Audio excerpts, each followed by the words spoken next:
All right, welcome everybody to the Choose Your Fighters anti-war rally. Emma, great to see you. Oh, great to see you too, Crystal. Thank you so much for having me. I'm excited to be a part of such an auspicious event and the Well, fresh fun. off of slaying an entire CNN panel, so Wow, thank you, the thank you. privilege is all mine, truly. Well, thank you for inviting me, and I want to fundraise for some candidates that are against this criminal, illegal war in Iran. Yeah, so the idea here, guys, and first of all, shout out to Oliver Larkin, Hartzell Gray. They're two fantastic candidates, but also, really they came up with this concept, and then they partnered with Progressive Victory to put all of this together. Shout out to the whole organizing crew, Hanya, Benjamin, Jay, Zach. You guys did an amazing job setting this up, and there's such an unbelievable cast of characters that are going to be joining throughout the night that, I'm not even going to go through the whole thing of listing them all, but among them is a whole bunch of candidates. And so the idea was, look, not everybody's going to be exactly identically the same in terms of their issues, but everybody here is vehemently opposed to the war in Iran and is incredibly committed to having policy based on human rights. And I think we've all seen, Emma, how important it is not just to have any old Democrat, but to have Democrats who are actually going to stand up and fight. This is something that a lot of people are telling me at No Kings today. I think this is like a very prominent sentiment with the Democratic base that really matters, that in these primary fights, we get new, more aggressive, more principled sorts of elected officials so that, Democrats really can stand up for the people and push back against these forever wars. Yeah, and the pushing back on the forever wars element is like only just one piece of getting candidates who are brave on this issue. Just like if you're a candidate that's brave on the issue of the genocide in Gaza, it's a litmus test and means that you're probably going to be a fighter for regular people in other areas. But it's also just a fight for the future of the Democratic Party, and these are some of the kind of branches off of that tree where it's really important now, I think, that the party, because the National Party is so reticent to identify itself with any kind of brand policy wise. They'll say affordability, but they're not specific about what they mean about that.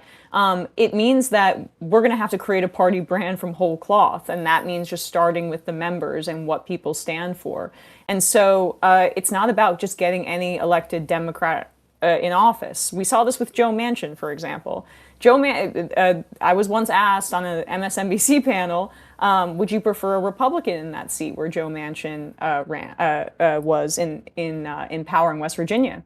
And the answer is, I don't know, maybe, because Joe Manchin ended up killing the child tax credit, and that is a big part of why the Democrats got swamped on the issue of the economy and affordability, because creating a healthier opposition party as opposed to just like winning every election and then seeing what happens is, I think, the overall agenda here. We have to actually create a robust opposition party as a bulwark for fascism. Yeah, and it feels at this moment in particular extremely existential. I mean, obviously you have a war that is rapidly escalating with no end in sight in Iran. It's one of a number of wars actually that are going on around the world that we are directly involved with. I think we're courting an absolute financial catastrophe. We've, ushered in a fascist to the White House that has been doing authoritarian crackdowns. I don't think anyone feels confident about the midterm elections being free and fair. So the best thing that we can do in a moment like this, rather than just counting all of the woes, which I do spend a lot of time doing and spend a lot of time covering, et cetera, but when we come together and have, a coalition that is broad based, and we push forward candidates and organizations that are truly doing the work, that's a way that we can have a sort of positive impact. So a couple things before we get to some of the content that we have, because we truly have like a jam-packed timeline in here today. If you guys are able, go to progress.win/rally. That is the link, progress.win/rally. And there's also should be a QR code on your screen.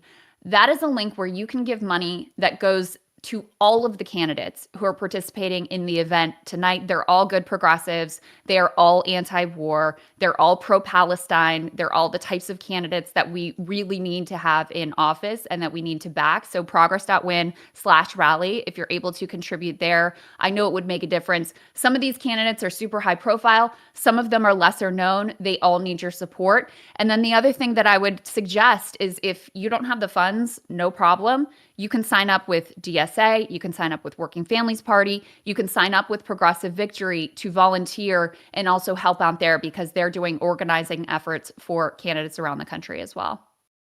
Yeah, it's I think a really kind of rare thing to be able to get all of these candidates in one place towards like a shared ideological goal, and that's so missing that level of vision right now with the opposition to Donald Trump, especially because like look what happens when you don't have that vision. This guy gets to be anti-war by default, despite everything we know about him and despite what we're seeing right now. It's really important that we push this agenda forward.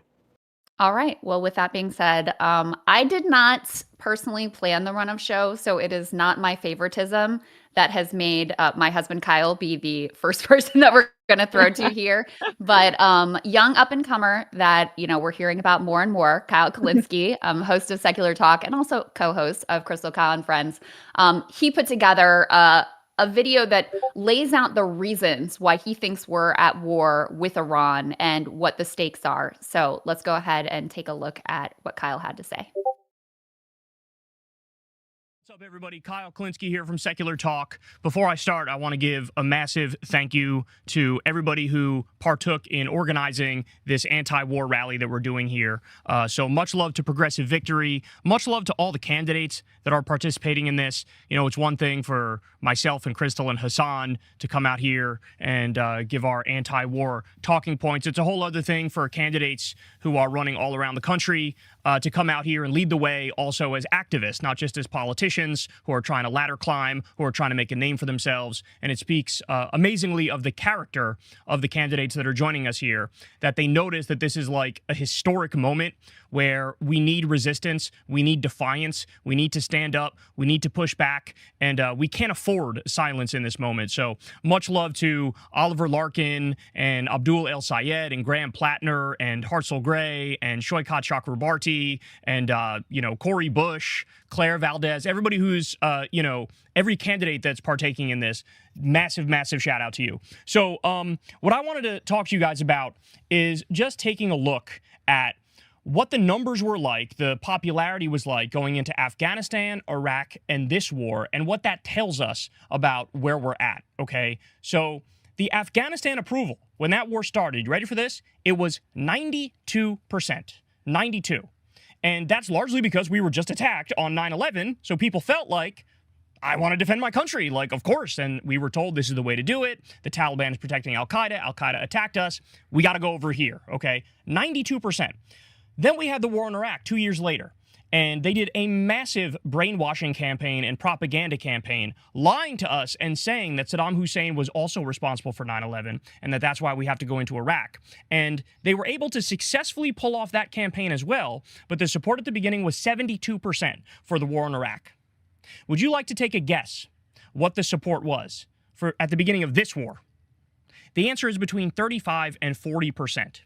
I've even seen polls as low as like 25%, 27%, polls as high as like 42%, but the average is between 35 and 40%. Ladies and gentlemen, absolutely nobody thinks this war needs to be done. There is nobody who is truly convinced in their heart of hearts that like this is the right thing to do. We need to go in and start bombing little girls' schools in Iran and bombing oil depots and giving a city of 10 million people all sorts of illnesses like Gulf War syndrome and cancer. They're not fooling anybody.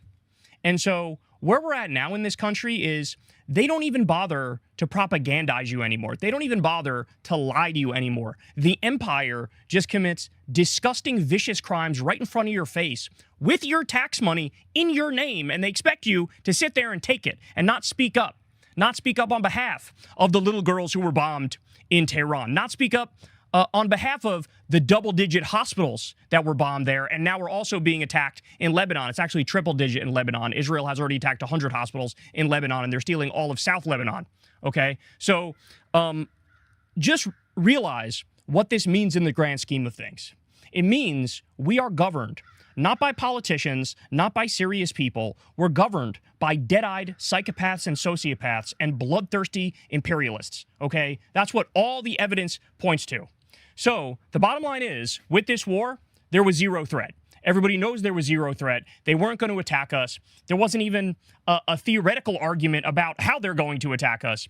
In fact, a couple hours before this happened, a couple hours before the attack was launched, did you know that according to Oman's foreign minister, Iran had agreed to the strictest terms on their nuclear enrichment?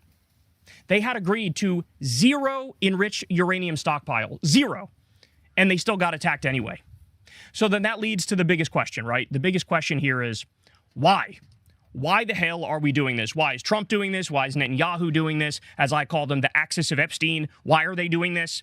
And I came up basically with 10 answers, and this could be, any one of them could be the correct answer, or it could be a mix of all of them, okay? But the first thing is, Donald Trump has always been a goddamn warmonger. He's always been a warmonger. I used to pull my hair out in the first term, pointing at his record, increasing drone strikes over 400%, appointing every single neocon in Washington, D.C. to his cabinet, pardoning Blackwater war criminals who killed innocent civilians, massacring Qasem Soleimani, trying to coup Venezuela. I can go on and on. I don't need to, but you get the point. He's always been a warmonger, so the idea that he's ever been anti-war has always been bogus. He just lies half the time and pretended on the campaign trail that he was anti-war. That's the first thing. The second thing is Israel led the way here and made the call. Marco Rubio pretty much admitted this in the immediate aftermath of the attack. He said, look, Israel came to us and they said, we're going to attack whether you're with us or not.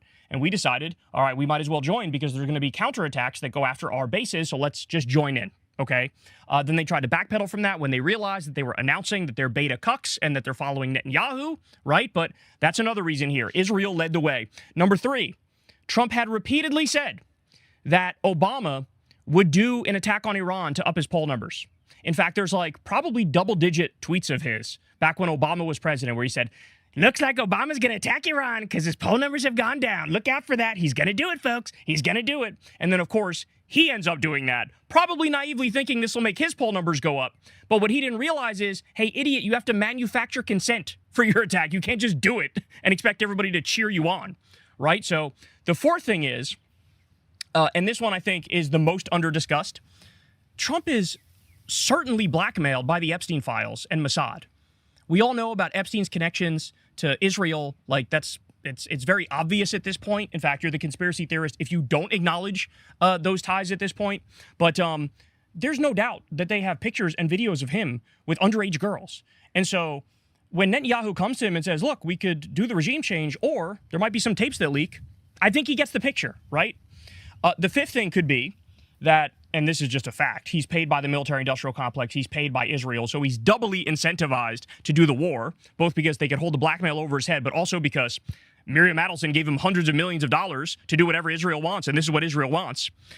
We also should point out, the sixth thing, is that Trump was apparently told, repeatedly, that Iran tried to have him killed. I'm not kidding. This is actually out there. And so one of the things Trump said in the wake of this attack was, he tried to get me, but I got him first. The seventh thing is that they want to steal Iran's resources in the same way that Trump abducted Maduro, started stealing Venezuela's oil, selling it on the market, made hundreds of millions of dollars and put it in a personal bank account of his in Qatar. Very clearly wants to do the same thing, set up a similar situation where there's a Delcy Rodriguez type character who runs Iran, who's basically our puppet, and lets Trump and the Epstein class steal all their oil and all of their natural resources. That absolutely is at the top of the list. The eighth thing is they want Iran to be a failed state because they don't want any regional pushback to Israel. Israel has a plan of creating a greater Israel in the Middle East, and basically what this is trying to give them everything they've ever wanted. Right? If Iran's off the table as a regional power, that means Hezbollah can't be funded, Hamas can't be funded, the Houthis can't be funded, like the Shia crescent falls, and then you have nothing but regional domination for Israel. They're well aware of that, and so they've always wanted to not even just do regime change in Iran. They want Iran to be a failed state. They want it to be like Libya with open-air slave markets, okay? And then the ninth thing would be he's surrounded by fundamentalists and religious freaks trying to fulfill biblical prophecy. That's what Mike Huckabee is. Mike Huckabee said to Tucker Carlson's face that, hey, I think that Israel has a right to take the entire Middle East. I'm not kidding. This is what these people actually believe. There was that great article that came out recently. Jonathan Larson posted it, that about 110 U.S. soldiers went to this secular organization and said that at 30 different military bases, their commanders are ecstatic because they feel like this is a holy war. This is end times. This is going to usher in the rapture and Armageddon, and Jesus is going to come back on a winged horse and bring them up to heaven. That you have the U.S. military is openly saying these things out loud. So this sort of fundamentalist thinking is impacting all of our foreign policy. And then finally, Trump clearly thought that this war would be easy, like Venezuela. And he thought it'll make him an historic president and that, he'll go down in the history books. He'll be known for generations. He, in the same way that Israel wants to create a greater Israel, right, and expand through the sovereign territory and borders of other countries, Trump wants to extend the footprint of the United States. That's why he's always threatening to steal Greenland. That's why he repeatedly threatened to steal Panama. That's why he's talking about bombing Mexico, overthrowing Maduro in Venezuela, starving Cuba to death as they're doing right now and not allowing in any fuel and trying to put a puppet leader in there. Trump desperately wants to do our version of a greater Israel. And in fact, Elon Musk's grandfather was part of this movement called the technocracy movement, I believe in the 1930s. And the whole idea behind that was expand the footprint of the United States of America and basically dominate our hemisphere. And that's what Trump wants to do here as well. And so those are the 10 reasons why Trump is doing it. It could be any one of these things, or it could be a mix of all of them. I, of course, am inclined to believe it's a mix of all of these things that led to his thinking on this. But the bottom line is here, and this is the most important thing to take away, guys.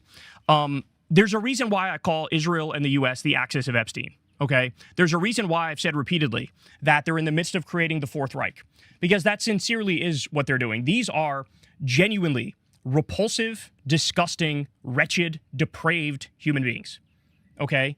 They enjoy the pain and the violence and the suffering and the death and destruction that they inflict on the rest of the world. And there's not a humanitarian bone in their body. They would rip up the Constitution and use it for toilet paper in an instance. And it is absolutely accurate to compare these people to the worst criminals in history, to Mussolini, to Adolf Hitler. And so just understand what the goal here is. And people need to come to terms with the fact that in this instance, the U.S. government and the Israeli government, they are the terrorists. They are the terrorists. They are doing terrorism. MAGA is an imperialist, terrorist, fascist death cult. And it's time to take them down. It's time to fight back against this war. It's time to finally, for once, course correct this country and get it on the right path. We need to follow in the footsteps of the civil rights movement, of the women's rights movement. We need to follow in the footsteps of people throughout history who have dragged this country kicking and screaming to be a slightly better version of itself. But right now, everything's on the line because we have descended into fascism. And so it's time to fight back now, and that's what all you awesome people are doing here. So thank you guys for having me, and I could not endorse the candidates that are here enough because anybody who's taken their time to do a big anti-war rally, you're a real one.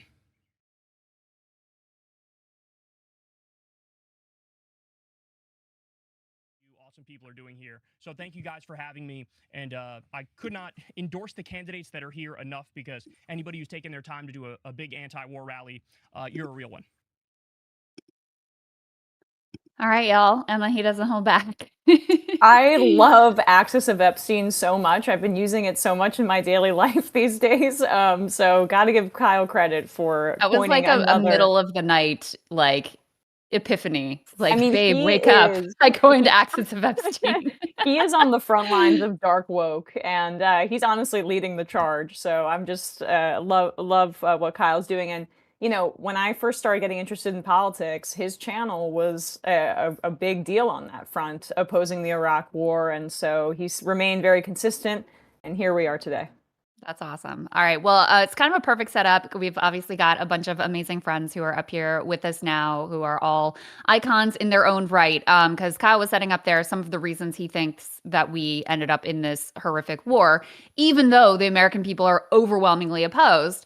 And I would say also one of the really head scratching things as we talk about, a democracy crisis is on the Democratic Party side.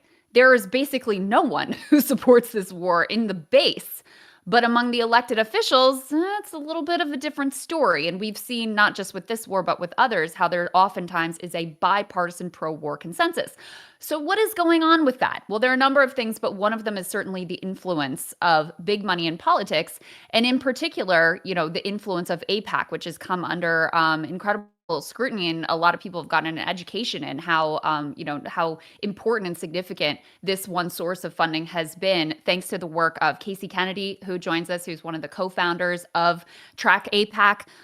We also have with us Lily Greenberg Call. She is an organizer, she's an activist, she's a spokesperson. She became the first Jewish political appointee to resign in protest from the Biden administration over their support for genocide in Gaza. Incredibly courageous person. So grateful to you, Lily, for standing up and also for being here. We have Nida Alam, who just ran an incredible race down in North Carolina. And her perspective, she can speak to what it's like to have this flood of cash, not only from APAC aligned sources, but other big money, for example, AI aligned sources as well coming into her race. And then, of course, my dear friend, Joy Reid, both fellow MSNBC refugees, and of course, Joy now has an extraordinary channel herself where she tracks all of the news of the day, but certainly has a particular focus on money in politics. So with that, Joy, I'll give you the first word here about, the impact of APAC and big money overall. Absolutely. Well, this is my first time on Discord, so I'm going to welcome myself to the platform as the auntie in the room here. I'm I excited feel to be this. on the I new feel the same technology. way. I'm sorry Right? for any boomer I still moments that can't I figure have. it out. I mean, we got on thanks to my husband. And I also want to say I always love being anywhere where Crystal is. This is my homie from the old school back in the old days of the artist formerly known as MSNBC. And we're gonna have to work on Kyle coming out of his shell. We're gonna have to get him to tell us how he really feels and stop being so shy and retiring in talking about the things he believes. Very But I think diplomatic in the he's way he very communicates. diplomatic. But I mean, I like that he laid out the causes for the war in the way that he did, because I think it really gets to something that I believe, and it's not just my opinion, because as journalists we're here to give analysis and context, not our just sort of unschooled opinion. You don't want to hear my opinions about Donald Trump. It would be full of curse words, and you would probably not be able to let your aunties and grannies hear this Discord. But my analysis is very similar to Kyle's, in that as I've observed Donald Trump, and I've observed a lot of presidents, Donald Trump is not so much a president as he is a means to an end. And if you just observe the right over the past 150 years, really from the end of the Civil War on, the conservative movement, whether it's called itself the Democratic Party, the Dixiecrats, or the Republican Party, wherever that conservative wealth core has existed, it's always really had like one or two specific purposes. Their main purpose is to get back to a status quo ante sort of pristine capitalism, which is what the country started out as. If you think about enslavement, it's pristine capitalism, very low cost of labor, almost zero cost of labor, no unions, no pushback. And even white people who were not enslaved were dirt poor. There was barely any middle class. There was really nothing other than the elite, the wealthy white Christian men, and everybody else. And everybody else was chattel or a little better than chattel. That system, which we think of as a horrible era in American history, for a certain type of person was the best of times. It was when America was great. The Gilded Age, similarly to them, a time when you really didn't have any thought that labor would ever stand up to you, when you could do to your workers whatever you wanted. Little, it's better than slavery, but by degree, right? Trying to get back to that is hard, because the things that you would have to propose to get back to that kind of pristine capitalism would be deeply unpopular with everybody who's gained, particularly since the 20th century. Well, who gained? Women, minorities, unions, children who were no longer used as child labor, women who were able to get, health care, abortion care, access to birth control. All the people who gained in the 20th century are a threat to you if you're trying to get back to that status quo ante. Well, what do you need to try to force a public that doesn't want to go back to the horrible times when most people were in economic misery? You have to give them a trinket. And Donald Trump is more a trinket than a president. Donald Trump is sort of this avatar for every elite, economic and financial elite person that wants something. He's the perfect way to get it because he bedazzles about 30% of the adults in this country, mainly white, but even increasingly some people of color. He bedazzles them. He dazzles them so much that he, in his presence alone as the leader of a religious cult, can let you get almost anything. So if you are one of the big, Northrop Grumman or one of these big military companies that wants forever war because it's so profitable, he's your guy. He's going to do forever war for you. If you are a big AI company that wants to despoil the air and water in poor communities and build your AI infrastructure in their neighborhoods, he's your guy. If you're at the prison industrial complex, he's going to create for you not mass deportation, but mass detention. It's even better. You can build concentration camps, private prisons. He's perfect for you. If you're on Wall Street, perfect for you. He's going to make you rich, even as he makes your employees poor. You name it. Every economic elite loves Donald Trump. And you ask yourself sometimes why so many people, who you and I both know, Crystal, behind the scenes will tell you how much they hate Donald Trump. Republicans who despise him will stick with him to the bitter end because he's a means to an end. The Supreme Court that are monarchists, about 5 of them who believe we should have what amounts to a king. Well, Donald Trump is perfect. He's the vehicle through which you can create the unitary executive theory. Even George W. Bush, who's not a bright man, stood in the way of a full unitary executive. We got a certain degree of surveillance and et cetera, but they didn't get to go all the way.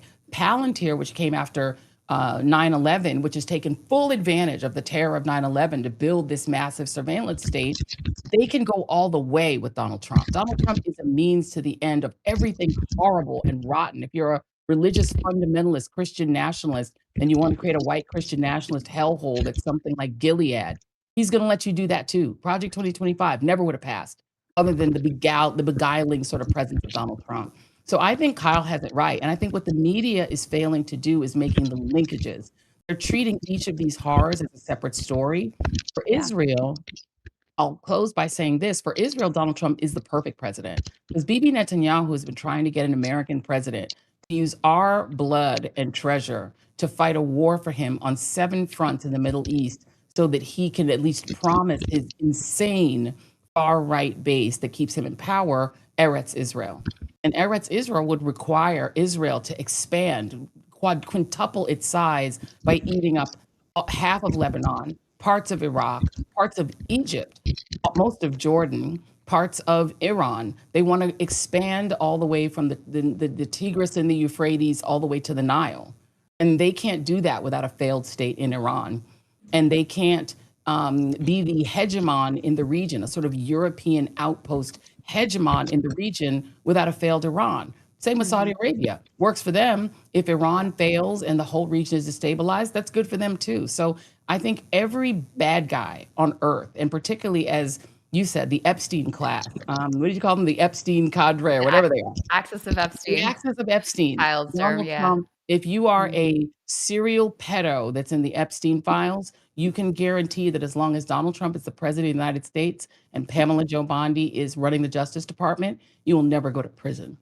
So he serves every nefarious, wicked purpose on earth just as one single president. It's why they will never let him go. And if he says he wants to stay in office until he dies, the Republican infrastructure, and unfortunately, some Democrats won't really stand in the way of letting him stay there forever. Yeah, well, that's part of what we gotta do tonight is to lift up some Democrats who will stand in the way of those things.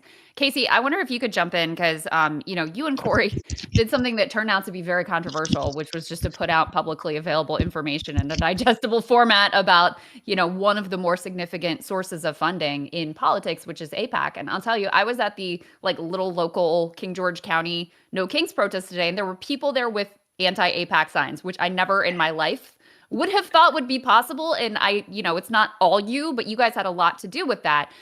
Just talk a little bit about why you thought this was important to shine a light on. Yeah, so this was something I started learning about several years ago, but once it came really more into the public consciousness following October 7th and then the unfolding live stream genocide that we could all see, it was something, the lobby is something that I knew about, had some background information on that I had just been doing in my own independent research, but a lot of people I knew didn't. And if I ever brought it up with anybody, they kind of looked at me like crazy-eyed, like, what are you talking about? There's no way there's this huge entity that has that much control. And the more you try to explain it and explain it how deep rooted it is and how widespread it is, um, it's just a lot for people to like digest all at once. So that was really the root of me trying to figure out what is the best way for me to highlight what's going on in a way that's really tangible for people. So obviously everybody knows how corrupt our government is. Money in politics is a huge issue that is like really at the forefront of why our elected officials are acting the way they are in an array of sort of things. So like all the different issues, not just on Palestine. And so doing that research, I was just like, all right, let's highlight the money they take from the lobby. I haven't seen anybody really like just highlight that in itself. So we started making the receipts and people just took off with it and it caught on like wildfire. One of the early criticisms that we got was like, why are you going after APAC? Like nobody knows what that is. And we were like, that is the point. This is one of the biggest players in American politics, electoral politics, particularly in the last couple election cycles, becoming like one of the biggest spenders in the entire country. So that was just something that we felt was, we really need to highlight where is the source of this? What's the driving force of this entity? And how can we kind of use that, make them like as politically toxic as the NRA, basically. We just wanted to Yeah. make them a political liability for anybody who works with them. And the more that they are known, the more people find out about them, the less popular they are and the less sway that they're able to hold. And Nita, you have seen so APAC has kind of realized that they've got a branding problem, and especially with the Democratic Party base.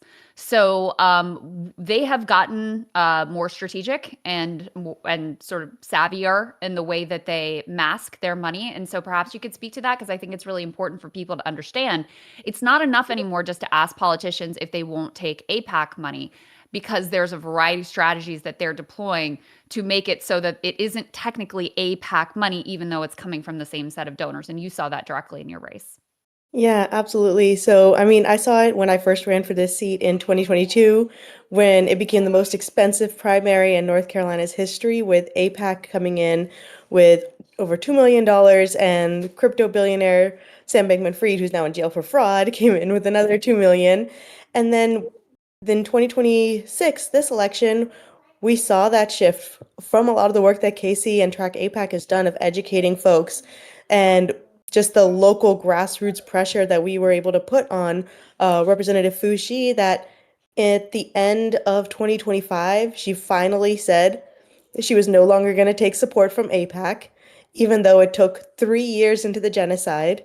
It took her flying on an APAC-sponsored trip to Israel to take pictures with Netanyahu, sending billions of our taxpayer dollars to fund a genocide, for her to even take that stance. But it wouldn't have happened if it weren't for this education piece. And since she'd taken that pledge, and we had been able to outraise her, out-organize her in every way, that in the last week before the primary, that was when the establishment was kind of like, oh shit, like we're about to lose this seat.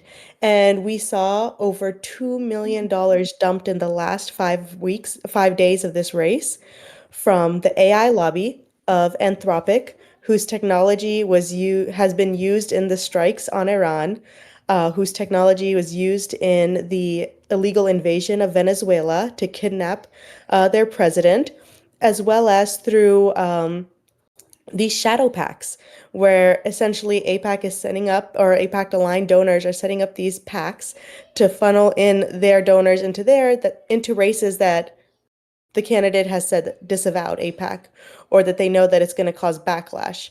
And we saw what they did in Illinois with the elect women, the progressive change packs, the way that they were spending on behalf of another candidate to take votes away from Kat Abu Ghazali. The way that they were working, but also it backfired for them there because we saw that their preferred candidate of Fine didn't make it through. We saw the same pack that was used in my race. It's called Article 1 pack. Is the same group that spent in against Ana Lilia Mejia. Mm. And what's unfortunate is that within our Democratic Party, is that our establishment doesn't seem to realize that the base is just against war in general. Like the narratives that we hear from folks are like, oh, well, we're against Trump's war. We're against Trump's invasion. And it's like, yes, we're against that, but we're against any war. Just if the president was a Democrat, we wouldn't be for the war then either. We wouldn't be for us using our taxpayer dollars to bomb children. And unfortunately, and this is one of the reasons I run, is that there's such a deep disconnect between our elected leaders at the federal level to the people and the human beings of the West. And that's why they're able to just send these billions of dollars, write these blank checks to send bombs, to destroy hospitals, destroy schools, tear apart families, and then turn a blind eye. You know, my opponent, Representative Fushi, and there were several forums when she was asked about her funding and support from APAC. And in one of the forums, she said she was questioned about why did you take this money, and her response was, "Well, I didn't know who they were." How do you take over $2 million from an organization and not know who they That are? is so As incredibly dishonest. Yes, and then on top of that, she was later then it was at another forum, and I said that I'm proud to be the only candidate in this race that has not accepted a cent from corporate PACs, the pro-war lobby, and I have not spent billions of our dollars to fund the killing of over 70,000 Palestinians. And her response was, I haven't funded the killing of anyone. Mm. What do those billions of dollars towards Go bombs to. go to? Yeah. They're not building homes. They're Well, not Nina, building communities. I was telling you, you know, ran two incredible races, came this close, and you forced her to take new positions. So incredibly, incredibly important there. We've got some new folks, some a young up and comer you may have heard a little bit about, especially recently in the news, the extremely controversial Hassan Piker. Hassan, great to see you. Yeah, I hope that we can start off with 10 condemnations and disavowals before we continue so that Let me just go through the panel here and ask everyone if they could just real quick condemn Hassan yeah, Piker, please. a um, major Are we Oh, thorn going I'll in on do the it. side of I'll the alphabetical do it business. order? all Like, over. how are we doing this? Condemn, condemn, condemn, condemn, you condemn. submit it in You're a little chat. bitch. Condemn. Leah, I'm going to get to you in just a second, but Hassan, I know that you have kind of limited time, and I saw you're out at the No Kings rally today. What was that? You know, what was that experience like? Are people upset? Like, what's the vibe after all of this news coverage about you? Oh, are people upset at me? No, obviously, if that's what you're asking. But the vibe is always the same at these rallies. You know, there's a lot of kind-hearted liberals, like self-identifying liberals that unfortunately don't have the language to like adequately communicate exactly what their frustrations are. Because there's a limitation there where they're that's I think that's part of the reason why they express like no kings, right? It's all encompassing. But they're very clearly agitated with not only the Republican Party, not only with Trumpism, MAGA, but they're also somewhat frustrated with the Democratic Party due to the Democratic Party's feckless indifference to all of these problems that are taking place from the domestic issues, the issues around the economy, but certainly the endless wars that we are waging for no discernible reason. Um, but yeah, what's always interesting to me is the demographics. It's always like older, somewhat well-to-do white liberals that are primarily attending these sorts of movements.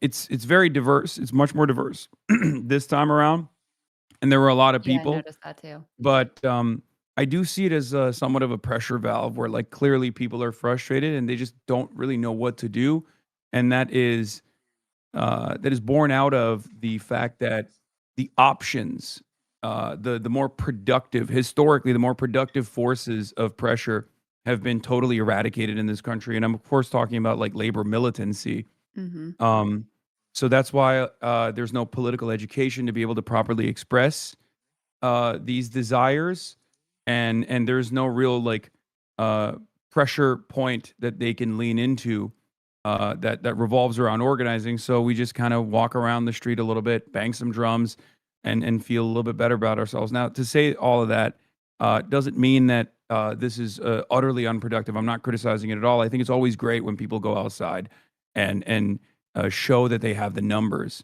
and show this administration that is somewhat responsive to big crowd sizes, as we know, that there are a lot of people who hate them.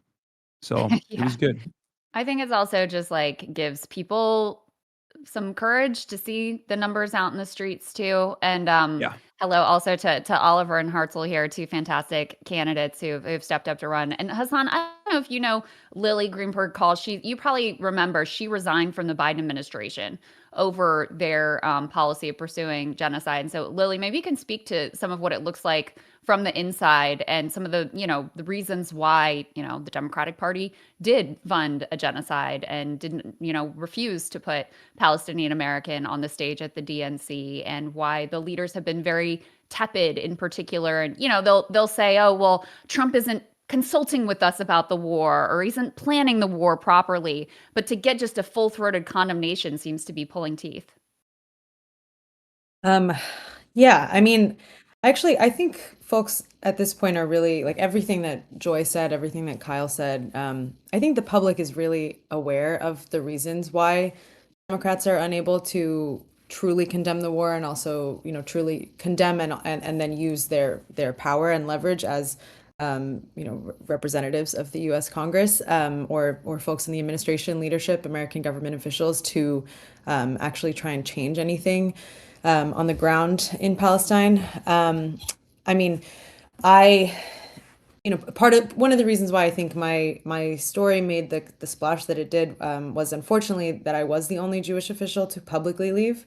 There were some folks who left privately, and I wish that they had shared why they left and used what felt like an important role that Jewish Americans have to play, and especially Jewish Americans in government, but also because that I grew up very pro-Israel, and I used to be involved with AIPAC when I was young, because that was just what my community did. If you cared about politics, which I did, because I was a nerd, and if you cared about Jews, in particular, you were pro-Israel. It was whether you were a Democrat or Republican, it didn't matter. And for me, also I grew up in San Diego in a more conservative community with a lot of Republicans. Israel was kind of the one thing that we could agree on. And so I spent a lot of time in that space and started to change my mind as I got to college and got to actually meet Palestinians and, be confronted with the reality of the history of the state of Israel that I was only told, very, very very propagandized, very whitewashed history of. But also as Trump was elected and it became very clear to me, like I was suddenly I was like, why am I sharing space with white nationalists and with Christian evangelical right wingers who, you know, I, and why do these people feel empowered to tell me what to do, right? To tell me not to walk out of an APAC conference where Trump is speaking, which is something that really happened. This guy with a giant wooden cross looked at me and said, "This is really not polite of y'all." And I was like, hold on, I thought people here were here because they cared about Jews and American Jews. And again, I was like 20 or 18, but all of that kind of like ugliness rising to the surface is what helped to break a lot of the cracks for me. And then working in the administration, like even when I went in, was already moving to the left in a lot of ways and was very clear-eyed about the role of AIPAC and the role that corporate interests play. But it was another thing then to see the genocide unfold and to see that, I was organizing like massive dissent throughout the government, Capitol Hill staffers, administration, people across ages, rank, folks at the State Department, folks that where I worked at Interior, like it didn't matter. It felt like pretty much everyone around me, for varying reasons, thought that we weren't doing enough and thought that our policy of unconditional support for war crimes that was in violation of our own laws, and was also going against, both the expertise of people in government and the majority of opinion of American voters. We were all on the same page, but our bosses wouldn't listen, and people just were incredibly boxed out. And it I've had Palestinian friends of mine get told to their face by members of Congress, we sympathize with you. You have the moral argument, but until you bring us money or votes, nothing is going to change. And I think that it's So clear cynical. to, yeah, incredibly. I mean, how, if you want people to care about government or care about democracy, like that's a really good way to do it. But I think it's very clear to everyone now that APAC, functions as like a right-wing organization, and that it's a combination of industries, as y'all were saying. Like, it's tech, it's AI, it's defense contractors, but it's also just the corporate powers that be. And it has, nothing to do with protecting Jewish safety, of course, and nothing to do with protecting the interests of the American people. And it's not even just about foreign policy, because all of these things are connected. Our war economy lines the pockets of billionaires here. Tech makes a lot of money, in the ICE and deportation and incarceration system. Like, all these industries profit from forever war and incarceration and deportation, and those are the people who give the most money to our representatives. And because of the way our political system is set up, which needs to be fundamentally changed, the people who give that kind of money are the ones that people in power listen to. And yeah, I mean, that is unfortunately the reality. I think that there is a shift in terms of being able to buy it. It is harder now, and it will continue to get harder to buy people's votes, because we have access to internet and, social media and the kind of platforms like the one we're on right now that help people break through some of the mainstream media and just like lack of education and lack of political education in this country. But that's also why these like mass mergers of all these media companies are going through, and why someone like Jeff Bezos even wants a newspaper in the first place, because they want to Yeah, control the flow of information that reaches voters. absolutely. And that's one of the reasons why I don't know how familiar people are on this call with the organization called A New Policy, that was founded by two of the other folks who resigned from the administration. But I'm, doing some work with them and supporting them, because I do think it's going to take a combination of outside pressure and people who know how to play the inside game, and to like really change the politics around Israel, Palestine, and create those new incentive structures within Washington. Well, we really admire you for the journey that you took, and also the courage that you showed to come forward. It was incredibly important, and for the work that you're doing. And Lily, Casey, Joy, Nita, thank you guys so much. I could talk to any one of you guys for like the whole night, but we have a million, a million guests in the lineup. So thank you all so much. Love you Thank guys. you. Great to see you. Thank you Thank so you. much. Happy to be Hassan, I here. think one of the strategies, in terms of, you have these mainstream politicians who realize now that they are wildly at odds with the base of the party, is now, I mean, I think this is part of what's happening with the whole decision to like demonize you, even after Cuomo tried this and it didn't work too well in the mayor's race, is they Yeah. also don't want to have to talk to you, because they know they're going to have to answer questions that are going to make them Yeah. look really bad. So I think that's part of what's going on here too. Like Alyssa Slotkin, I think, was one who was like, that's out of bounds, well, she doesn't want to have to answer the questions that you would put to her. Yeah. I find it really funny because like I never invited them onto my show. I like they're just like saying that they refuse to talk to me Preemptively. ahead of time. And it's very funny because like there are some establishment liberals that have wanted to come on the show, and I've kept it private in the past, but one of them actually happened. My refusal happened in front of a New Yorker journalist, and I didn't realize that wasn't off the record. So that's if you want to find a name, I'm not going to say it, but it's on a New Yorker magazine article. Now, what's interesting is, you nailed it. These guys don't want to have that conversation at all. And I think what they are trying to do, what they think is they're operating with an old guard mentality where they think like, oh, it's very prestigious for a random Twitch streamer to appear alongside a politician. It's giving them credibility. It's very prestigious for a random Twitch streamer to get favorable media coverage from legacy publishers, like the New York Times. Oh, we went to the Vanity Fair's Oscar party. Like, we have to do something about this. And what they don't understand is that in the new media environment that we exist in, I get a lot more real, broad awareness out there when I appear on Theo Von's show. That's just the Mm-hmm. reality. Mm-hmm. Um, the eyeballs and the attention are, maybe fortunately or maybe unfortunately, in the hands of people who are in new media, which don't have these similar attitudes, don't have this kind of like a gatekeeping perspective, and it's not necessarily good for me when a politician comes on my show. As a matter of fact, I get inundated with smears.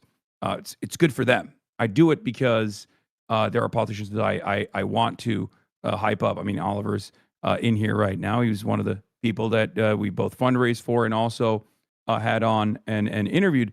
So I And think a just for lot of people to people know, understand it. Oliver's running against Jared Moskowitz in Florida in a Democratic primary, and very Yeah. important race there. Yeah. And the thing is, like, most people understand that, and that's precisely the reason why they are hearing, Third Way make a big fuss about this issue, and demanding that Democrats draw a line in the sand, and maybe even getting a little bit of help from some of the other advocacy groups and lobbying arms that we have heard from earlier. I'm of course referencing Israel. That politicians do these sorts of call out posts. It is really remarkable that they've chosen a 90-10 issue in the Democratic Party's base to like draw a line in the sand over, because most Brilliant. people understand that this is not about perceived anti-Semitism or anything like that. It's absolutely about genocide. It's absolutely about apartheid. And it's absolutely about denying aid to Israel, like conditioning aid to all countries, but certainly denying aid to Israel for its crimes. It's illegal in our laws for us to give a single dime to Israel, because they're very clearly using it to violate our laws and violate international human rights laws. Yeah. I also want to welcome in Qasim Rashid. He is a human rights lawyer, author, former congressional district candidate out my way in Virginia, and very courageous person as well. And mentioned before Hartzell Gray, but just to give people the details there, he's a Democratic Socialist. He's a former NPR host. He's running for Congress in Missouri's 4th Congressional. Is that Kansas City, Hartzell? Yep, KC, that's us. Very nice. It's a Super Bowl district. I don't know if you knew that. Gotcha. Hartzell, what are you seeing in your race in terms of, how animated people are about the war right now? Yeah, and if I can start real quick, just to kind of piggyback on the APAC conversation. So before we had even announced our race, so we were actually running in the 5th against a 20-year APAC incumbent, a Democrat. This is before the gerrymandering assaults, right? And so at the time, we hadn't gone public with our race at all. We had done some preliminary paperwork and things like that. But I'm on Insta, and it's a Sunday night, and I get a random DM, and the person says that, "Hey, congrats on your race," and she has it all laid out for me, and she says, "I'm with one of the biggest lobbying firms in the country. Would love to reach out and have a conversation." Like, literally says lobby in the email. Like, it's crazy, right? So I sent that to my campaign manager, and like, no ifs, ands, or buts, like, mask all the way off. It literally said her name at apac.com. And so what we did immediately was go hit up our friends at Track APAC. So shout out Casey one more time. But it is just another example of trying to buy off another black face to shill and stump for a genocide and an apartheid and an ethno-national state. And so this is the kind of game, and to them this is a game, but it is a real life, it is our lived experience for us, but to them it is just a pawn, a chess piece. And at the time, by the way, Cleaver is an APAC candidate, the 20-year, 80-plus-year-old incumbent. So they are still going to hedge their bets for the young black dude as opposed to shilling for Israel with the old black dude, right? And so that is just right off the bat. I want to just say how much like this is an assault on democracy in the guise of human rights for a marginalized group, and I just think that that is disgusting, to be honest with you. So Yeah. what I'm seeing on the ground, I am seeing people who have worn the Trump hat 3 times, will vote for him another 3 times, which I think is probably their plan, I think, at this point. Hmm. And what they know about Trump, to quote some of the evangelical words, it's like they know Trump is an imperfect vessel, right? But it is the MAGA Republican congressman they have, who I'm going up against, Mark Alford, who is supposed to, soothe Trump's worst angels. So I can't get them to say that Trump sold them down the river to Israel. But what they are telling me when I knock those doors, they're saying, hey, Mark Alford sold us down the river to Israel. Because our folks understand that, private equity who are taking up our apartments in downtown Kansas City are also taking up the apartments in rural America, but also their farms, right? So why are we sending bombs to blow up babies in schools when we could be, I don't know, funding rural hospitals here, are just making sure we guarantee universal health care, housing, a guaranteed job? Like, our folks are feeling this. Missouri is the show me state, and these folks are showing their asses. And so what we are doing is we are coming after theirs. And that is a populist strain. Like, this is a red state that also voted to raise the minimum wage. This is a red state that voted to get rid of right to work. They gave paid time off. Now, the Republicans, they of course have fought us at every turn. We codified abortion. Now it's back on the ballot. Make that make sense. So again, like, this gerrymandering fight is happening now, but it's something that us working people, we have been under the thumb of the empire. We understand what this is. Are folks who are profiting off of our pain, right? Profiting off of genocide. Profits. What we should be doing when it comes to domestic security, or whatever we want to call it, let's actually make sure that the global south is going to be around for a while. How about we make sure that we fund UNRWA? How about we make sure that we do peace through peace, because peace through strength doesn't make any Right. sense. Well, Hartzell, I mean, that's a great way for us to kind of turn our conversation to Kasim here. You're a human rights lawyer, obviously. There's like this kind of, I would say, ignorant understanding within some Democratic Party consultants that nobody votes on foreign policy, and then if it doesn't affect their pocketbook immediately, that it's not going to be a motivating issue at the polls. What Sure. has your experience been in relation to that kind of theory? Well, the short answer is that it's a crappy theory that's been disproven repeatedly.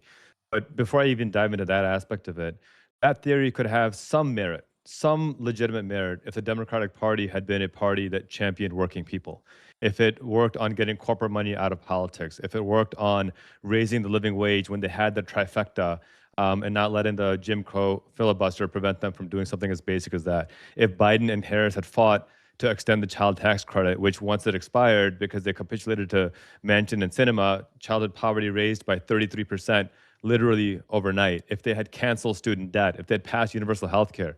So they make this stupid argument, but then in the meantime, when you ask them about working families issues, they're abysmal. People forget that under Biden and Harris, forget the inflation part of it, that was tied to COVID, and the US did actually better than most of the developed world on the inflation side.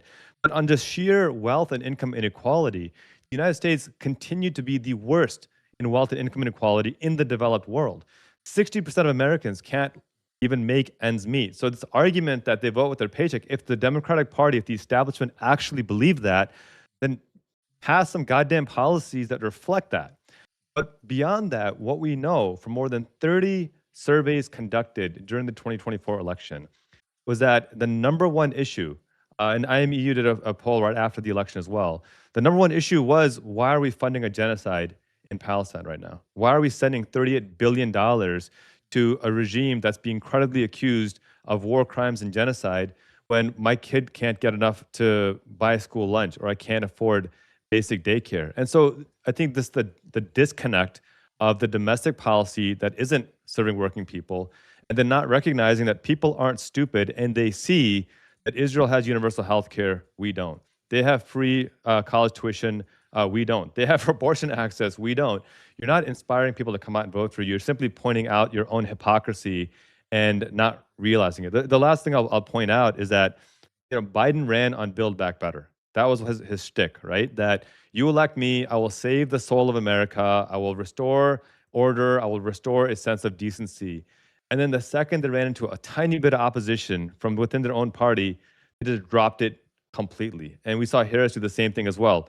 Ran a strong campaign at the start, and the second her brother-in-law said, "Hey, maybe lay off on the attacks on the corporate executives," we saw that whole thing shift again. And I think until the Democratic Party establishment recognizes that we need more than just slogans, it can't be just that meme of the difference between Republicans and Democrats is Republicans will bomb a brown country and Democrats will put a pride flag on a plane and bomb a brown country. Like the difference cannot just be that. It has to be substantive. And until that happens, we're going to keep losing elections. So Hassan, you raised money for Oliver. You did Yeah. some. You guys streamed together. So Oliver, was Yeah, we that like raised like how did 60 that grand. go for you guys? Materially changed the course of our campaign. Oh, that's And I awesome. think that was really just a flashpoint in what so many people across the country have been feeling. And honestly, why Hartzell and I came together to help organize this event, which with such an incredible lineup, I can hardly believe how many people are participating. But it makes an awful lot of sense because when Jared Moskowitz came out against the Ro Khanna Thomas Massie War Powers Resolution, Jared Moskowitz went so far as to call it the Ayatollah Protection Act. That was just an insult. It was a slap in the face to his colleagues. And that was really the first moment. I've been running against Moskowitz since last year, and he's been awful on many different issues preceding this. But this was a flashpoint because he was giving Donald Trump a blank check to take us into war when my generation, Hartzell's generation, our communities have been completely divested from to spend trillions and trillions of dollars overseas. And so it occurred to me that, yes, I need to elevate this fight against Jared Moskowitz, but there are candidates waging this fight all across the country against APAC Democrats, against APAC Republicans, and so that we needed to organize. And that's my background is as an organizer, but going on Hassan's stream and I find it really irritating, but also a little bit humorous because not to compare Hassan at all to Joe Rogan, but I do remember a discourse around a certain Democratic candidate for president, an independent from Vermont, going on Joe Rogan in 2019, and people lost their freaking mind that Bernie Sanders went on Joe Rogan's show. And then fast forward 4 years, why didn't Kamala Harris go on Joe Rogan's show? So I can see a scenario where people are scolding Democrats for going on Hassan's stream now, but this is a platform that is going to be decisive in 2028. The online space, Hassan's, speaking truth to power, like calling out the genocide, calling out the neo-colonial apartheid state of Israel. This is becoming a bipartisan issue. I mean, we ran a poll in our district earlier this month, and for those who aren't aware, I'm running in sunny South Florida, one of the hotbeds of APAC candidates. I'm running against Jared Moskowitz. We've got Debbie Wasserman Schultz right next door. There's this perception that South Florida is uniquely different or uniquely less caring about sending U.S. taxpayer dollars to bomb children overseas and to perpetuate a genocide. We ran a poll, and by a 2-to-1 margin, people want to condition, reduce, or completely eliminate military aid to Israel relative to those who want to continue funding this genocide as Donald Trump drags us into war, as Israel invades Lebanon and creates 1 million refugees. And my perspective is we just have to be open and honest. We need to have a family conversation about AIPAC's influence in our democracy. AIPAC endorsed 109 insurrectionist Republicans after the 2021 attack on the Capitol. In that very next midterm, AIPAC doesn't care about democracy. AIPAC cares about what AIPAC cares about, which is the corporate interests, the billionaire class, and perpetuating this U.S. colony in the Middle East that is only able to exist with our taxpayer support while we're getting affordable housing divested from. When we've got $1 trillion in Medicaid cuts, they're asking for $200 billion for this war with Iran. Where do you think that money came from? It's coming from the $1.1 trillion in Medicaid cuts. Meanwhile, we can't have public transportation or affordable housing. So I was more than glad to go on Hassan's stream. This is we need as Democrats, we need to go into these spaces. As a democratic socialist, there's a lot about our campaign that is challenging assumptions about South Florida. But what I can tell you is that at the No Kings protest in Fort Lauderdale today, I was standing on the beach speaking to a few thousand people. And when I said South Florida deserves our Zoran Mamdani too, we deserve democratic socialism in our community too, because the working class is all across the country. The working class exists in blue, districts, in purple districts like ours, and in red districts. And if we just speak to that, if we speak honestly and authentically about our experience as working people. I'm 33 years old. I never even ran for student council, but I'm doing this because our country needs to change. We need to change, and this Democratic Party needs to change. And so that's maybe putting a pin on it, but I would very much encourage any candidate that is curious about going into these spaces, do it, because this is a community, the online space. This is decisive in our elections now. This is where people intake information, they build community, they process information, they disseminate it. And if we're not engaging in these spaces, then Qasim's right. Democrats will continue to lose. We have to be honest, and we have to be Well, bold and unafraid of the attacks of anti-Semitism when we know we're just standing up for human rights. it's also just, I mean, it does remind me of Zoran's election because right after Trump wins, all these Democratic strategists are like, we've got to win back the young men. How can we do that? And then here's this candidate who is, phenomenally popular with young men. And they're like, no, not like that. And I mean, same thing, Hassan, you speak to a lot of young men who really look up to you, who could easily be, if they got on the wrong algorithm and were swayed in a different direction, you could imagine them in, a right wing on Nick Fuentes or whatever audience. So, quite to the contrary of you being some raging anti-Semite, I would be hard pressed to think of someone who has done more to combat anti-Semitism than you, because you're always extraordinarily careful to say, I'm not talking about all Jewish people the way that Zionists want to, like Netanyahu, want to conflate all Jewish people with the genocidal actions of this, apartheid state. Yeah, absolutely. I mean, I do my very best to such a degree that people sometimes even get annoyed. I mean, even Kyle was like saying you have to do so much throat clearing every single time you talk about Israel. Like, we get it. It's just unfortunately the media environment that we're in. And I will say a big part of this is actually Islamophobia too. The idea that like any Muslim, no matter how white they are, like me, is automatically anti-Semitic. The suspicion that they're always, of course, going to be anti-Semitic is totally ridiculous. And we saw this with Zoran. Not only just like my association being used or being weaponized against him in some way, even though it was a spectacular failure, obviously, but also tying Zoran back to like religious extremism, tying myself back to religious extremism. And we're now seeing that happen with Abdullah al-Sayed in his race in the Democratic primaries in Michigan. It's very cynical, but I think people are recognizing exactly what the issue is about. They just don't want to have a conversation around Israel because you can't have a real conversation around Israel on moral terms. They've lost that argument. So they try to say anyone who speaks out against Israel is an anti-Semite. And in this circumstance, they're heavily leaning into the Islamophobic associations by claiming, Abdullah al-Sayed, he's a Muslim guy. What does Mm-hmm. that mean for you? How does that make you feel? And what's really remarkable about that race is that this is the exact same issue that took place in the 2024 election. This was the exact same problem that they chose not to associate with the Palestinian cause. They did not recognize that this wasn't simply some sort of ethnic or sectarian tension, that there were people of good conscience that came from every different background that understandably saw the horrifying violence that was unfolding on our timelines and wanted the Democrats to put an end to it because they still had this notion that the Democrats actually do represent humanitarian values in the way that they claim that they do. And they lost that election because they didn't want that tent to be so wide that anti-Zionists could be a part of it. They wanted to expand that tent, as they always do, to the Liz Cheneys of the world, to Bill Clinton, to bring Bill Clinton and Richie Torres to Michigan only a month out from the general election. What a spectacular failure that was. So it's remarkable to see Haley Stevens, who was already an AIPAC stooge, obviously, but then also Mallory McMorrow now trying to like move into that lane in this like very not so subtle way by drawing a line in the sand on a 90-10 issue.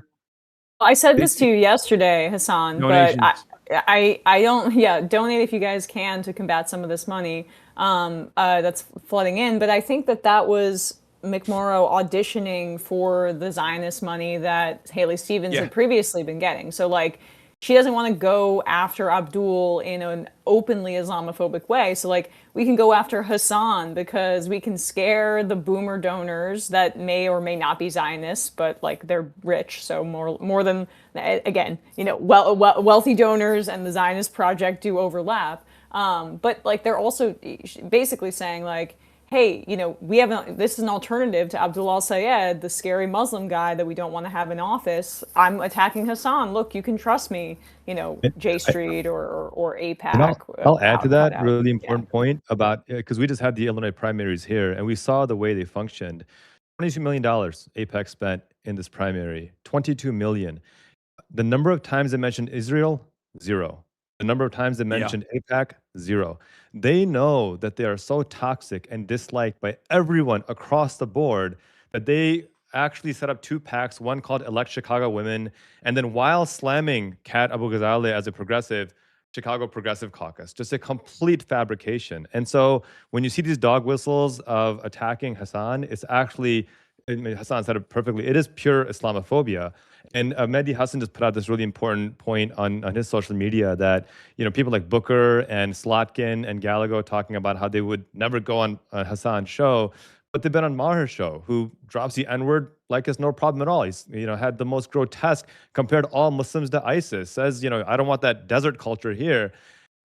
But they have no problem going on his show. So it is a grotesque double standard. It is Islamophobia, and it's important that we lean in at this point. Instead of shying away, lean in because they're already on their back foot. They're not even able or have the confidence to mention AIPAC or mention Israel because they know that people are associating the Israeli government with genocide, rightly so. For us to back off now, I think would be a disservice, and it would enable them to win elections that they shouldn't win otherwise. And can I say real quick? I mean, in what world does a Democrat ever allow themselves to take any NRA money or any kind of gun lobbyist money, right? Like, why is there some kind of exemption when it comes to not just AIPAC, but again, like this is a broader conversation now, right? It is the entire Israel lobby, and again, like especially with this $200 billion ask, especially in like rural America, even they're like, wait a minute, like hold on a second, like number one, this don't make sense. Also, does this have something to do with Epstein? I mean, our folks, the amount of insulting of intelligence, but like what I'm also learning is they don't want to be educated. But what we can do as folks of the left is to just kind of help point out the direction, right? Like, yes, no, this is absolutely part of the Epstein class, that axis of Epstein, right? But it's also a 40-year project of a bunch of neocons and warmongers. And so I'm not saying that I'm going to draw a line for you because I'm not going to insult your intelligence, but I'm saying, like, if you look that way, like you see all this checks, right? And I think that this moment, the window's open. Absolutely. I think that we might be bumping up against the this segment. Crystal, are you there? I can't see you for some Just reason, click on but try again try on your again. screen. If I you just have an did it. issue with seeing Chris, yeah, it'll fix it. That's what I did. Okay. All right. Well, I think I with can hear you, I that, can see Crystal. you. oh, Yeah. I cannot hear Crystal for some reason. I don't want to talk over her. Okay. So, Crystal, take the lead. I don't know. Hold on.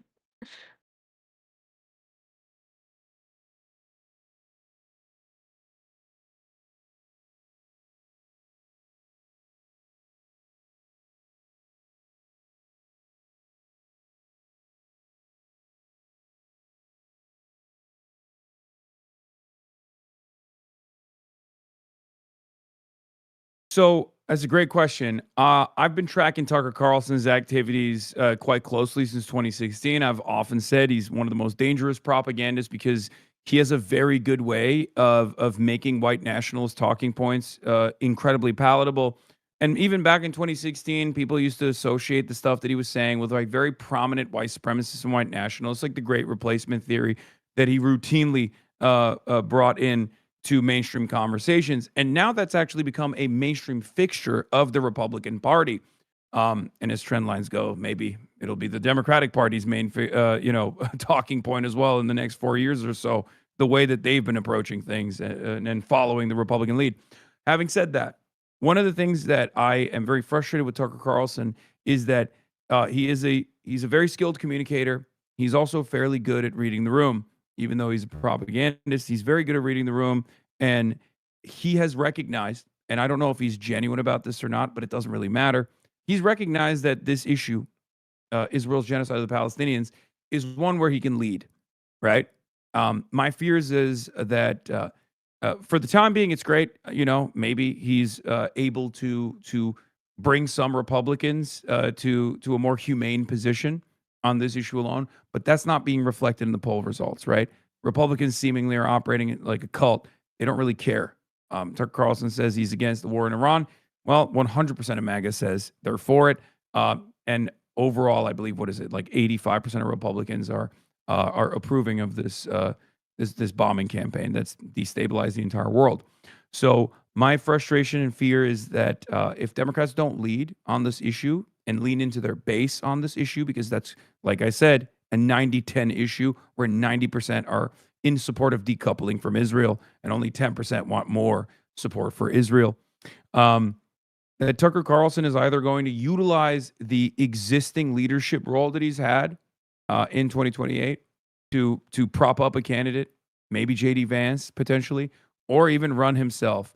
And if the Democrats don't spend the next couple of years also leaning into their base and advocating for this issue, advocating for freedom for Palestinians, sovereignty and dignity for them, advocating to end these wars that we are waging this time directly because of Israel with Iran, they're going to lose. It's that simple. They're going to lose because Tucker Carlson will have had tremendous credibility on this side. And what are the Democrats doing? They're actively trying to attack me and perhaps maybe you guys as well eventually. That because we're unapologetic with our anti-Zionism, we're unapologetically anti-genocide, and they're so scared of facing their base that they don't even want to recognize that someone like myself, I'm just a megaphone. I'm just a platform for the masses. That's the reason why I'm popular, because I have the same frustrations that many Americans do, and I'm just simply able to communicate it to this audience. You're not going to be able to recreate something like this. You're not going to be able to make like a pro DNC version of this, right? Not an independent media. Most people are going to recognize that this is like indecent, and they're going to want someone to reflect their values. We're seeing a version of that on the Republican side. Look at Ben Shapiro. Ben Shapiro was very popular. Ben Shapiro is funded by the same people, the same institutional donors that have funded the Republican Party, the Wilkes brothers, for example. And now look at Ben Shapiro's popularity. Because he's so demonstrably Israel first, that his audience perished. They left. They looked for alternatives that actually don't put Israel first in their conversations. And now he has no relevancy whatsoever. But what are the Democrats doing? What is liberal media doing? What is Jake Tapper doing? These are people that will now try to elevate Ben Shapiro's platform. So they keep showing us over and over again that they would rather coalesce around people who are pro-Israel, even if they're reactionary in every other way, including on Israel, than to expand the tent to people that recognize that the moral center of the party, within the base of support, is on the side of the Palestinians.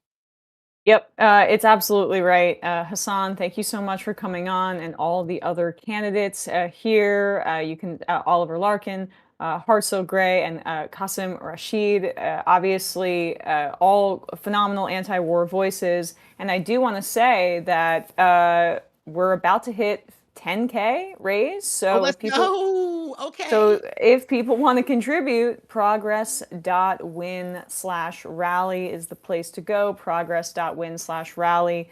You can help contribute there. Thanks to all the phenomenal candidates, and of course, the #1 terrorist supporter in the country, Hassan Piker. I condemn you once again. Everybody leave me off your terrorist watch list. So, see you later, buddy. All right. All right. Bye, guys. Bye. Thank you, Qasim. Thank you so much. And Oliver and Hartzell, we'll see you guys. We'll see you guys later in the stream, I believe. And by the way, shout out to both you guys, because you guys really were, the initial spark, the idea here. And Oliver reached out to me, and I was like, I think it's fantastic. I was hoping, because there's this kind of Dem Tea Party wave that's going on. And so I was hoping that a lot of the candidates who share similar ideology would kind of get together and and do something like this, coordinate on a messaging, just support one another and help each other out. As a former congressional candidate myself, I know that it's a very hard thing to do. It was, Yeah. to me, I was young and really stupid and naive, and you guys are way better at this than I ever was. But I found it quite scary and quite difficult and quite stressful. So thank you guys for pulling this together.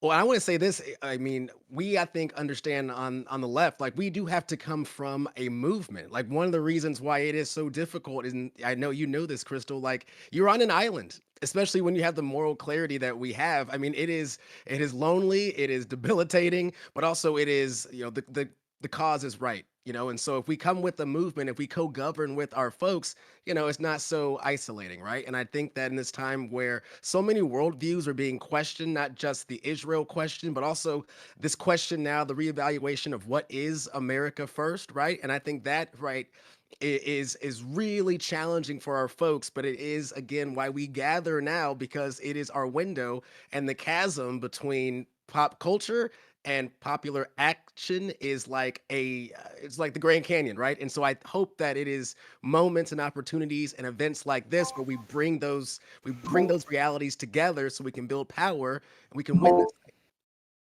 Awesome. Well, we've got a bunch of candidates popping in for our next panel. Again, I want to shout out the progress.win/rally fundraising link.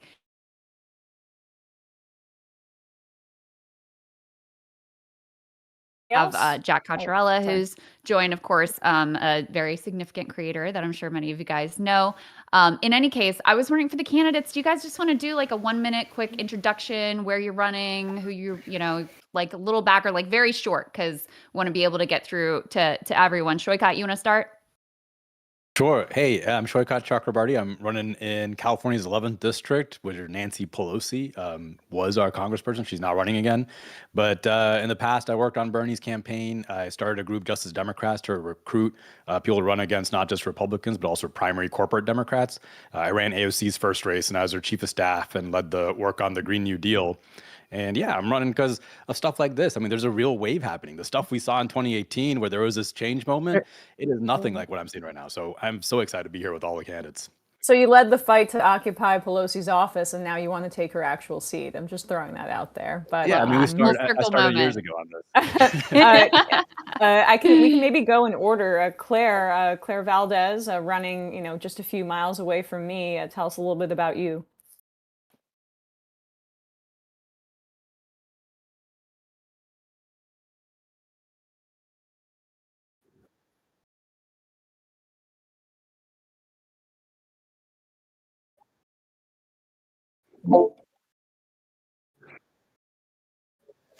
Amazing stuff. We also have Milat Kiros, who is running in Denver. Milat, tell us a little bit about your campaign.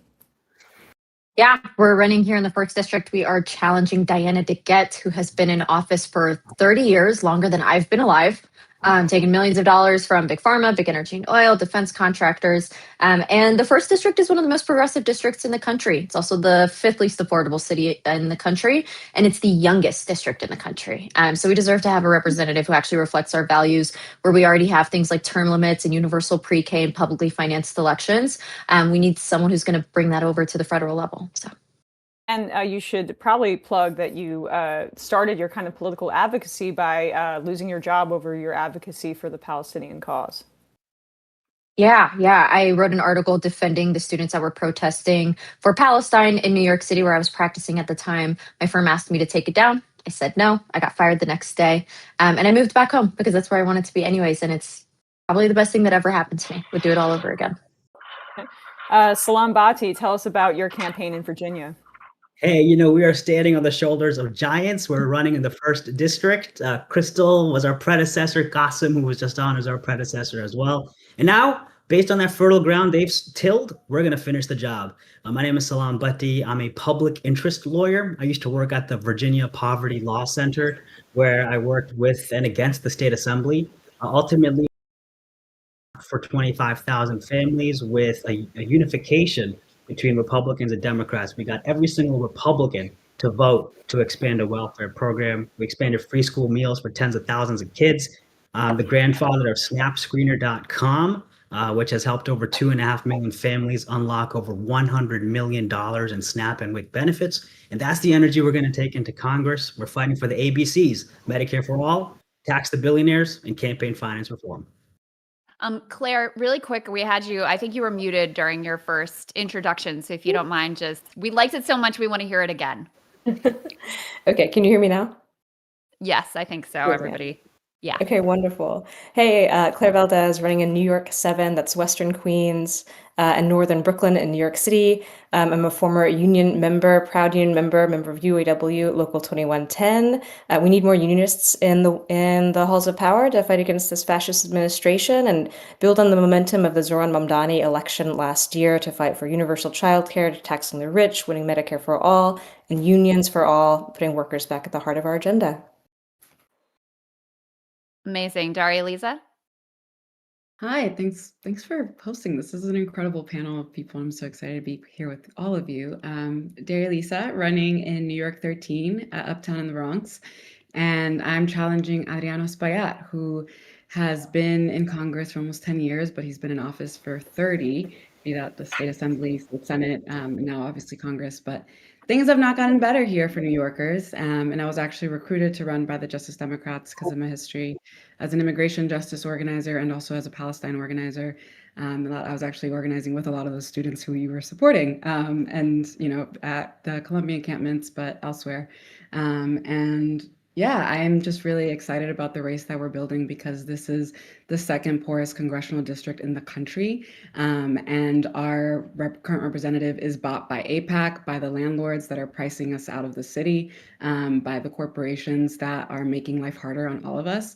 And as a working class person who organizes here, like I have felt these things myself, had to worry about like whether or not I can stay in the city I love because of these corporate landlords, right? And so running to invest in our babies, not bombs, making sure that we're actually addressing childhood poverty here instead of funding this genocidal war machine, making sure that we're fighting for housing for all and that we're abolishing ICE. Chris Rabb, you want to go ahead? I saw your interview with my friends over on Breaking Points, and very impressive. So very excited about your campaign. Oh, thank you so much. I am Chris Rabb. I'm currently a state representative representing the bluest legislative district in the Commonwealth of Pennsylvania here in Philly. I'm running to succeed someone who's been in public office for 50 years. It's the first time in 35 years that this district, this ballot will not have an incumbent on it. And so this is a real opportunity for a Democratic Socialist to represent the bluest dot in the entire nation. It is a majority Black district. It is an ethnically diverse district. It is an aggressively young district, maybe not like in Denver, but pretty young. And it's the left side of Philly. And I'm running as an unapologetic troublemaker for transformational change, for collective liberation. And I'm running against two opponents who are supported by AIPAC. And I've never taken corporate PAC money in the 10 years I've served in the largest state legislature in the country. And this is a people-powered grassroots campaign. I'm really looking forward to a collective victory on May 19th. Katie Bansel of New Jersey's own, not too far from where I grew up. Tell us a bit about your race and why you want to take on Frank Pallone. Yeah, absolutely. Why shouldn't I take on Frank Pallone is a better question. But I'm Katie Bansel, proud to run for New Jersey's 6th Congressional District. It is where I grew up, and I moved here from the Philippines when I was 15, and I was proudly admitted to Rutgers the same year. And I saw the very effects of the illegal U.S. intervention firsthand when I first moved here, and I watched my parents struggle to pay for housing and healthcare, all while navigating this country's very broken immigration system. So politics was never really part of my plan. Then ICE started attacking my community, and I just had to step up. And in the middle of a nationwide affordability crisis, elected officials like Frank Pallone sided with AIPAC and their billionaire donors instead of their constituents. So when they say we have no money for healthcare, for childcare, or a living wage, right before they start sending tens of billions of our tax dollars on unjust and unprovoked foreign wars, I can't stay silent. So yeah, I'm very happy to run this race and looking forward to spend the next hour with wonderful progressive people. Thank you for having me. Oh, of course. Rose Penelope Yee, tell us about your race in California's second district. Hey, Emma. So I am so happy, Kate, to find out another Filipino American on this race. So I'm also from the Philippines, and I am in California in the newly redrawn District 2, which is a huge, huge geographic area, which includes like the Marin County, which is like a wealthy suburb of the Bay Area, and then all the way to where I am, which is Shasta County, which Jacat, you might know, is very much MAGA Republican. And with Prop 50, I thought that we would have now a Democratic representative in Congress, only to find out that he is actually a wolf in sheep's clothing. I was dismayed to hear that, to learn rather, that he voted for the Israel Supplemental Appropriations Bill, which, as you all know, gave $26 billion in military funding to Israel. Not only that, it also prohibited any appropriations of that money towards UNRWA. So not only is it greenlighting the military, the genocide in Gaza, but it was also, in effect, greenlighting the use of famine as a weapon of war. I grew up in the Philippines under the martial law dictatorship, so I'm much older than Katie, and and it is to me just like almost like having PTSD going through what we're going right now with the war in Iran. And I am so happy and so excited to be with this group of change makers and really progressive leaders, because we are needed right now. I know what it's like to live in a fascist dictatorship, and we need to stand up. It is only people power that will change our country. And so we're the ones that are what that we need to take it back with the support of everyone who's here, who's listening. So thank you, Emma. Absolutely. Let's turn to Effie Phillips Staley, running in New York 17 on human rights, healthcare, childcare, and housing.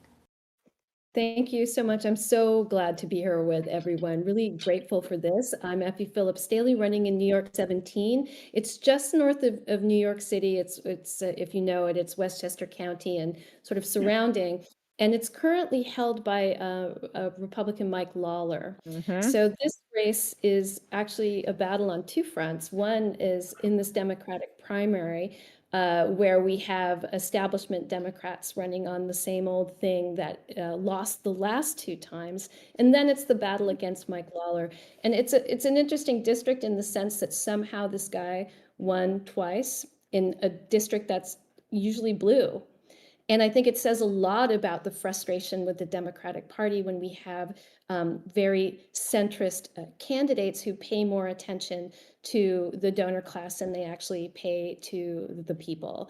And so I decided to run in large part to sort of counter that. I'm a local elected official. I know how the Democratic Party fails to respond to its base. It's led to arguments between me and them in terms of how we run races.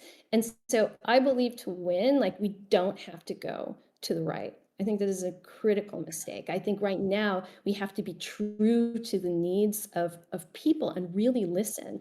And so that's about, of course, it's about housing. It's about affordable, in my proposal, universal child care. It's about Medicare for all. It's about immigration rights, because we all know what is happening right now with ICE is appalling, and the other candidates won't say abolish ICE, and it's of course what we must do. And then it's also about justice at home. This is a key point, but justice abroad. We cannot have our tax dollars go to fund apartheid states or genocide. We simply cannot. And it's not just me saying that. When I am out in the community, people demand it. People want it, and they see that as a litmus test for honesty. And it's not something that the political establishment has caught up with yet.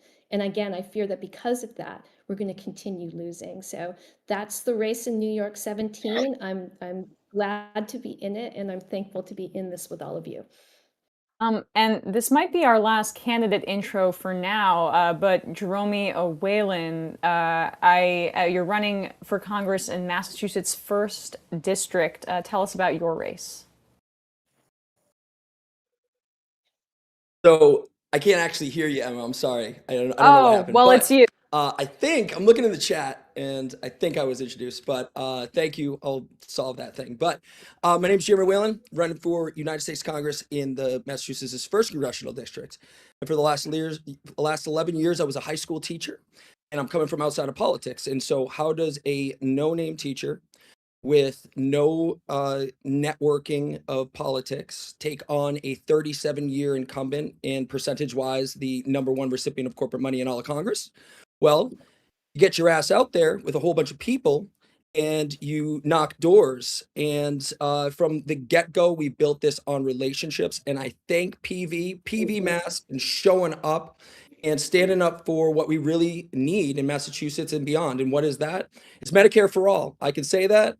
My opponent is taking hundreds of thousands of dollars from the healthcare lobbyists and pharmaceutical industries.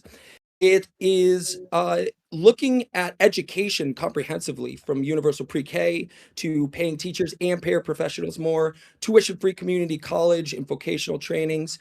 And in Massachusetts, we have the Fair Share Amendment, which is a 4% surtax on incomes over $1 million. And so we have this example that we can extrapolate to the national level, and we could get the job done by actually taxing billionaires and breaking up the oligarchy. And so we have the messaging, we have the branding. We're a scrappy young bunch that is intergenerational, taking a lot of people from an older generation that has been here from the civil rights movement to now, and coupling them up with PV and the likes. And we're making waves over here, and we're going to continue to do that. And again, can't thank PV enough. They've been showing up en masse, and we are just doing a great thing together. So appreciate to be here. Yes, progress.win/rally if you want to contribute. Our last candidate will be William Lawrence, who I think we have here, and then we will throw to our two.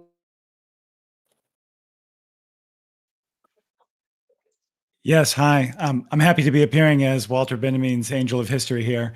I'm running in Michigan's 7th District. I'm a founder of the Sunrise Movement and the Michigan Rent is Too Damn High Coalition. I worked with Shoykot on the Green New Deal. And I'm running in a swing district to unseat first-term Republican Representative Tom Barrett. You haven't heard of him because he hasn't done anything in office. He hasn't held a single public town hall or unscripted event. He's very vulnerable. This is a true swing district, and it's one of the seats that's going to flip the House this November. I'm running against two other Democrats in this primary, neither of whom have ever lived in this district before and are moving in for the sake of running. And both of them have ties to the national security establishment that has been fighting these forever wars for just about my whole lifetime. And this was formerly Alyssa Slotkin's district. And so there's an idea from the Democrats in DC that this is a district that likes to elect hawks. But what I'm hearing on the ground is that people are sick of these wars. And so we're saying yes to housing and healthcare, no to bombs and billionaires. And we're building an amazing campaign here. I'm an organizer at heart. I didn't set out to run for office, but I'm tired of the worst people in the world having the most power. And so I'm running to get a little bit more of it so that I can be a better friend to my friends and a better enemy to my enemies, who are very few, but they have names and addresses and billions of dollars. And I want to take some of that away from them.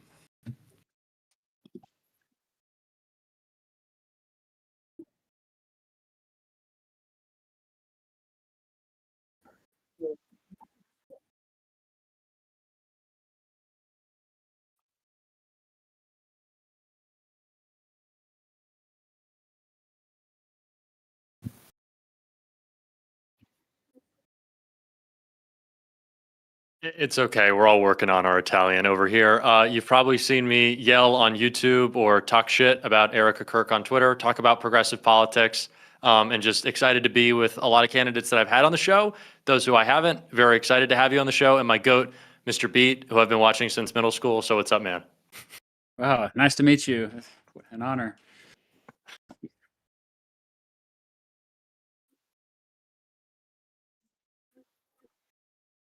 you, Emma.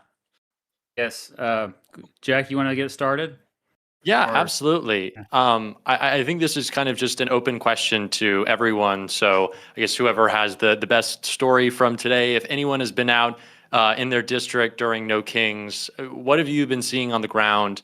I know there are people who have kind of qualms with the, if Kamala was president, we'd be at brunch nature of some of the protests that we've seen in the Trump era. But what have you seen from folks on the ground who are energized in your districts that has gotten you excited today with so many folks out and about? Yeah, one of my volunteers is our neighbor from across the street, and he's been a supporter from day one. But he was tabling at one of the No Kings rallies with me, and he's like, "Salam, I had no idea you were so active. So many people came by to say that I wanted to sign your petition because I heard you speak at this event, or I saw you on Reddit, or I saw you do this or do that." So when he shared that with me, I honestly got emotional because these are emotional times, and I miss my wife and kids who are away for spring break. But this is like, people are inspired. People are fed up with what we have right now. They're ready for this progressive victory. And just stay out there, y'all. Just keep getting out there. Be annoyingly present every single day in every way you can, and you'll move mountains. So Gotta I give- thought the Go direction ahead, you're go ahead, going sir. was. So I thought the direction you're going was someone's out there just petitions to collecting for you, and they didn't realize there's no kings. They thought everyone showed up just for you. And, Salam is king. Awesome. Like Salam, I didn't realize this campaign blew up. But I thought that's what today was, right? yeah, this is just a campaign rally for all of us. But I mean, it's been amazing. I'm in San Francisco, and it's pretty amazing because it's the third one, and every single one just keeps getting bigger and bigger and bigger. It's like the thing that's exciting to me is this is creating the infrastructure for to turn this into a real political movement that gains political power. That's what I really hope this heads into, and also. I know it should be like the infrastructure for when we do a general strike or when we really use this power to like hold this administration back. It could be that, but yeah, it's been exciting to see on the ground. Sorry, Jeremy. Yeah, I cut you and off. Shoika, right there. If you can hold a sign out at a protest, you can mobilize and knock doors and hold palm cards. And we need to translate all of that energy into translation into the ballot box come September, or for me, September 2026 midterms. But today, we went to 9 of these fucking things today. And we were at 25. We had 25 going throughout the district. We had people at each one of them collecting signatures, handing out palm cards, doing all of that. And that is the power of what we're seeing. Because the story that sticks out is guy comes up to me and he goes, "Thank you. I was speaking at one." He goes, "That really moved me." He goes, "This is the first one I've ever been to." And at the first one, I saw people out there and I drove by. And at the second one, I was like, that's interesting. And I thought about it, but I didn't. And on the third one, what we see what going on in the world, he goes, "I couldn't stay home anymore." And that's what we're seeing. We're seeing average people who never thought they were politically, they were going to be political in any situation coming up and getting together. And that's how we win this. I want to give some credit to, the people with those signs, because I saw those signs, the brunch signs. I'd be at brunch right now. No shade to the brunch people. It's an important funnel. You're right. Yes. It's an important funnel, but I will say I watched someone literally walking with that sign past a group of people that were actually having brunch on Saturday this morning. And so there are people that are coming in and this is their introduction. And I think the most important thing that I've seen from our experience with No Kings is that we're having conversations with folks to make sure that they understand that this is not just about Trump, right? Like Trump is not the cause. He's a symptom of this greater problem. And we have to be having a conversation about the billionaires and the corporations and the influence that they have in our governments and giving them permission to actually kind of join some of these other movements that we have here on the left to realize that there are so many other things that we need to be focused on to get to the structural mess of this right now, so that we can get some real progress done. Yeah, I just want to jump in because you never really forget your first rally. And then it ramps up from there, right? And we were at Highland Park today. We also have a bunch, and while we were out there, we got this really hard question, like, why challenge Frank Pallone? Like, why are you going after an experienced Democrat when you should be focusing on Trump? And like, I like what Milat said because this is not just about Trump. But when I asked them, what does that experience really look like? What has he done for you? Can you tell me a couple of things that you can think on top of your head that he has done. We explained the influence of AIPAC and how it has led to our financial and military support of genocide and war. And when we told them that Frank Pallone was just named to the House AI committee, but he's never heard of Palantir, then they start thinking like, oh, okay, let's think about this guy a little more. Then they were willing to listen. And we continued the conversation from Gaza to universal healthcare and childcare. And progressive viewpoints are going very mainstream. And now they're more pumped to go to more rallies because they start realizing that this is very, very prominent. This is a thing. And this is not just a one day I show up, but it's an every day I show up for my community. Yeah, I I just think wanna for me, follow up. here in New York, sorry, did I cut someone? No, go Oh, ahead. sorry. Here, here in New York, something that has been really exciting to see is that people have gotten a taste of winning in a way that has been really exciting. Last year, folks were like, oh, he's never gonna win. And I was like knocking on doors in early February, being like, hey, have you heard of this guy?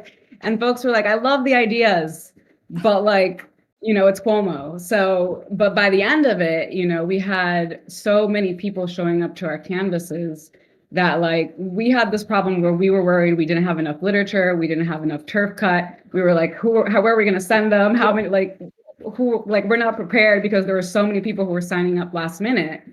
And, thankfully it always worked out. We always ended up having we were over prepared, but the point being that as people showed out, right, more and more, they were telling us that they wanted to be organized into something bigger, and that they wanted to keep coming back to something, right? That wasn't just this one race. And so part of why, I think these races that all of us are running are so important is because people are trying to find a way to plug into their politics that goes beyond one election, goes beyond one seat, goes beyond one moment, right? And so we are all hungry for transformational change on a deep structural level. And I think the sizes of these No Kings rallies are indicative of that. The fact that my first canvas that I led last year for Zoran was 5 people. And then by the end of it, I was overwhelmed with how many people were coming to these canvases, is indicative of just how much people really want to be mobilized. They want to be organized and plugged into political homes. And these spaces are the spaces where people can be absorbed into those political homes, find the issue that they're excited about, and do deep transformative work around them. So yeah, that's for me why this is all really exciting. Yeah, and actually following up on that, I think a key one here in my district in New York 17, there was always this perception that it would be impossible to win if we spoke about Palestine. We were advised when we first started in this race that to not discuss it at all. This is what the Democratic Party was telling us, but that is not what the people were saying. And so when we were out at the No Kings rallies today, which were huge and which were very much a kickoff for these congressional campaigns in their design. The people who put them together did it basically to start organizing people to begin attacking Mike Lawler. But as I was walking through the crowds, people were coming up to me and saying, "You're the candidate who talks about Palestine." They're like, "Thank you." None of the others do it. And and to me, what I've been hearing throughout the whole race is that until we began talking about the obvious thing, that people felt that there was no place for them. How could politicians really go out and campaign and not talk about the most consequential foreign policy issue of our time with a genocide, with apartheid? And so it was great to go out into No Kings and to have people come up and say, "You're talking about it, keep doing it, keep talking," because we have to kick this door open in our district among the Democrats themselves. So it was really exciting to see people coming out and and also the petitions got tons of signatures. So that was fantastic too. So, Effie, further to what you just said, actually we need to look at what the liberals, especially the white liberals, are are talking, and how they're not connecting the fact that what's happening in Gaza, the genocide in Gaza, and the over funding of the military industrial complex and the Pentagon is actually taking money away from the progressive causes that we so dearly fight for, like Medicare for all, for example.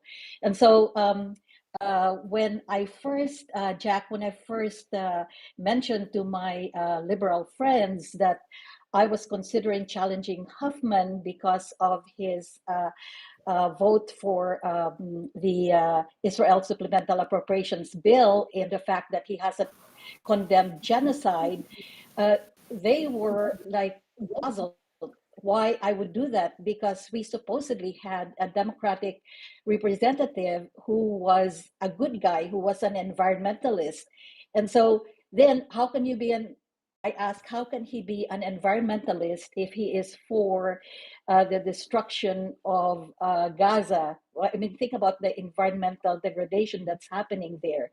And gradually, though, what I am seeing is that people are now connecting it. And thanks to the work of Track APAC, that they're able to put up how much these politicians and these incumbents are actually getting from the pro-Israel lobby and the corporate PACs. It really is helping progressives like us show the voters out there that we do not accept money, and these are the people who accept money. So I think we're starting to see the consciousness of people relating what's happening in terms of foreign policy and how we spend our money and why we lack so much of what we need here in the United States. Yeah, So, absolutely. we got to give it. We got to plug the link progress.win/rally if you want to donate. So please check out that link. It's been brought up in the chat. Go ahead, Jack. Well, Mr. Beat, you got to go Jedi on them. Don't say if. You will donate. You will. And while I have the floor, and sorry I was late, class, because I was late to this thing because I got the time zone wrong. But I did research every single one of you 11 folks running for Congress. And I just got to say, it's just so freaking inspiring because I was just like, wow. Like, I just find myself nodding my head like, yeah, I agree with that. I agree with that. I agree with that. I'm not used to that. I'm a 44-year-old man, and my whole life, I'm kind of used to like seeing a politician's platform and being like, okay, what are you actually for? Like, and so, yes, thank you for like being bold and just like being for things. But yeah, like obviously my big issue that I'm passionate about is maybe not obviously, probably my shirt says Y435. I've only recently become an activist, and because I make history videos, political history videos, and becoming an activist in the past really couple years. That's how I connected with Progressive Victory. Is it's been new to me, but I think I have much more appreciation for it now. I'm trying to raise awareness about uncapping the House, which is a very obscure, wonky issue that no one even knows about. And so, but I want to bring that to the table, like see what some of you think about it. However, I got to give a shout out to Salam, who I've already endorsed because he has added it to his platform. So Salam, thank you for taking it on. But yeah, this idea of all of you mentioned reforms that are great, but we can't really do any of that until we have proper representation. I think representation is the root cause of all of our problems. Everything that is happening right now with the federal government is unpopular. So you'd think that, oh, hey, we're a representative democracy. Maybe unpopular stuff would actually not happen. So unless we change representation, everything else is a pipe dream to me. And that's why I focused on this issue of uncapping the House. So start with Salam. Salam, why did you decide to why was it easy for me to convince you to and actually add uncapping the House to your platform? It's very similar to one of our 3 policy priorities of campaign finance reform, one of the ways that we can kind of dilute how politicians are bought out is by uncapping the House and increasing the amount of representatives. It's a win-win situation because with the current administration, with the current SCOTUS that we have, it's going to be hard to repeal Citizens United, which we want to do, but we just understand it's going to take a little bit of time. So uncapping the House is one way around campaign finance reform. And also the win-win for people is that my district has 820,000 people. It covers suburbia, new suburbia, rural, farmland, and the Chesapeake Bay. So when somebody asks me, what's your priority for the district? I'm like, which part? Every single thing has a different focus point. But of course, federally, Medicare for all is the one big thing that will improve everybody. It really goes down to the thing that this is not fair to the constituents. So we really need to get that number down so that we can have a better, teacher to student ratio, which means that we can all have a better Congress that's representing the people. I think it's about fairness. What about the teacher here, Jeremy? I want to hear Yeah. from you. I've endorsed a So- couple other teachers, by the way. So it's funny that you said that you did your research, Mr. B, because I actually had that video sent to me by one of my former students, and he was like, "Oh, you got to get endorsed by this guy." Let's And I was like, go. "Who is this beautiful Tony Hawk-looking man telling me that 435 is not the magic number?" So then I actually had to go in and do my research, and I think it was 1929 when we hit 435, and then we just left it. Almost 100 years ago, we're talking about. And in my district, just like Salam was saying, 750 plus thousand people. And I make it an absolute priority to give my phone number and email and contact everybody I possibly can. But the fact of the matter is, back then, I think it was at 250,000. And thinking about having relationships with all those people and doing the job, I mean, it's an extraordinary amount of work already. So we need to start thinking about it that. And on top of that, you hit the nail on the head when you said it dilutes the system of political finance and it lessens the blow in a post-Citizens United world. And it creates a more vibrant democracy at the same time. So yeah, I'll be sending you that over, Mr. B. Don't you worry. Awesome. No, I absolutely love that. In my dream world, campaign finance is public finance. So this is a really good point because when we were knocking on doors, we've knocked on thousands of doors by now, and you walk just one town, and it's like, oh my God, we've been knocking on thousands of doors, and we're still in the same side of town. And it's especially in my district where they gerrymandered the heck out of it, where no matter what you do, it's so hard to reach certain areas and certain communities and talk about representation where if I were elected in June, I mean in November, if I win in June and November, I would be the first Filipino American immigrant to ever represent New Jersey in Congress.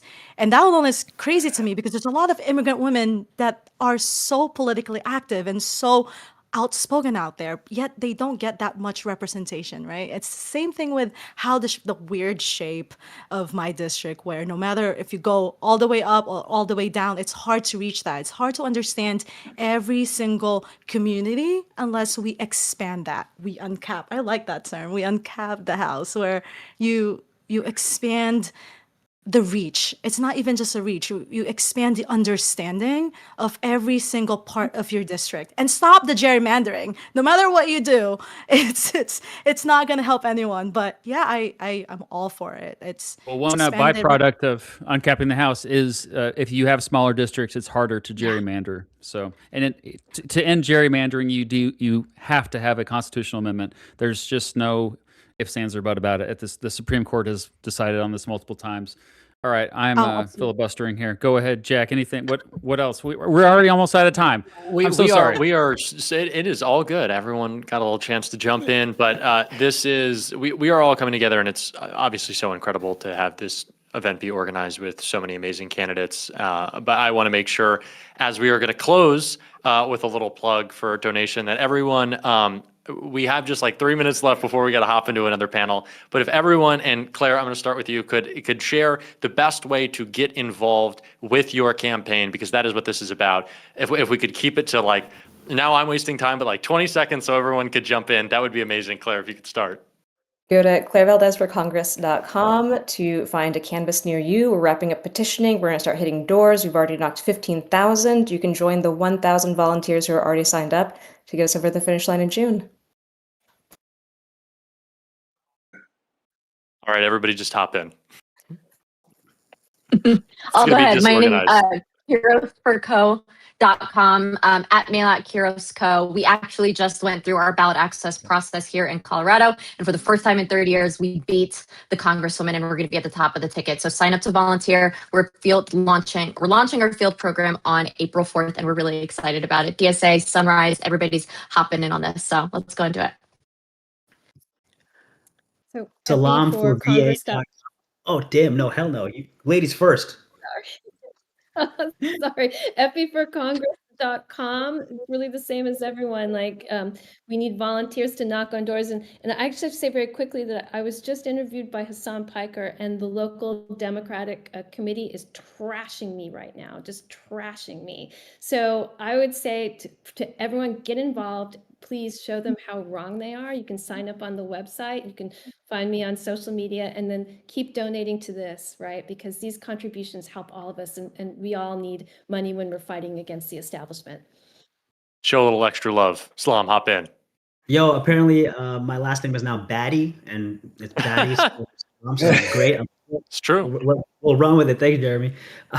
So how can you find me? I'm going to post a link in the chat over on Discord, link tr.ee/salambuttiva, or you can just go to salamforva.com. We've got about 20 different ways to volunteer with the campaign. The form is on our website, so you can do it in district, in state, out of state, out of anywhere in the world. We have so many ways for you to help and be a part of this movement. But donating to this fundraiser is phenomenal, because here's the thing. We all have to spend 5 to 7 hours calling donors a day. And this is like 100 voicemails that nobody ever calls back. And so that's 5 to 7 hours away from knocking on doors and actually meeting the voters. So fundraisers like this help us reduce our call time and actually increase our voter time. And that's how we're going to win. So thank you so much for all the donors. Thank you to the organizers for creating this. Katie, let me toss it to you next. Oh, me? Oh, go to katiebunsil.com. Very easy to find a canvas near you. We also just got on the ballot this week with 62% more signatures than we needed and required. So we need you to beat Pallone. It's not an easy task, but we can do it. We can overwork it. And the only way to beat someone with a $3 million war chest is you overwork him. We're going to knock on as many doors, and we can knock doors with you. Come join us. We're a fun group. We also could be baddies. But come join us, katiebunsil.com. Thank you so much. Make it happen. Shoykat. Yeah, go to shoykat.us. I'll put it in the chat.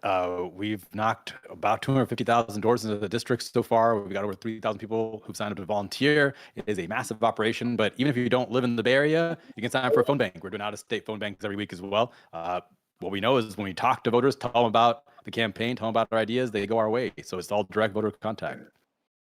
Incredible stuff. Jeremy, want to hop in? All right, I just got my jacket on because I have a whole bunch of patches that mean a lot to me. Right there, PV, right there, because y'all show up. So how do you do that? I just put a thing in the chat, whalinforcongressma.com/volunteer. Fill out that form. Our field director, Lizzie, will get there. We got lawn signs in, y'all. That's right there. We're collecting signatures. When we go out and canvass, we go and we have food and we have drinks and we celebrate after. We're building community because that's how you build a movement. So whalinforcongressma.com/volunteer, and much love, PV. You show up all the time. Special love to PV Mass. Let's rock. Incredible. Rose? Hi everyone. So roseforcongress.com, California's 2nd district that's been redrawn. I'm the only Democrat that's challenging the AIPAC-funded incumbent, and there are 4 Republicans that are also in the race and 2 independents. But California has a jungle primary, and this is a Democratic district now. And so the chances are that I will be the one moving to the general, and that is what my opponent, the AIPAC-funded incumbent, is afraid of. So please join roseforcongress.com. And Crystal, I don't know if you remember, but my husband Timothy and I were like founding donors to Breaking Points. Thank you. Oh my gosh, that's amazing. Thank you, Rose. Yes. We'll definitely I have go a to what was it? picture. Rose for Congress, guys, go Yes. support her, and everybody else too. All right, we got two more folks. Need to make a quick plug. Yeah, hey, this is Will Lawrence running in Michigan 7th District. The website is wewill2026.com because Will is my name. We the people come first and we will win. We're building a movement on the ground here in Michigan. You can volunteer in person or online. We got members of the PV community who are amazing volunteers and are here in the office right now. So we'd love to have folks involved and a part of it. Wewill2026.com. Shout out to PV. This is an awesome event. Is there anyone I'm missing? I don't want to be a bad host here. This reflects poorly on my podcasting. Oh, and Chris. We need Chris. You want to go first? Perfect. Hey folks, Chris Rabb here, chrisrabb.com. My primary is on May 19th, Malcolm X's birthday. So that's a good omen for me. And you can sign up to volunteer, to give. So excited to be part of the PV community. Justice Democrats endorsed, Working Families Party, Sunrise, all the baddie lefties out there. And I really appreciate you all amplifying all of our races. This is so important. We're going to have a collective win. Best for last. And yeah, thanks again for having us all on. This is incredible. And as folks were saying, this is so important because it really is what gets us out to the doors. I'm grateful that our team's already knocked on 14,000 doors and we're excited to knock on so many more. So, go to DariaLisaForCongress.com/events to sign up to knock on some doors yourself. You can also visit us on our socials at DariaLisa4NY on Instagram, Twitter, or I guess X now, or anywhere else. That's our handle. And yeah, thank you all so much. I'm really grateful. Thank you. And before we hand it off to the next panel, I got to plug one more time, www.progress.win/rally. The last time I checked, I think it was like a scooch above 18,000 raised, goal of 20,000 right now. I'm going to be donating 1,000. So somebody match because we have less than 1,000 left. With that said, we got to hit that goal and go donate, go get involved, go help collect petitions, go do it all. We got to organize together. And I'm so glad that we were all able to make this happen. Thank you, everyone. Thank you, Jack. Thank you guys so much. Thanks, Thank you everybody. also, you Jack all. and Mr. Beat. Mr. Beat, my son you. loves Thank your you, Mr. videos, Beat. and I love watching them that's with amazing. him. So yeah. I watched Breaking Points, so. Oh, awesome. There you go. I love making these connections. So thank you guys so much. I just had a friend who texted me who's not like super political and she's like, oh my God, these people are all amazing. So everybody made an incredible impression. And this is one of the things that I was, when Oliver pitched me on, being involved with this event, this was the thing that I was so excited about because I see all of these incredible candidates. I'm trying to keep up as best I can, but there are so many amazing people running across the country. It's just a wonderful problem to have. And so it's very exciting to see some of you guys and get to meet you and know your campaign and what you're up to a little bit better. Thank you. Of course. Yeah. Thanks for having us. Of Thank course. you. Of course. Good luck to everybody. Progress.win/rally. I also want to give a special shout out to Katie Bansel, guys, because for various reasons, she didn't end up part of the group link. So make sure that you go give her some love also at her fundraising site. And I think next we're going to get set up for a panel with a lot of incredible organizers to talk about that aspect of things. So, if you're short on funds, we totally get it. There are a lot of other ways to be active and involved. Our next panel is going to give us some sense of, ways that you can do that. Working Families Party, DSA, of course, through Progressive Victory as well. I'm hearing some echo from somebody here. There we go. I think we got it taken care of. So let me go ahead and start introducing our next panel. I see we have Ashik Sadiq in. He is with DSA. Let me see. Who else have we got here? We've got Hanya Jodat. She is with Progressive Victory. She's Global Director of Progressive Democrats of America, Middle East Alliances, Partnerships Director with Roots Action, and founding member of the Women's March in LA. Let's see who else we have. Megan Romer. Megan is a national DSA co-chair involved in organizational strategy and chapter coordination across socialist organizing networks. We have India Walton. India, great to see you always. Community organizer, former Buffalo mayoral nominee, known for democratic socialist policies, including housing, public safety reform, and economic equity. We have Benjamin Gilbert Leaf. I asked him if it was Gilbert because I was trying to break out a little bit of my high school French, but sadly it's not. Anyway, Benjamin has been such an incredible part of the organizing team here. He is deputy executive director of Progressive Victory. He's a community manager, political strategist, and organizer. He's also a prominent member of Vosh and TYT communities. We've got Alexandra Rojas in the house as well. She's executive director of Justice Democrats. Has you guys probably see her all over the place doing political commentary and repping her values. And who else? We've got Mike from PA, who's going to handle this, moderating this conversation. He's a progressive live streamer, commentator known as Mike from PA, covers U.S. politics, policy analysis, and progressive electoral strategy. You can find him on Central_Committee. And we also have Howard Chu joining, who was a founding member of the Working Families Party. Did I get everybody here? Did I miss anyone? I don't think so. I think that's everyone. I think we got it all. All right. I'm going to step back and hand it over to you, Mike, to lead this conversation. Can't wait to listen. All right. Well, welcome to everybody. I'm so pleased to be here with so many great organizers. If you're a longtime viewer of my stream, you've seen some of these faces before, and there's some new faces. So thank you guys so much for coming on. I think... I think I would love to start with, do we have a Sheik on here? All right, because this is... Oh, I think a Sheik is broken. Oh, no. Oh, no. Okay, well, we're going to... Quite literally, oh, no. Oh, no. Oh, no. Wow. Yes. Well, geez. I would say that... Okay, Sheik, do we have you? Okay, Megan. I'll throw it to Megan. Basically, one of the things that I've really been excited about this cycle is the fact that so many people are feeling ambitious about, what we can accomplish in politics. And I think the thing that has been missing for the left is like actionable campaigns that we actually are working on where we are challenging for power. And, the big elephant in the room right now is, Hassan Piker is currently being attacked by the mainstream Democratic Party, especially those that are associated with Israel. And there is an attempt to kind of tamp down on this kind of progressive grassroots energy because it's starting to bear fruit in actual political races, the formation of groups like DSA and the increase of our importance in the political space, and places like my live stream or Hassan's live stream or other live streams.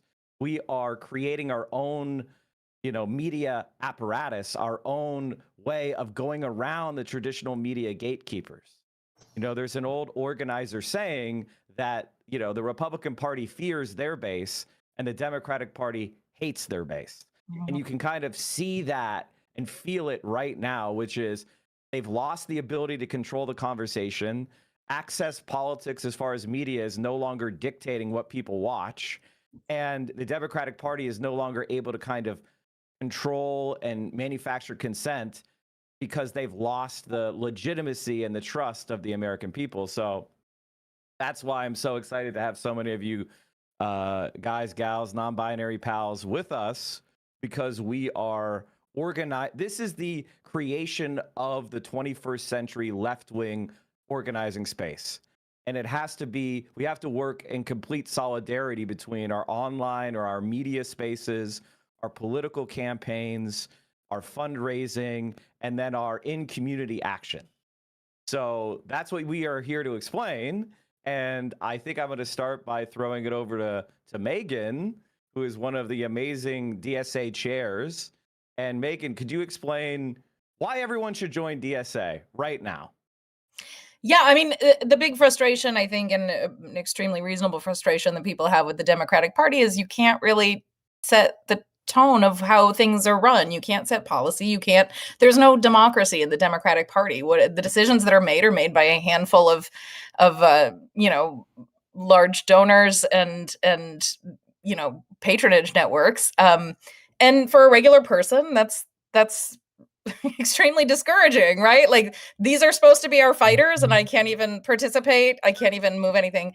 So what DSA does is real democracy on the ground. The way we make our decisions, the way we organize, we do it democratically. What campaigns we decide to fight, where we decide to show up to organize, those decisions are made collectively and with a bunch of people. And we are explicitly socialist. We're not shy about it. We're not the Democrats who are like, no, we're not. Right. Stop calling us that.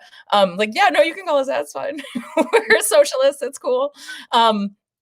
Really kind of fighting against. We're not fighting for a kinder, gentler capitalism. We're not fighting to soften the edges. We're fighting to have worker control of every aspect of our lives, of our housing, of our workplace, of our communities. So yeah, get involved because you can. You literally can, Right. which is such a different thing to just sort of, to get involved in the Democratic Party means to vote in a primary, which obviously you should do. But that's the pushing you're going to do because clearly they don't listen, right? Like Right. if we've ever learned that before, we definitely learned it this November. They do not listen to their constituents. They're still, we've got all those leaked documents that people are like, we had no idea they were mad about Palestine. Like, what are you talking about? We were at your house with a megaphone. What do you mean you didn't know? Who are you lying to? It's not Yeah. going to be me. So, yeah.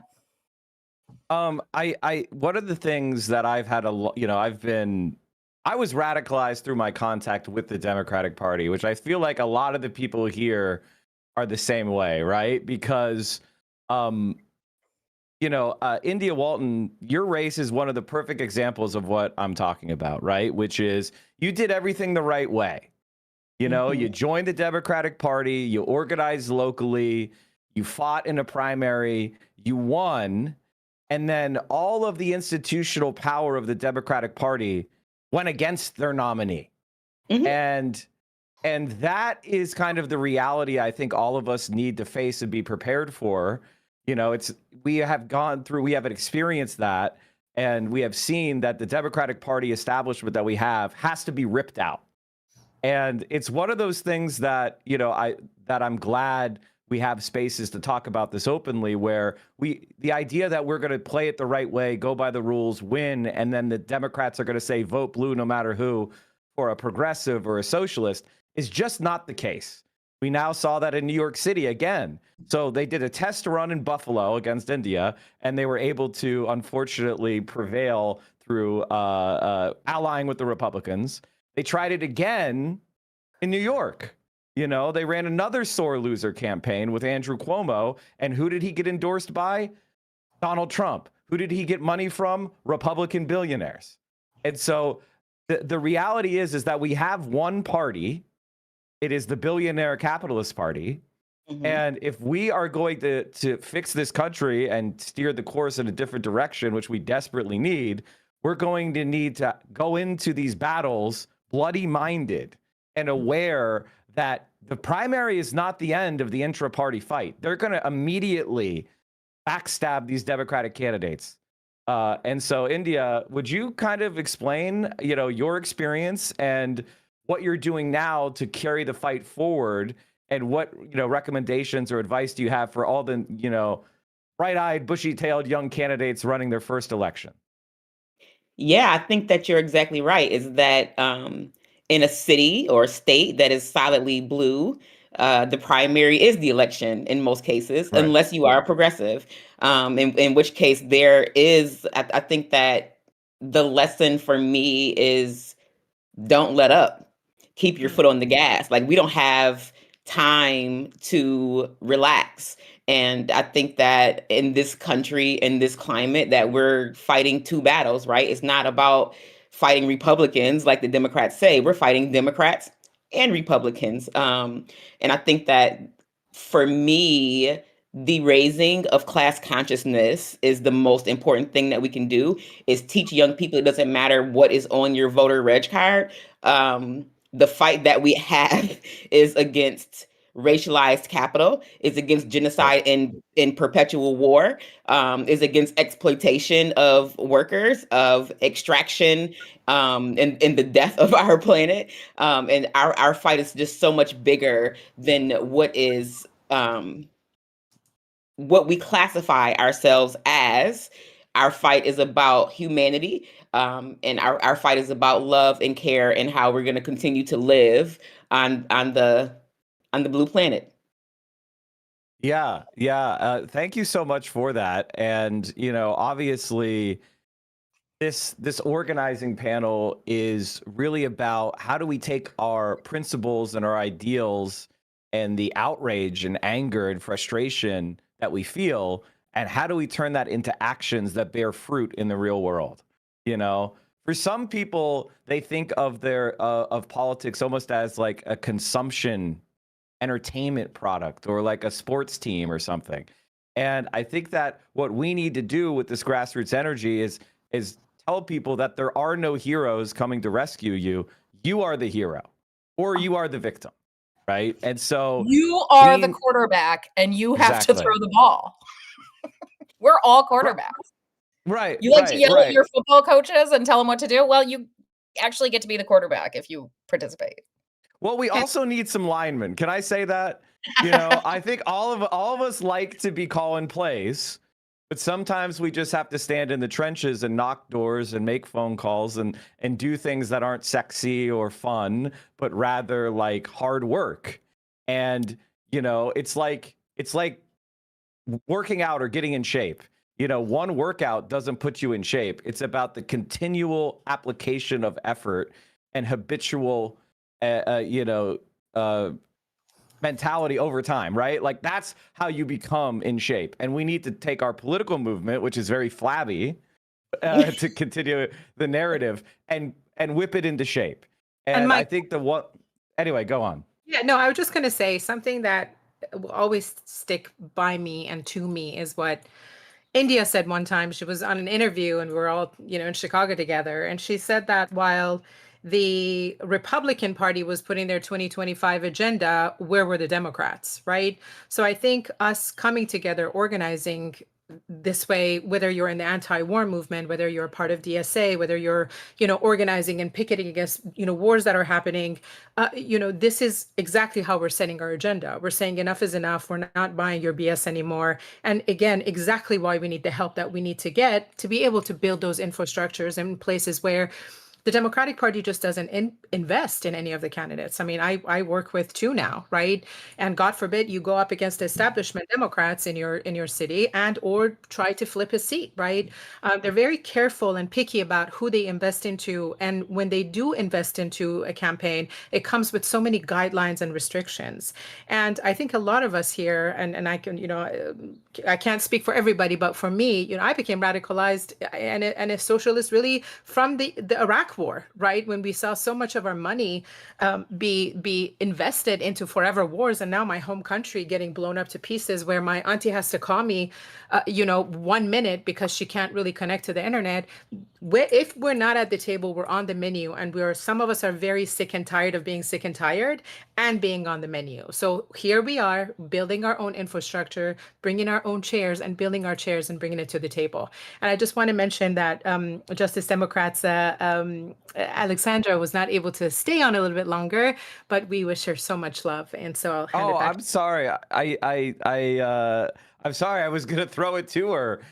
Somebody should have yelled at me and interrupted me. I'm sorry about that. I was Wait, we can vamping here. interrupt. I didn't know that was a thing. I would have done that earlier. Yeah. See, I'm an East Coaster, so we're used to this. West Coast. I just keep talking until someone has something to say, and then they talk over me, and I stop talking. Well, I have something I'm not to used say, to this so polite. I'll talk over you. It's fine. Yeah, go ahead. Because there was something that you actually said that really resonated with me, but there was also something you said that I kind of disagreed with. So because I'm a leftist, I'm going to focus on the part that I disagree with. And one of the things that you sort of said was like, we really need to almost like view organizing, view electoralism as like eating our vegetables almost. Like we have to hold our nose. It's hard work. It's like working out. You need to do the hard thing to build the muscles day in, day out and make it a grind. And the truth of the matter is, one of the experiences I've had, and one of the things that think makes progressive victory so particularly unique, is that in my experience, it actually hasn't been that much of a grind, and it actually hasn't been that much of a slog. I mean, if you're a leader in these organizations, I can tell you it's fucking brutal, and it absolutely is. But from the perspective of just like a normal everyday volunteer and community member, it's actually really fun and really rewarding and really enriching. And one of the things that really resonates to me about orgs like DSA and like PV is the either for PV online community or for DSA, the offline community. And I think that community building in this era, it lets you have this thing, this like actual pearl of unique, like precious friendship and socialization, absent from the TikTok or YouTube algorithms that we are all inundated with every day. And it creates an environment where you can have real organizing, where you can have real conversations, where you can have real like relationships that can grow, and relationships of the people that you're with. It also changes your relationship with government and institutions itself. People are anti-institution when they live in a world where there aren't any institutions that work. And in my experience, I can't think of a single fucking institution that works, including PV. So it's like, I really don't think that it needs to be framed as this like, oh, it's just eating your vegetable. I think it's the fucking dessert. I think it's the cherry on top of democracy, that the one good thing about the system is that it creates the mechanism for people to get involved in a way that can be so rewarding. No, I think I'll agree with you, but I will also say that it's like a runner's high. You know, there is work to get the output, and I have to tell you, for me, some of the best feelings I've ever had in my life is those moments of solidarity when you win. Like, for example, you win an election, or you win a union contract, or you win an organizing battle, or you raise a bunch of money for a cause, or you pass a ballot measure, or you get a landlord to cave to a tenants union rent strike. Like, those feelings are unmatched, and that feeling when you're with people of all different backgrounds and races and jobs and life experiences and genders and you name it, and you're pulling together in solidarity, there's no feeling like that. So I agree with you, but I want to be transparent with people that I need you to work too, because I think a lot of us have this mentality of sitting back, and I think leaning forward. And you're so right, it is fun to be in a room with like-minded people pulling in the same direction, but you're still pulling. So I agree with you. I'm just modifying it slightly. It's like really delicious vegetables. Like, they can be delicious. Like, you make good vegetables. Like, wow, who knew that Brussels sprouts could sing in my mouth like this? I knew you were gonna go for. Everyone goes for Brussels sprouts. I don't. Is this have like you had? Okay. Have you had Brussels sprouts with a balsamic glaze, roasted? No, lots of garlic. I'm 26 years old and terminally online. I've had chicken nuggets and Coca-Cola. That's about it. Mike, I add vinegar and I add a little bit of honey to it with Parmesan cheese. Well, yeah. Okay. I mean, yeah, balsamic vinegar. Yeah, exactly. Well, I think you'll find that your palate, challenging yourself a bit, trying something a little bit new, not just the nuggies, or at least instead of barbecue sauce tomorrow, why don't you try some sweet and sour, live a little. Shave them very thin. Uh-huh. Put some pomegranates in there, a little bit of vinaigrette, eat them raw. Some walnuts, makes a great salad. Mike, so not only do we on this panel get to talk about politics, and how to organize, we talk about recipes and how to make chicken parmesan, but to everybody. Well, what are you organizing for? What are we organizing the community for? Right there. That's the whole point. It's been massive. Look, let me just share with it. First of all, it was an absolute honor of a lifetime. It's just an honor to be in community with all of you here. A lot of the work that you all do, we look up to, because our campaigns need you desperately. From the time where, we met with PV, me and Hartzell, to the point where we were on your show just recently, Mike. And thank you for the beautiful, wonderful opportunity for us to be on your show. And of course. really building closely with KCDSA, who has been, in terms of sometimes, we don't have the finances to really hit the ground running and expand quickly. So they send their best volunteers, and all of their volunteers are incredible and amazing, right? And KCDSA is one of the fastest growing DSAs right now, from my understanding, in the nation. I want to say, Megan, please correct me if I'm wrong. I know they're going to yell at me later in the chat later. Oh my God, you didn't, but I mean, we need everybody and we need each other.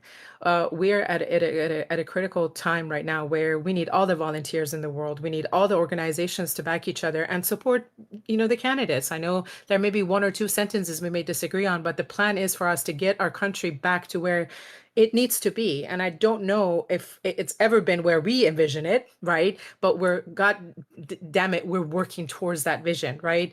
And to look, with the organization that me and, and India, you can speak to this as well, with Roots Action, where we build a lot of these anti-war initiatives together. They're the ones that are carrying right now this social justice and the racial justice, in addition to the anti-war movement, on their backs, right, with very limited budget. So all of this, all of the organizing, whether it's the money, the volunteers, being able to get on podcasts to just showcase talent, movements, initiatives, all of this is not only a blessing, but it just has to work together, united. Right. So I don't know, India, if you want to talk maybe a little bit more also about Roots Action and what we do with that as well. Yeah, I think that in a time where we're seeing like this sort of like enclosure of information, right, and the merger of a lot of media companies, I think that independent media is super important. And one thing that Roots Action does for me is gives me a platform to say things that might be unpopular, like Chuck Schumer should retire. So it's vitally important, though, like in all seriousness, that we have platforms to be able to talk about things that are important to us. And the interesting thing is that it's not things that are just important to us. It's actually the dominant thought, but not the dominant narrative. And I think that a part of our organizing effort has to be to turn our issues into not only the dominant thought, but also the dominant narrative, and have people talking about things that are important to us. Yeah, I couldn't agree more with that. I feel like we already have that. I look at polling, or I look at the information that we have available on issue after issue. And then and they all seem to be aligning with the left of center position, whether it is anti-war movement, or whether it is, Medicare for all, whether it is having a pathway for humane immigration policy.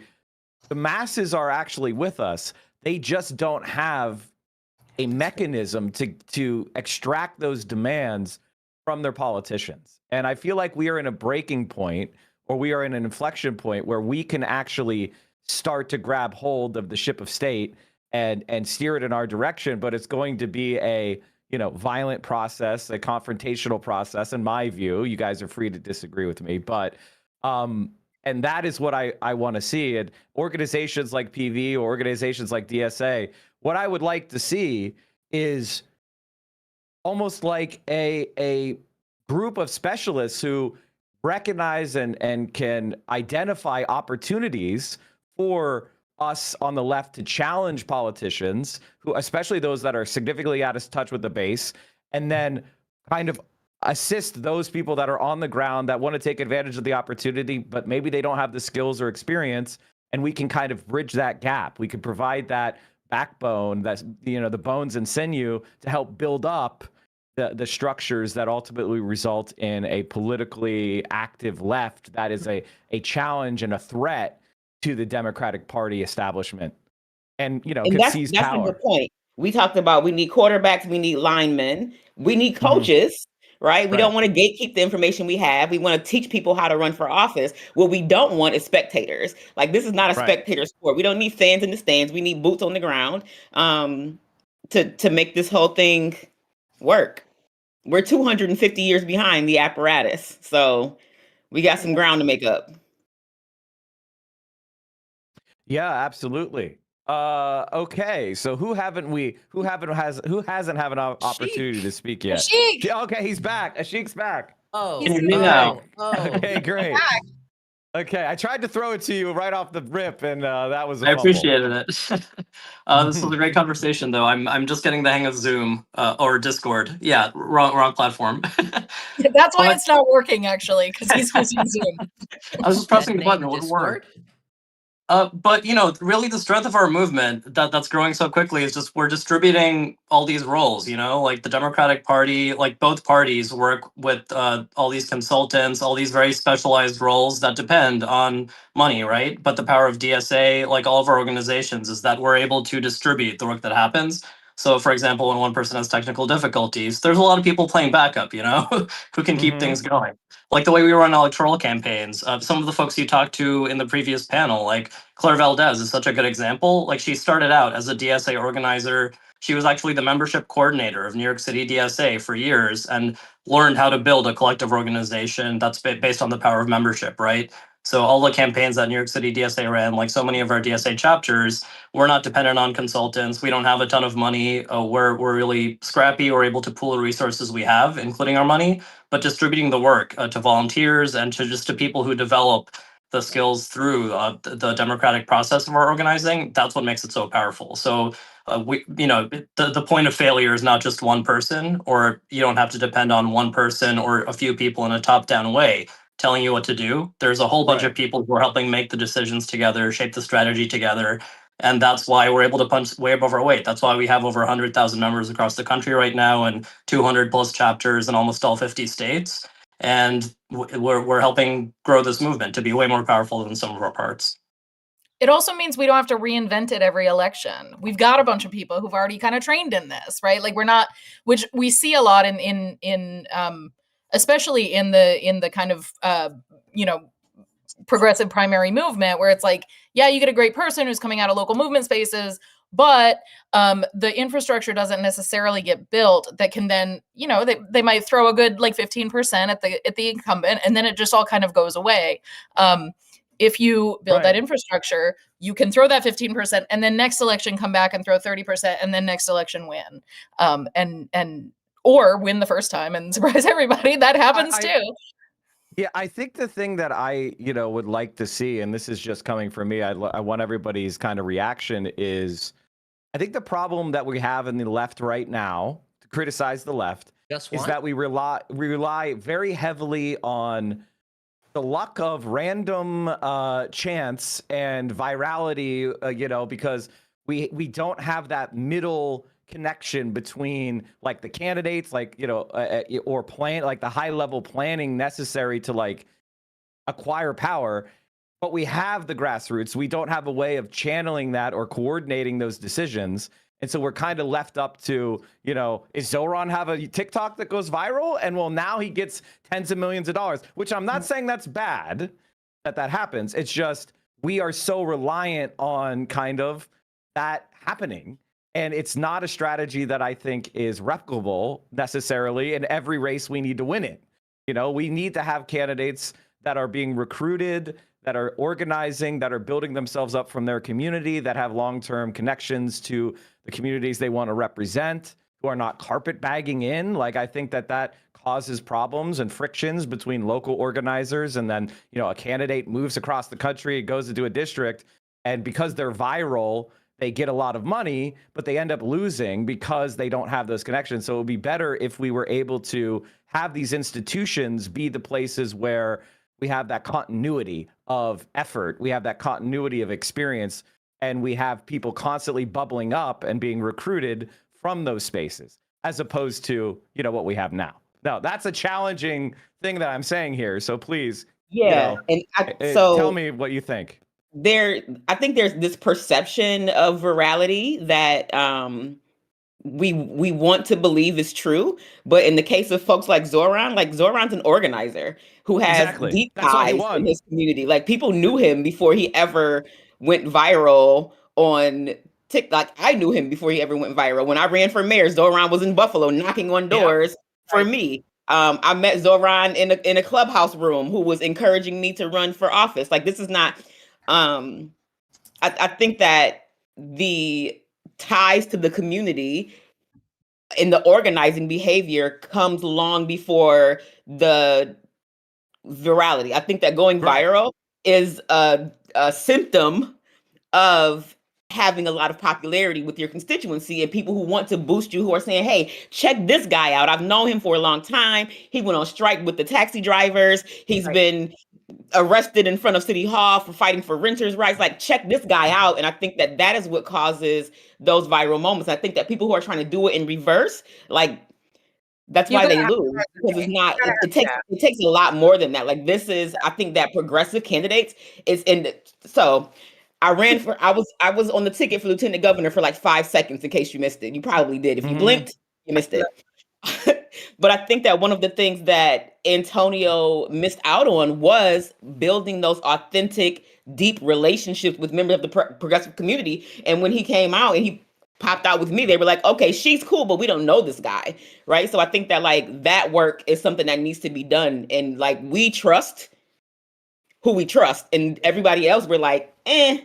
So like, I guess I'm just affirming your point that like there's no carpetbaggers. There's no room for carpetbaggers in this movement. No, you're right. You're totally right. I think Zoran is kind of like the ideal candidate where all of those, he's the model that I'm saying we need to replicate, right? Which is he's cadre, DSA cadre, deep in the work, deep in, he ran for local office first. He was making content about, social housing on, on YouTube 6 years before he ever, went super viral. I was a longtime supporter of his because of that, right? And that awareness. And I want to see more of that. I want to see more ambition. And then I feel like places like this or, my stream, Hassan's stream, whatever, we can then provide some air power that the left previously lacked, in the sense that we can direct some national attention. We can boost people that are, need that little bit of effort, a little bit of backup, and then we can become truly a threat nationwide. But it requires like coordinating all those things. I think it also requires. Oh, sorry. Go ahead. Well, I was just going to say, and I'll leave some space for you, but I do think it's a little bit more complicated than that, because I think we've also lost something on the left that I fear that we're going to go too far the other way. I completely agree with what you're saying, Mike, in India, but I do think that as in the broader Democratic Party, and I think I've seen this tendency in the left too, to almost move away from the bully pulpit, to almost move away from the power of persona. And I don't think that it should be the thing. Like, I don't think Bill Clinton with a trumpet or whatever the fuck that was is like the thing that's going to make the difference. Saxophone, Urdu. Who could? Were you born yet? But here's the thing. He wasn't. No. But it's that it has to be a piece. It needs to be made into a system. Well, the thing about that is, like, at the time, that was the hip thing. Like, going on those late night talk shows with your saxophone, that was being in touch in the early 90s, right?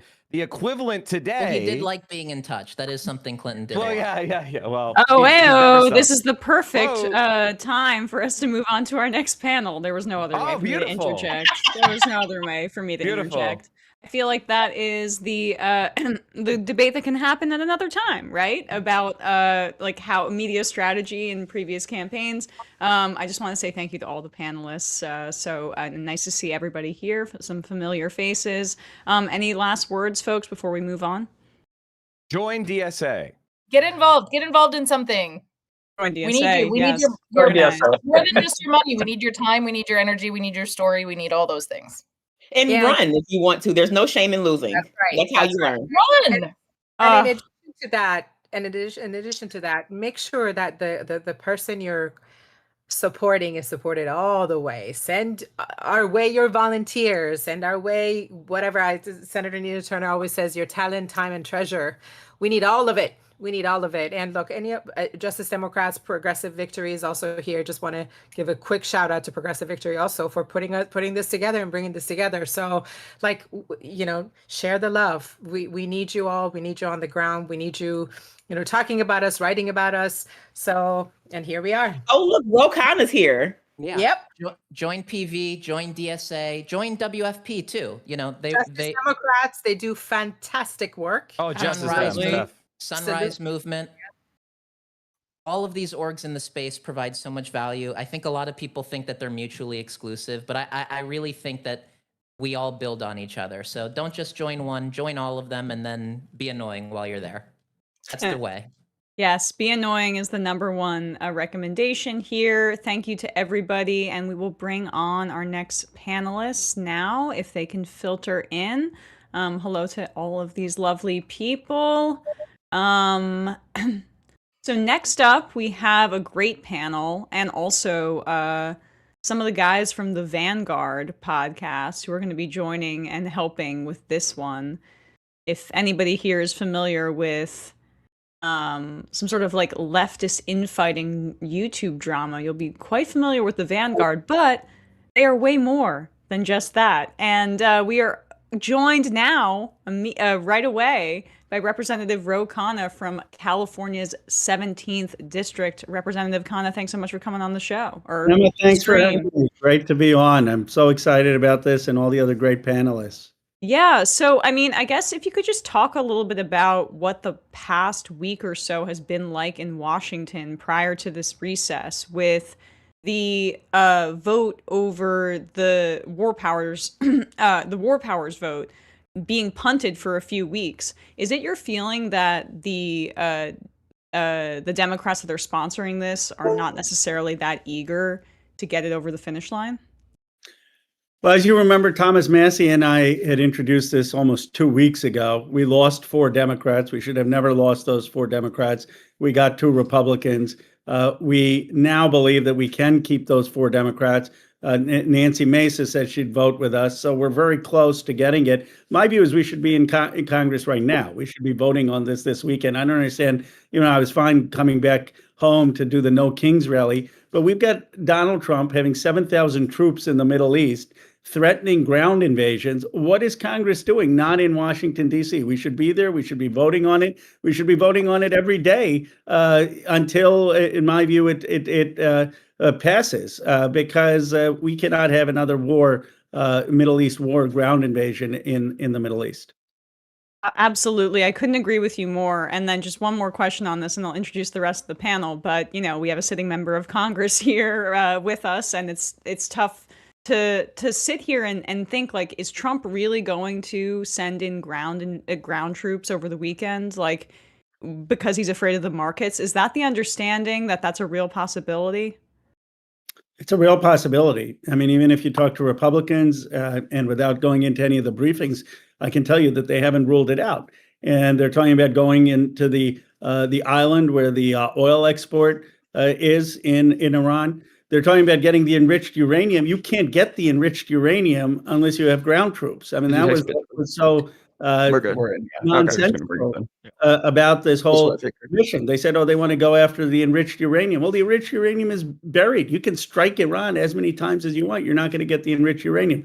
So, and remember, the last time we had this military buildup, Emma, was in Venezuela. And everyone said, they're just exaggerating. They're just building up. They're building up. Well, they built up, and then we had the invasion. Of course, now we're talking about a country of 90 million, and we're not talking about a target that's as easy as getting rid of Maduro and having the regime be compliant. I mean, that's what Trump was expecting, and all his advisors told him that wasn't the case. So I fully believe there's a possibility of a ground invasion. We should get back to Congress tomorrow. We should not be scattered, and we should be voting on stopping us from getting into this war. Well, I appreciate the updates there, and we will introduce the other folks on this panel here. We have, of course, the great Nina Turner, former Ohio State Senator, co-chair of Bernie Sanders' presidential campaign, founder of We Are Somebody. Hello, Nina. How are you doing? I'm good, Emma. How are you? I'm doing well. Good to see you. And then we also have on the panel Howard Chow, a digital political commentator participating in online policy discussions and live stream panels. Howard, thanks for coming on. Thanks for having me, Emma. I appreciate it. Of course. Big fan of your show. Oh, thank you. Yeah, I'm not in my usual IKEA panels situation here. I'm at home. And I think we have the Vanguard guys coming on and joining us now. Yeah, I think we might have a quick hiccup Zach here and over Gavin of the Vanguard podcast. Do you guys see them? Because I'm having Can a you hear us? failure on Yeah, my we're end. getting a failure message over here, Emma. I'm going to pop out and All pop right back in. right. Sorry about that. Figuring this out in real time. I guess while No, here we have, I'm sorry, back in.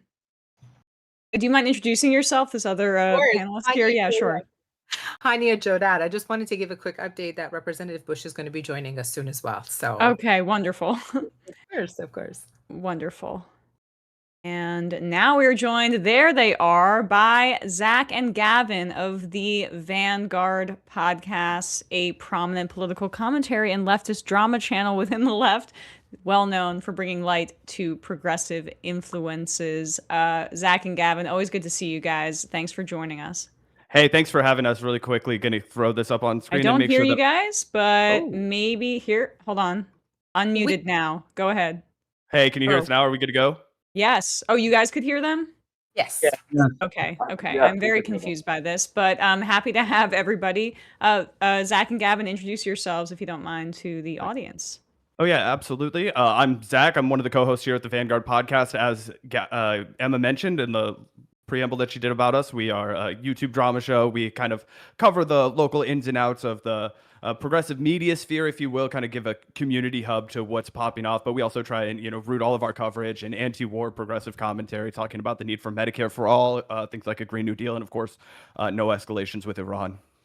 Yeah, what's up, everybody? Thank you so much, Emma, for inviting us on. Thank you all so much for coming on the stream tonight. I'm super excited for the conversation. And yeah, Zach said we're Zach and Gavin of the Vanguard podcast, aka Silly and Billy. Yes, well-known Silly and Billy.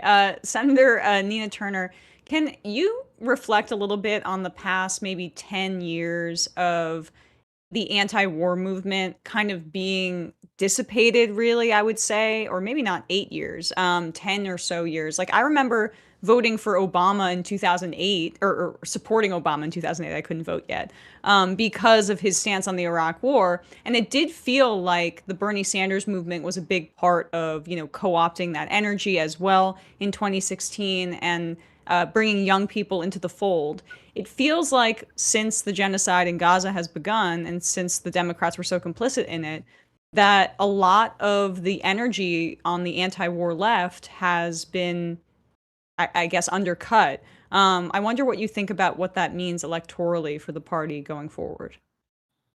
Yeah, it's hard to say. I mean, I'm hoping that there will be an absolute rejection of any current elected official or anybody who is vying to be elected who does not declare in words and in deeds that they are pro-peace and anti-war.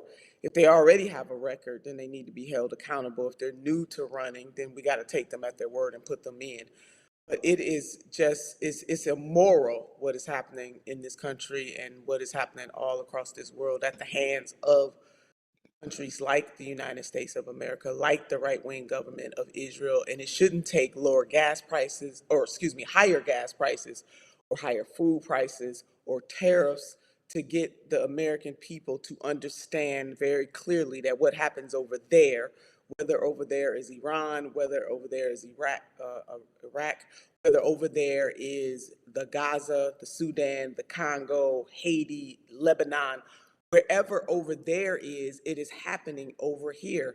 And the Reverend Dr. Martin Luther King Jr. was very clear when he said that what happens to one directly happens to us all indirectly. And certainly those of us who are alive today and get the benefit of technology, we understand that the world is a lot smaller than it was 10 years ago, Emma, 20 years ago, 50 years ago, even 100 years ago, that you do not have to have a PhD in geography or understand the mechanics of geopolitics to understand that we are all intricately connected, whether it is our oil supply, our food supply, air, water.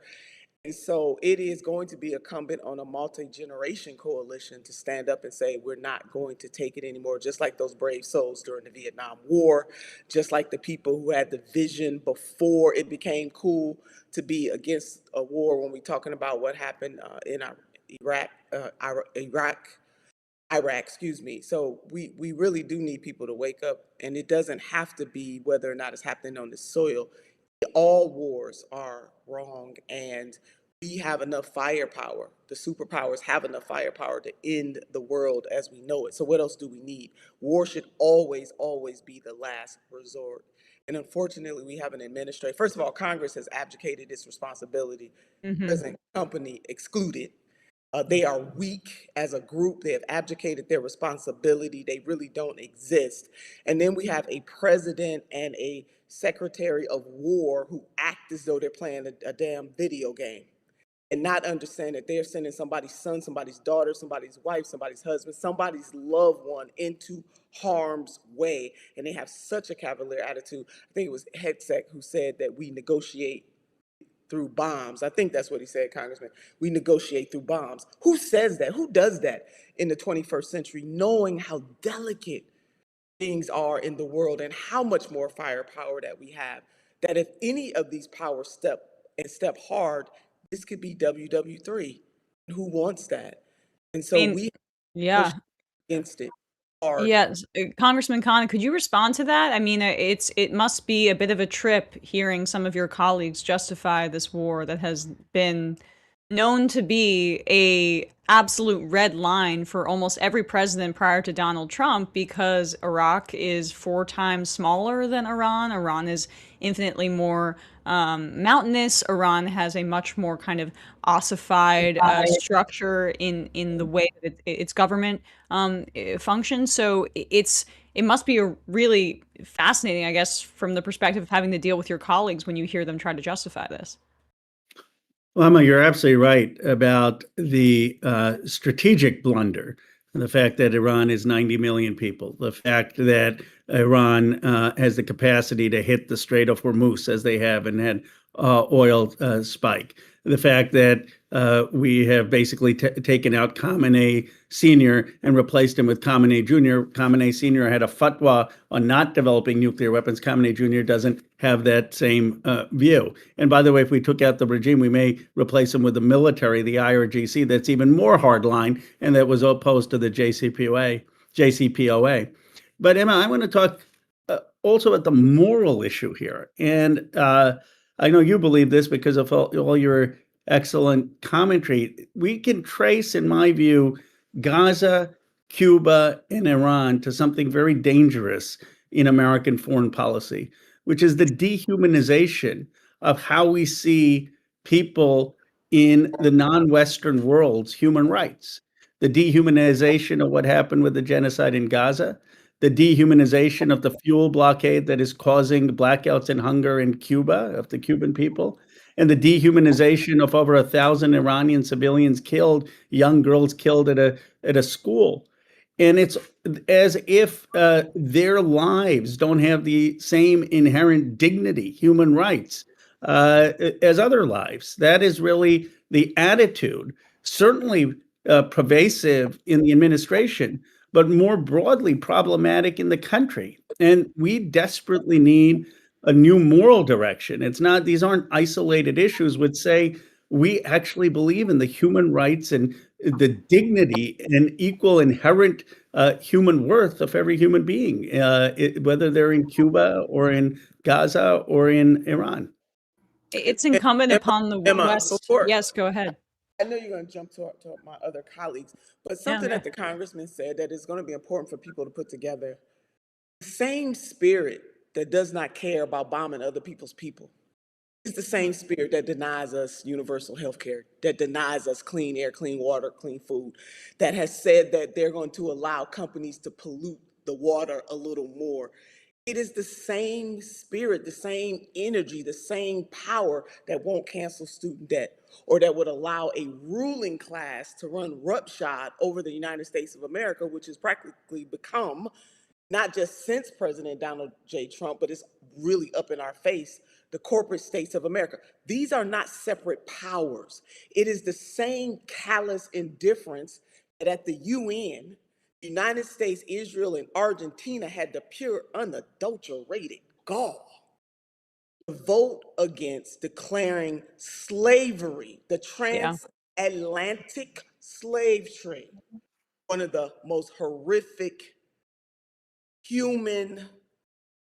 dehumanizing events of all times, of human history. And then you have 52 countries, most in the EU, who abstained, and abstaining just means I'm voting no with no backbone. I don't have any courage.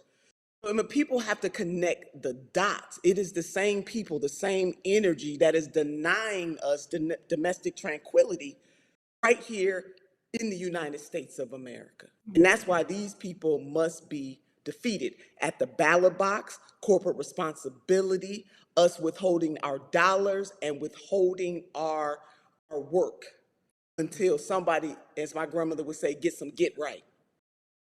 Yeah, I mean, perfectly said. And yes, I like to call those three countries that that voted no: the U.S., Israel, and Argentina. That's the axis of Epstein, which Kyle Kalinske coined, but also the Nazi haven. They joined together in in perfect harmony to say the slave trade actually wasn't that bad. The Vanguard guys, I wanted to give you a chance to jump in here as my fellow mods. Any questions for our guests?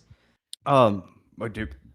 Off the top of my head, I really appreciate what Senator Nina Turner was talking about as far as the public's response to these wars. You know, we've seen it again, obviously, going back to Vietnam, mobilized this mass movement of Americans for peace. We saw a similar result a couple of years after the invasions of Iraq and Afghanistan when the 9/11 trauma started to wear off and the populace started to realize that we'd been lied into this war. And I guess my question would be is like how can we make sure that people understand that this is the same bad deal before it's too late, you know, before thousands of Americans are coming home in caskets, because it seems like that's when people really start to wake up, right? When their sons, when their fathers, when their husbands start, you know, coming home wounded or coming home dead, right? And I'm just wondering if anybody has any ideas for how we can wake the people up before it's too late, before there's a horrific result like that. And everyone, of course, realizes later, hindsight is 20/20, as they say. Well, I think Senator Turner touched on it pretty well. You know, we shouldn't take high gas prices. We shouldn't take higher grocery bills. The bottom line is we need to take money out of politics. It is an oligarchy system, you know, like Senator Bernie Sanders said. If you look at members of Congress, 202 House members are actively trading stock. 56 senators, more than majority, are actively trading stock that they oversee the laws about. How do we ever stop anything if we don't know where your service lies? Is it in service of the corporate donors or is it to the voters? I'm all about voters, not donors. And so Senator Turner said it best. We should not be even looking at why this war. It shouldn't take the gas prices. It shouldn't take all this economic injustice to get us to understand what Congressman Khanna just said. The moral impact of this. This is morally wrong, and we just no one has the backbone. As Senator Turner said, they're abstaining because they're getting pockets filled. And so we need to stop this massive amount of money coming through politics. The amount of, I think, is 84% of the people that outspent their opponents are in Congress right now.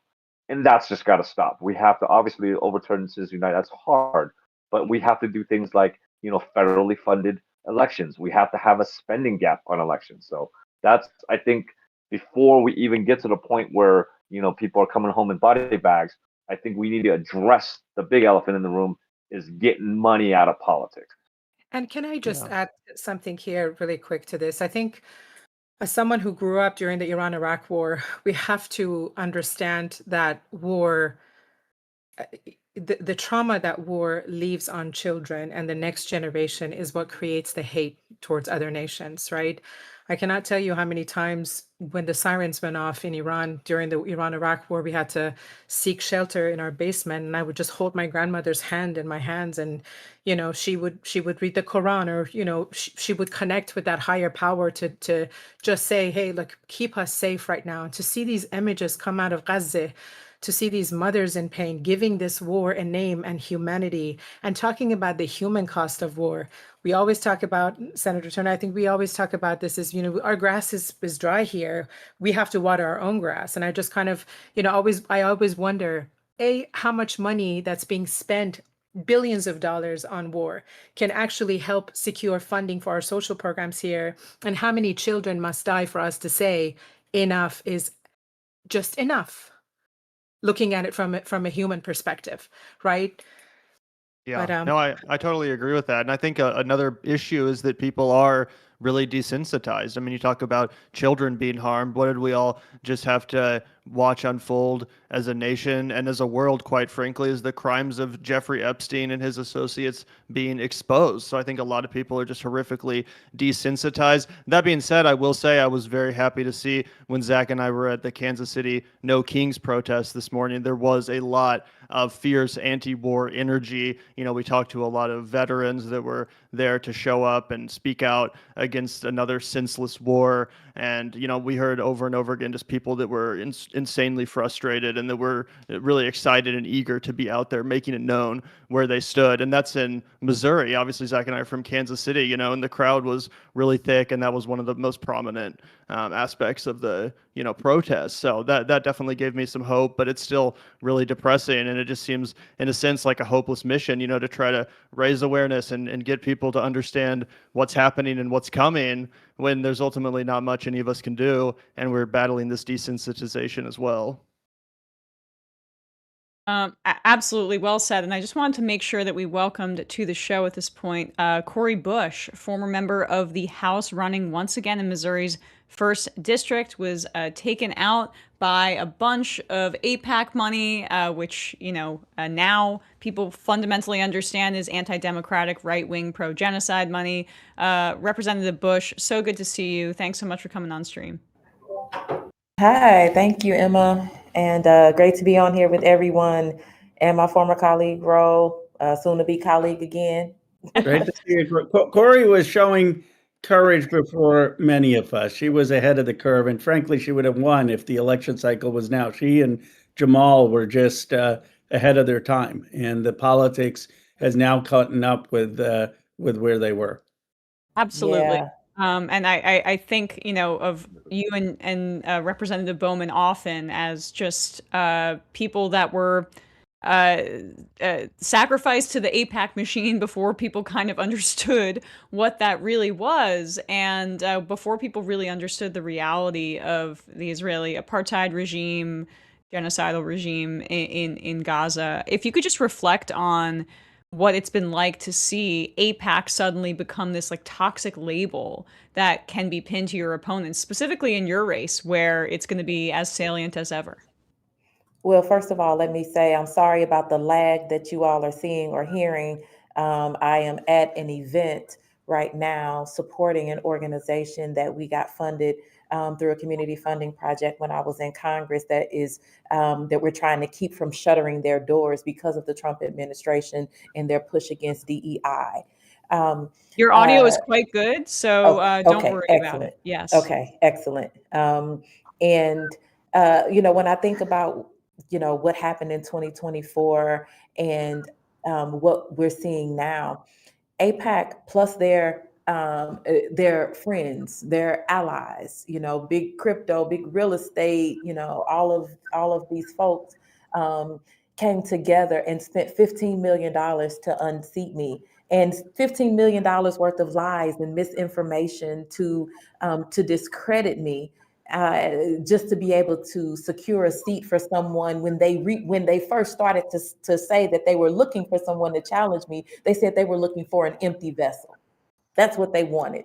And so now what we have is candidates all around the country that since Jamal and I lost, and look, the thing is this, people, was it devastating to lose? Absolutely. Was it devastating to lose to someone who does not know our issues, doesn't care about our issues the same way that we do, that has not been deep in the work like us? Absolutely. But what happened out of that, which, I have to look at it and say, I'm so thankful about is the fact that people are now woke to this. People now understand what happened. People see, people now connecting what happened to my sister Nina Turner. People are connecting, all of these pieces. Who is AIPAC? Who is, United Democracy Project? Who is DMFI? Who are all of these different groups, and they're seeing what they're doing.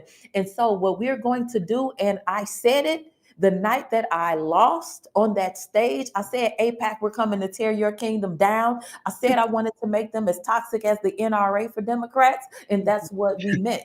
And so we have these groups, Reject AIPAC, Track AIPAC, and all of these other groups that made the decision that this is our work. Let me tell you, if we can make sure that these MAGA billionaires are not the ones that are deciding who our representatives are, if we can get that right this time, before the end of 2026, if we can get this right, we will have a different Congress come in 2027. We will have such a different Congress.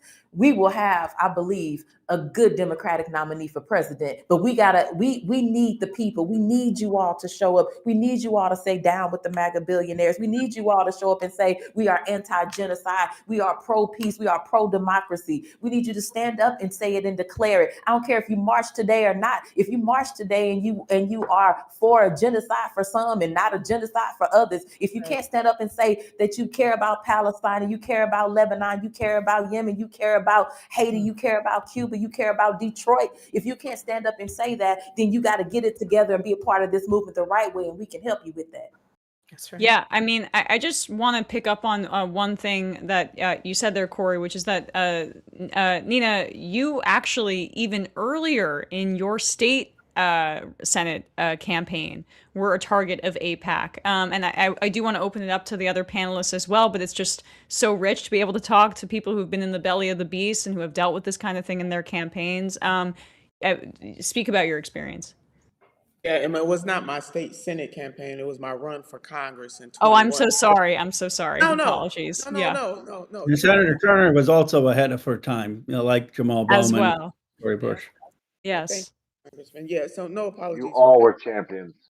Thank you. So much has happened since then, but my race actually was the very first race. They tested what they used on Congress members Bush and Bowman in Ohio 11 in the special election of 21, and then the regular election cycle of 2022, and they are on record, the Israel First groups, AIPAC, DMFI, as the Congresswoman laid out, and so many others. 4,000 Republicans crossed over in the special election in Ohio 11 to help the current congressperson get to office. She has received more money than all of the congressional members of the great state of Ohio combined from AIPAC and Israel First groups. What I do want our audience to understand is that those people told me that Palestinians had no rights, that the state of Israel must recognize. This was before October the 7th. My race was 21 and 22, and they said those things to me. And they said that I must disavow the squad. Well, certainly among the squad, Congresswoman Cori Bush was, is my BF on the squad. I mean, I love them all, but she and I were the closest. And I'm thinking, why would I disavow though any of them? What have they done? And then you want to hold me accountable though for what you think they have done. I was told that if I didn't disavow the squad and that Palestinians had no rights, that the state of Israel had to recognize, that they were going to come at me with everything that they had, and they did. And it wasn't only them. It was Republicans donating directly to the person that is in the seat right now. It was the neoliberal Democrats, people like leader Hakeem Jeffries, who was not leader then, came into my district. Congressman Clyburn came into my district. I mean, the black parts of the Black Caucus and the neoliberal Democrats. It got so rough in Ohio 11. How much did they fear me rocking in the halls of Congress with a Congresswoman Cori Bush and Congresswoman Rashida Tlaib and Congressman Ro Khanna and some others? That's how much they feared me, that President Joseph R. Biden even endorsed in the race against me. I didn't wear that as a badge of honor then. I wear it as a badge of honor now. And like the Congresswoman said, and the Congress, I was definitely ahead of my time.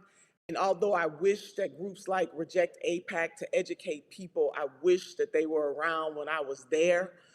I am really glad that an awakening is happening now so that we can send, and when I say a new generation, I'm not talking age, I'm talking about mentality new mentality of elected officials who won't sell out and whose only special interest will be the people who they are going to serve. Can you imagine somebody telling you, they told me that me and my opponent were equal when it came to domestic issues. We were the same. So first of all, it's a no-no to tell Black people that. I want folks to understand that Blackness.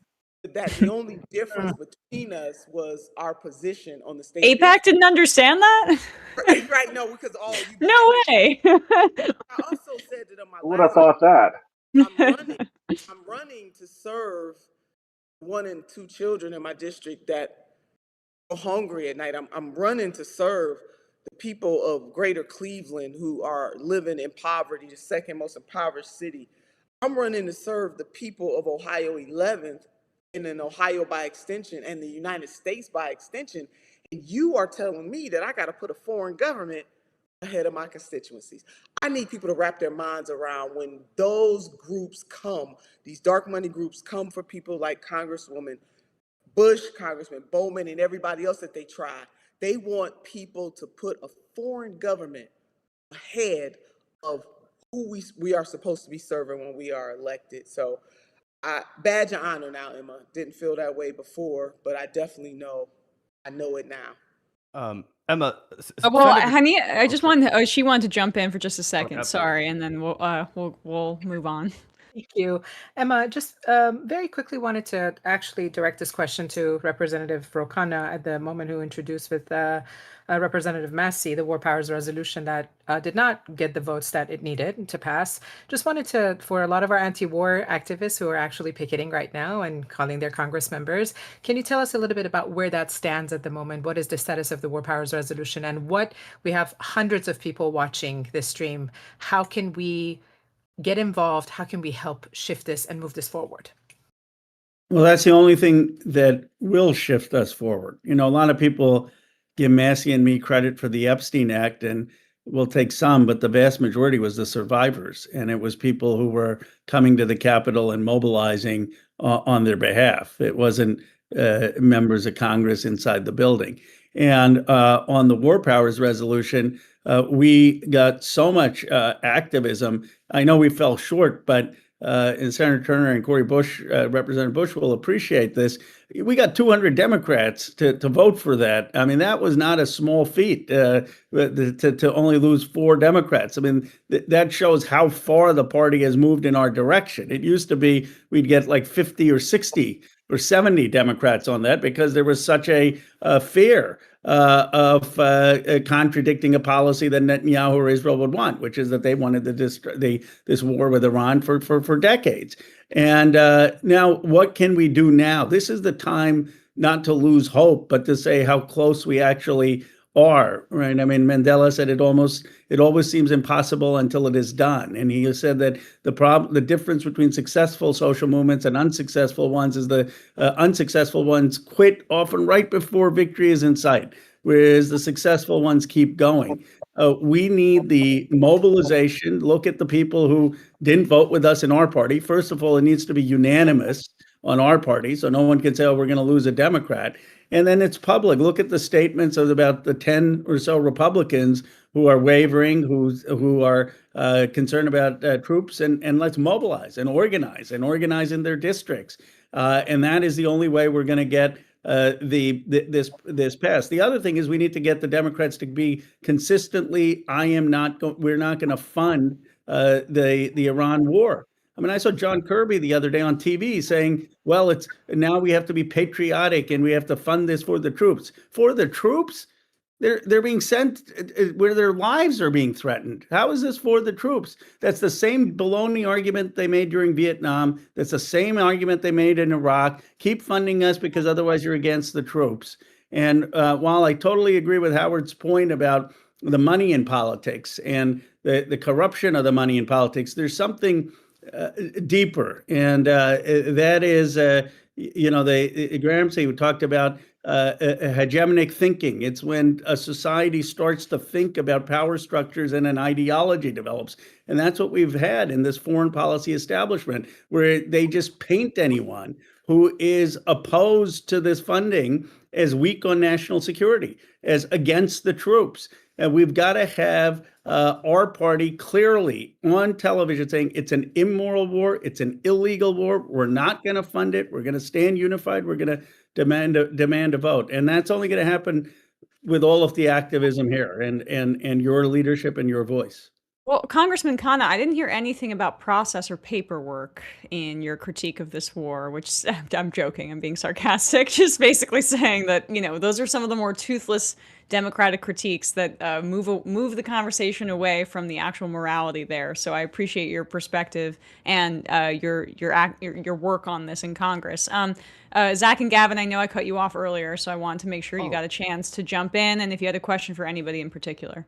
For sure. I wanted to kind of throw this out to the group. One of the things that I think we've identified, right, and I think Senator Turner put it really well, one of the things that keeps our eye off of the ball and away from issues like the fact that children in the Ohio 11th district are going hungry at night is the fact that we're dealing with all this APAC spending. We're looking at all of the activity that we're doing from a foreign policy perspective, none of it being good. And we're saying, hey, this doesn't shake out. In addition to that, with the escalations in particular in the Middle East with Iran, we're seeing a close in the Strait of Hormuz, right? Obviously, that's going to lead to a surge in gas prices. Most people have that figured out, but I was actually listening to Professor Robert Pape on Breaking Points the other day, and he was revealing something that maybe I'm a little dumb or naive for not understanding, but petroleum and oil is a key ingredient in making fertilizer, which was something that I hadn't really processed at the time. Well, we're coming up on the month of spring, and fertilizer is very, very critical, or we're going to start to see a shortage in food supplies. And sure, here in America, we're going to be able to get our hands on food and we're going to be able to see it, but it's going to be a little bit more expensive. Other parts of the globe are going to be the ones that are the last to get access to that good fertilizer, and they're going to be battling the worst conditions, and they're also going to be battling all the climate change that the global south and the most impoverished countries are always the first to battle with. So they're going to be starving to death as a result of our carelessness. More children in the Ohio 11th who are already food insecure are going to be at risk of going hungry, as is the case across the country. One of the ways that the Republican Party was able to move people's eye off of the ball with the last election was this idea, this mythology that Donald Trump was going to do something about prices at the grocery store, which are devastating millions of Americans. I'd hate to say, how could we, politically use this hurt that people are experiencing to, mobilize voters, but how can we make them understand that when you put people like this who are going to behave so irresponsibly from a foreign policy perspective, it is going to impact you at the dinner table? Yeah, that's right.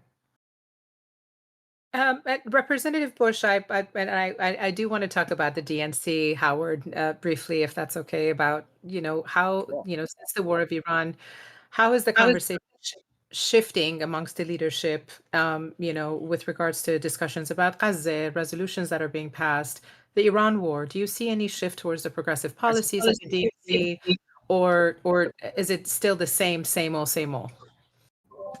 I mean, so the one biggest problem with resolutions is that it's just a piece of paper, right? Especially at the DNC level, right? No one really looks at that and says, "Oh, I'm going to adhere to that."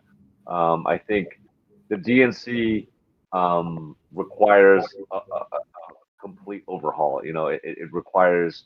There's about 40 to 50 of us that are very, very progressive, that believes in pro peace.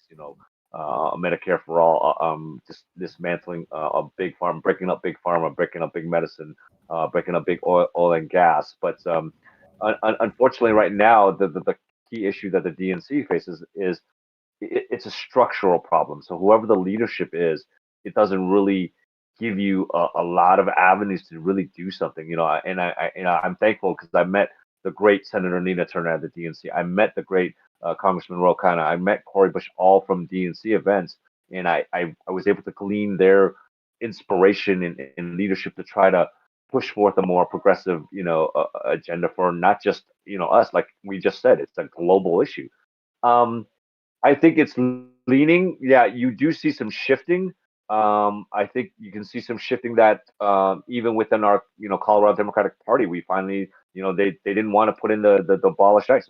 We were able to fight and put that up in there. We were able to talk about it. There is a genocide in Gaza. We are actually able to say stuff like that. However, I don't know that the powers that be at the structural level are allowing us to really be completely candid for the sake of the future of our country and the future of this globe, for no less. So while it's shifting, it's not shifting fast enough. It's not being expedient in what we need to do. And Senator Turner, I've seen you at many of the DNC meetings. We know that a lot of this is just a big, Friday Night Lights cheerleading session and not enough work. We don't get together. We're going to be in New Orleans next in a week and a half or 2 weeks, and it's going to be another cheerleading session with not a lot of work being done. We don't come together and talk about what's working in our state, what's not working in our state, and the DNC should take that information, aggregate that, and then come back out with their power, with some of their money, and let us organize. Like Congressman Khanna said, we need to organize. We need to make sure that the do nothing Democrats get out of office, and we have people that are impactful. And unfortunately, they're still trying to play nice kind of thing. And so while I see the shift, there's not I'm not hopeful that it's going to actually amount to anything that can help us structure with getting champions like Cori Bush and Ro Khanna and the squad, Ilhan Omar and the Maxwell Frosts of the world, more of those. I want to see more of that, some kind of action that leads to that, the Greg Kassars of the world.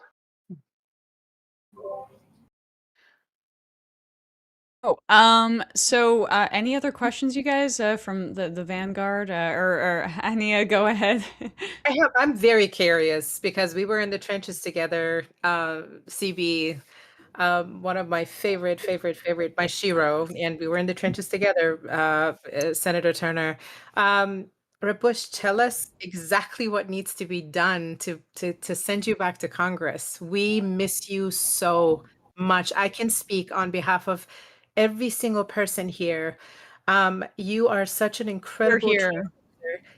like, we love you. We love you. So tell us how do we get back there? Well, thank you for asking. Yeah, and you were in the trenches with me. 2024 was 2024 was, to go from pretty much nothing being spent against you to almost like $1 million a week all of a sudden, and then just over and over again. It was a lot. But this time, we're starting earlier. I'm able to be on the ground, so I'm in the community. I don't have to go back and forth to DC. And so what we need our people on the phones now. We need our people to help us knocking doors. So if you're local and you can knock doors, help us now. If you can get to St. Louis in June or July and you can knock doors for us, then we need you. If you can write postcards for us and get them, and we'll get them back to the district to send them out, we need that. If you can donate today, if you can get your friends, your cousins to donate today, you can donate from $1 up to $3,500. And you can get someone else to do it. Right now, as much as we want the big money out of politics, big money is kicking our asses, and so we need help to get we're not trying to do dollar for dollar. We're not trying to match AIPAC and all of these folks dollar for dollar. We're just trying to be able to organize and be on television, be on the radio, and on the internet. So if you can help with that, if you do content creation, we would love to have you join us. Graphics, we would love to have you join us. So whatever you have, look, let me tell you, I was walking down the street today, and it's something that I always say. I tell people, I don't care if you tie shoes well. Like, I need you to be a part of this movement, because at some point my shoes will be untied or somebody else's will, and we won't be able to stop to tie them up. Well, that happened today during the No Kings rally. I'm marching down the street and my shoes were untied, and I have the whole thousands of people behind me. We need every single person to be a part of this work. Let me say this. When I stood on that stage and I said, AIPAC, we're coming to tear your kingdom down, I meant it. And so this is one of the ways we do it. What message do we send when the person that they spent $15 million against just 2 years ago came right back and took the seat back? What message do we send? This is not just about me. This is about how we move forward. This is about what it looks like for 2028. This is about all of the other candidates running right now. This is about us getting what we really, really need. So join us. Join us. CoriBush.org. It's CoriBush.org. Absolutely. This is a really important race. And then also, of course, we have progress.win/rally if you want to contribute to the larger candidate pool here for all the up and coming candidates who are also opposed to this criminal war in Iran. I guess Zach and Gavin, I just wanted to make sure I gave you the opportunity to ask the questions that you need because we just have a few minutes left. But go for it. Oh yeah, absolutely. Gavin, do you have any final things that you want to throw away? I mean, I just wanted to say that I've been really inspired to hear all of these great progressive fighters speaking today, in addition to going to the No Kings rally. Hearing from you guys being in community together, it really is inspiring. And this is what we need more of if we really are going to change public opinion in the way that's necessary to pull off the blue wave that I think we all know is coming. But yeah, I totally agree with what Representative Bush was saying. Super excited about your reelection effort, Congresswoman. And yeah, just really inspiring to hear from everybody tonight. Final thoughts, I guess, on where people think that we do have Crystal back, but I guess do people feel more optimistic? And we can go through everybody very quickly about where the Democratic Party base is right now and how activated they were than maybe say 10 years ago. Because we can end on a positive note there. I do feel like we've been saying the people are waking up for a while, but it really does feel like the people are waking up.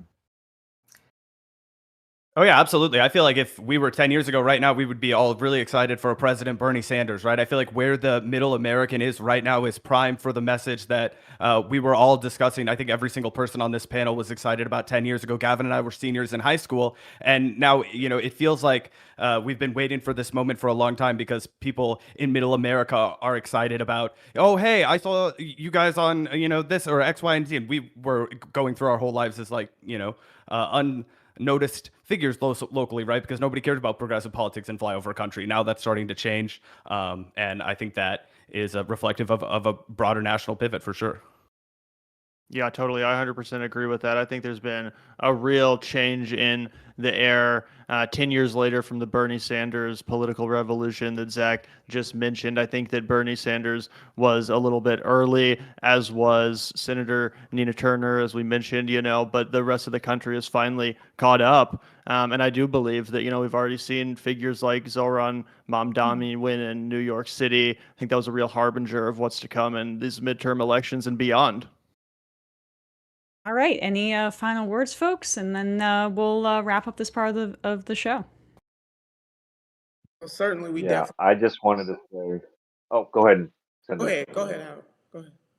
Okay, I'm gonna be really fast. I think I think it's a testament to see these champions. I want it like we can't just replace, red seats with the Republican light. We need true blue progressives. I'm talking values like we just talked about, Medicare for all, universal child care, and pro-peace candidates. Like I work for Mayla Quiros. We are challenging Diana to get a 30-year incumbent who, in my personal opinion, I've seen her so many times, has not stepped up to the bar and meet this moment. I see three amazing people right now that I know that I had the pleasure to meet. You guys can meet the moment, and we need to meet the moment with progressive people that share our values. Absolutely. Also, that Quiros campaign in Denver, it's very exciting. People should check it out if they have Yeah, not yet.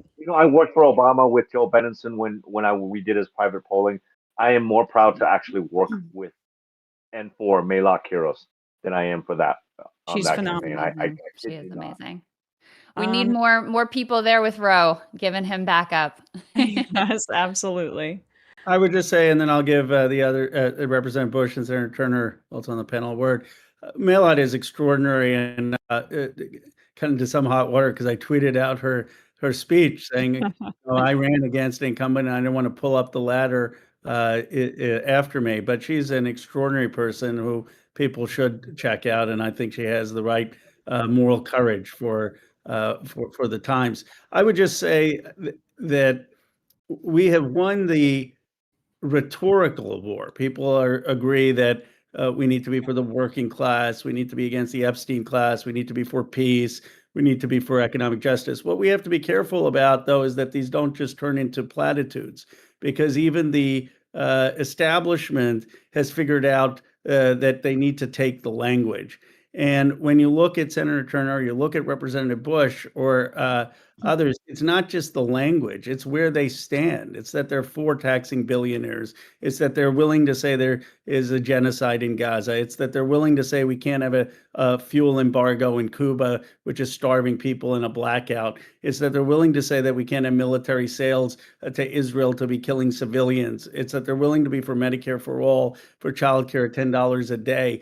And when you start to take the concrete policies, you simply can't without being attacked by some of the groups. And so the question in my mind is not, are we going to have the language? It's, are we going to have people in Congress, in the Senate, in the mayors and city councils that are going to have the courage that's going to be required? Because no one individual can do this. But if we have a lot of people, I do believe there's a chance that we can have a major realignment in 26 and 28. Yep. Well said. Need Cori Bush back in there. We need to get Nina Turner in there. We're going to have Roe, of course, back. We need Oliver Larkin. We need Hartzell Gray. We need Milad Kiros. We need that whole panel of candidates that we had on earlier. But awesome to see all of you guys. Thank you so much for taking the time. I can't tell you how much it means to us that you all, who are all very busy people in your own respects, took the time out to do this and to uplift this cause and the other candidates who are running as well. Pleasure to be here. Thank you all so much. Yeah, thank you guys so much for the invite. Thanks for doing this. Yeah, of course. Thank you. Thanks for Progressive Victory too. This is amazing. Yes. Oh yeah, they did a fantastic job organizing. Let me tell you, I'm on that group chat. That thing is going 24/7. It really is.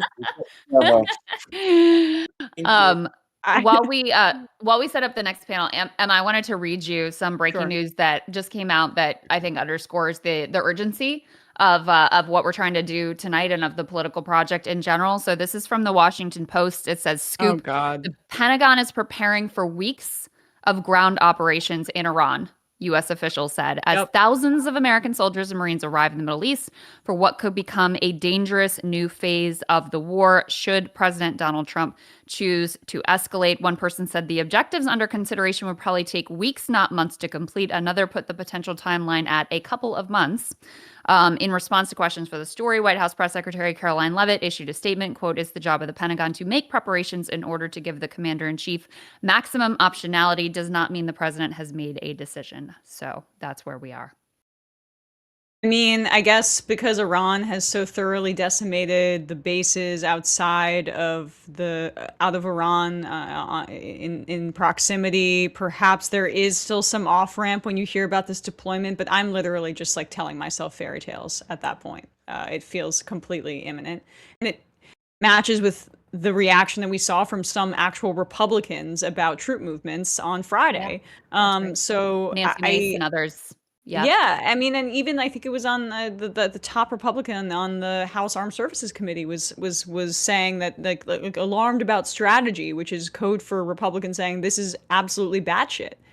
I mean, you've had Robert Pape on. This is truly the epitome of the escalation trap, and the people that get caught into this are like brute ape militarists like Donald Trump, and it's just unbelievable that the Democratic Party allowed that vacuum to be filled by this individual who committed war crimes habitually in his first term, just because this administration was more committed to ideological Zionism or to protecting some sort of voter base or donor class than they were to actually performing democracy. That's the other part of this, is like the Democrats can't sell that they are the party of democratic responsiveness when they choose not to respond democratically to their own voter base when they scream, enough of this.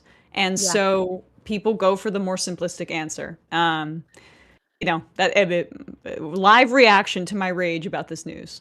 Yeah, I know. I mean, it is disgusting that they were allowed to get away with this like pro-peace ticket framing during the election, and that there was actually a rhetorical effort from Kamala Harris to position herself as being, no, I'm super tough, most lethal military ever, blah, blah, blah.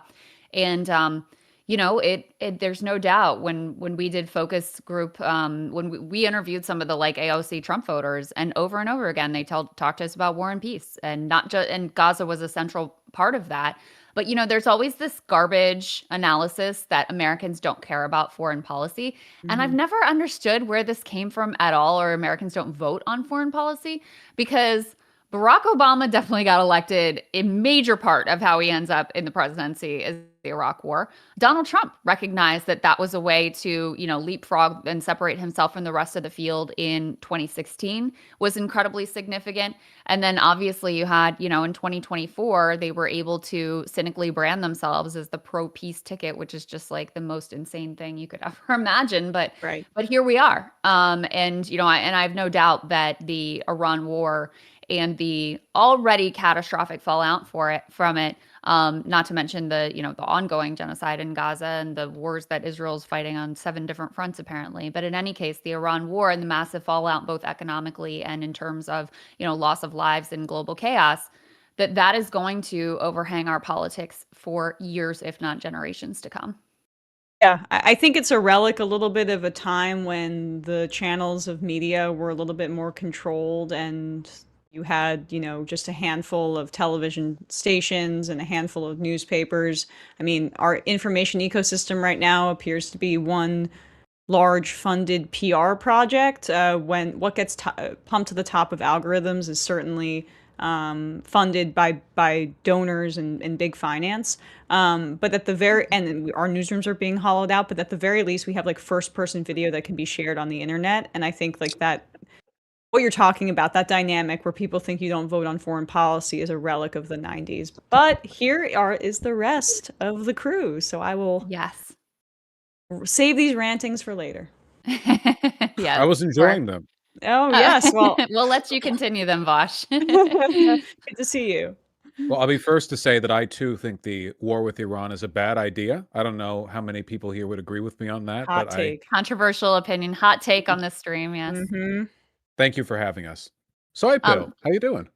Thank you for doing it, Vosh. I'll just go quickly through the introductions here, and then Vosh and Soy Pill let you guys take it over and sort of handle the overall moderation. But this panel, we've got a whole bunch of fantastic candidates for Senate. So I'll start with our 2 moderators here. Vosh, you guys probably already know him, but he's a YouTube political streamer known for, it says, debate-centered content. I like the way that's described, covering political philosophy, internet culture, and progressive policy issues. Soy Pill is here as well, online political commentator associated with live stream discussion, communities, and internet political analysis. Abdel Al-Sayed is going to be joining us here just momentarily, but we also have Karishma Mansour. She's a medical scientist, progressive activist. She is running for Senate in New Hampshire. We have Julie Gonzalez. She's a Colorado state senator representing Denver, who has worked on immigration reform and workers' rights legislation, now running for U.S. Senate. And Angie Nixon, who is a Florida state representative and labor organizer advocating for voting rights, education, funding, and economic justice policies, running for Senate in Florida. And I'll go ahead. Abdul looks like he might be having a little bit of trouble with his camera, but he is a public health expert, former Michigan gubernatorial candidate who is running for U.S. Senate, championing a progressive platform with a spotlight on Medicare for all, and is also at the center of a major AstroTurf controversy around affiliating with Hassan Piker. So with all of that being said, Vosh and Soy Pill, I'll let you guys take it away with this conversation. And one more time, I will plug progress.win/rally. I know we've raised already $22,000 plus for the candidates on this stream. So thank you to everybody out there who has donated. If you can give, I'm telling you, it makes a huge difference, because these are all candidates who are not going to have the multi-million dollar, AI packs and APACs and crypto packs and all of that behind them. So they really, really count on you if you can give. So. And remember, none of the money goes to me or Vosh. It's all for the candidates. If that makes you want to donate more. Don't make people suspicious of that claim. No, it's true. To my knowledge, APAC is funding none of the people here. So, we have to make up for that somehow. But APAC, if you're listening, I can't promise I'll change any opinions, but my email's open. Yeah, we're open to a bid. No, it's incredible. I mean, Emma just filled us in on the way out there. I mean, apparently we're preparing for limited ground operations over there in Iran. I'd like to open, if I may, because she talks for a little bit about the myth that Americans don't vote on foreign policy. Some foreign policy touches on our lives more concretely than others, right? America felt the Iraq War. There's plenty of things that America's done in the past 30 years abroad that the average American hasn't felt. Israel and its relationship to the United States has been a deeply felt element of American government for the past couple of years. This is just a fact. I think that a careful examination of Israel and their behavior and their relationship to their neighboring states would give one plenty of reasons to disagree with them on moral grounds. But I want to speak only politically for just a moment. Every American now is aware of this dynamic, this idea that we are unnecessarily beholden to Israel, to its weapons, to its funding, to its relationship with its neighbors, that we have to fight its wars. It is at the very least a perception that at this point everyone has come across. It is a fact that more people over time have shifted, especially Democrats, especially young Democrats, have shifted towards an anti-Israel position. The shift from being tepidly supportive of Israel to being very against their behavior in the Middle East has happened so quickly that I think a lot of Democratic politicians haven't caught up to it. There's been a whiplash effect. They don't know what's going on. But it is a fact that there are many young people today for whom like Israeli or Netanyahu, they use them almost as synonyms for bad. This is just a fact. If you go online, you will see plenty of young people who say, oh, that's so Israeli, and they mean like a TV show they didn't like. That is the extent to which this discourse has permeated common culture. The fact that the Democratic Party hasn't woken up to this and addressed the fact that their constituency has shifted in its position is insane. It is not just politically unviable, it's madness. It's counterintuitive. You would expect at the very least some kind of tepid acknowledgement that a change in the relationship between us and Israel is needed, or at the very least a reconciliation with the party. But if anything, the past year has shown us the Democrats are not, in many cases, willing to budge. There is a conservative faction within the Democratic Party that is using this as a litmus test. I mean, certainly Abdul, who's with us today, thank you very much for being here, has faced the blunt end of this just in the past week. The idea that criticism of Israel is something that can be used to castigate you, even when the majority of your constituents agree with it. I think that's insane. I think that any sensible politician should be able to agree it's insane, even without touching on the morals. And I really don't know how the Democratic Party can survive, can win in the future, unless it's willing to reconcile with this. That's my opening bit. I just wanted to make it clear. I know that all of us agree, end the genocide, right? Free the Palestinian people. I know that we're on board with that. But also, man, on a political level, we are off. It's crazy. And Vosh, if I can jump in here, I'm sorry for the screen issues, but I think you hit the nail on the head. If this is not a legitimate space for conversation about where our tax dollars go in the aftermath of having subsidized a genocide and now getting pulled into an absolutely insane war in Iran because Netanyahu finally found an American president stupid enough to take us there, then I don't know what is. Now, it's absolutely critical for us to differentiate consistently, constantly, and clearly between Israel and AIPAC and the Jewish people and Judaism. Those are different things. And we need to, in the same breath, love and embrace the Jewish people and constantly decry anti-Semitism. And also, because of our love for people, recognize that we decry anti-Semitism and love the Jewish people, and also need to decry any form of genocide and apartheid being committed by a foreign government, particularly one that is taking our tax dollars. And so we can say all of those things in one breath. In fact, we have to, if we're serious about our foundational ideals, and we lead with those. So, I just think it's important for us to hold space, to keep saying what we believe about the state of Israel and about AIPAC, which is a MAGA-funded super PAC set of super PACs trying to move our foreign policy in lockstep with Israel, and at the same time recognize that has nothing to do with loving and embracing Judaism and the Jewish people.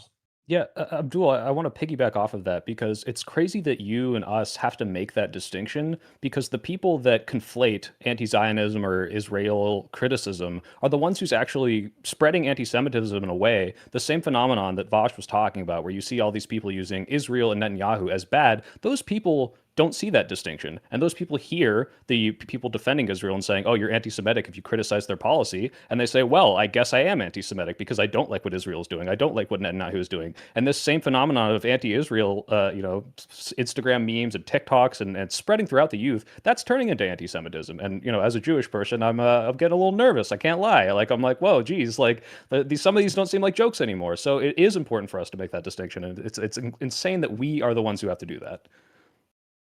And I think, go ahead, jump in. Go ahead. So Soy Pill, sorry, I just wanted to say that sort of distinction, it's being, let's see, my opponent is Chris Pappas, and he was asked recently, how come you have taken $2.7 million from AIPAC? And these were the town chairs here in New Hampshire. His answer was, these are not from AIPAC, these are from Jewish donors. So even these politicians are throwing Jewish people under the bus, because we know AIPAC donors are not necessarily Jewish folks. These might be weapons manufacturers. These might be CUFI. There's another organization that we actually don't mention enough, the Christians United for Israel. They are a really dangerous organization. Those are mostly evangelical Christians. So for them, when they see the death and destruction across the Middle East, they're not looking at it as something morally reprehensible. They are thinking of collateral damage, because this is where the rapture is going to happen and Jesus Christ is going to come back. Yeah, so CUFI is a really dangerous organization, but that sort of distinction between Jewish folks as well as AIPAC donors, that merger is being perpetrated by these politicians, these genocide enablers. So this is extremely dangerous. So thank you for Soy for mentioning it, and thank you for Abdul for bringing this up. Yeah, and I want to piggyback awful. The thing I came here to say, you talk about witnessing the death and destruction. And I think often, this whole thing, it's anti-war. Everyone here is anti-war. Most people are anti-war. And the problem with that is you get kind of numb. You just hear war is bad. You hear a stat, 10,000 people died, 60,000 Palestinians dead. And you become very removed from what this is. And so maybe this is something that has worked for me. And I ask, if anyone supports the war, you have family members that support it, you have Trump, relatives or friends, show them the anecdotes, because these stats sometimes are lost on people. Show them a mother watching her child be shredded by a bomb. And I know that's you're saying, hey, no one wants to see that. That's morbid. That's visceral. But that's what war is. And so there's a reason we oppose this. And we kind of get lost in the rhetoric of it before we see, oh, these are the direct consequences. Imagine you have a daughter that you raised for 12 years and that's erased in 10 seconds because of some stupid fucking policy from our current government. You really need to face that and realize that if you want to justify this, you need a damn good reason, because that is not something that is okay. And the second point that I wanted to bring up is there are wars in the past that we've justified. World War II is the one everyone always brings up, and you can make arguments for other ones. But there's a world in which you could say, hey, if there was a nuclear country that was willing to use that the instant it happened, you could potentially get someone like me to say, you know what, maybe we do need to start a war, face the awful consequences of that to stop something worse from happening. But the problem is, and Kyle was so kind as to make that list of 10 reasons maybe why Trump is doing this, not a singular one of those was, hey, because they might nuclearize. It's insane because one, you have to look at Iraq and say, okay, they lied about this in the past. How are we supposed to trust you now? But two, there is a million things you can do in between bombing innocent people to stop a nuclear war or to stop a country from getting nukes, one of which was the nuclear deal, which Republicans were so ready to completely dismantle, despite the international community saying, hey, this is good. They're following the regulations. They're following the check-ins. And so you look at this and they say, well, this is the only option. Well, it's not. There was negotiations. There were sanctions. There were so many things we could do in between here. And Republicans are so quick, as is their playbook, to tear this down completely and then say, well, you forced our hand. Now we have to go to war and kill innocent people. And that's just not the case. It's the same thing with U.S. aid. Well, maybe we'll need some leverage in Sudan. Well, guess what? Now they're not really so ready to have any leverage with us because we killed millions of their people. It's very frustrating to watch just how Republicans have handled this. I mean, the reason that this is happening is because it's profitable.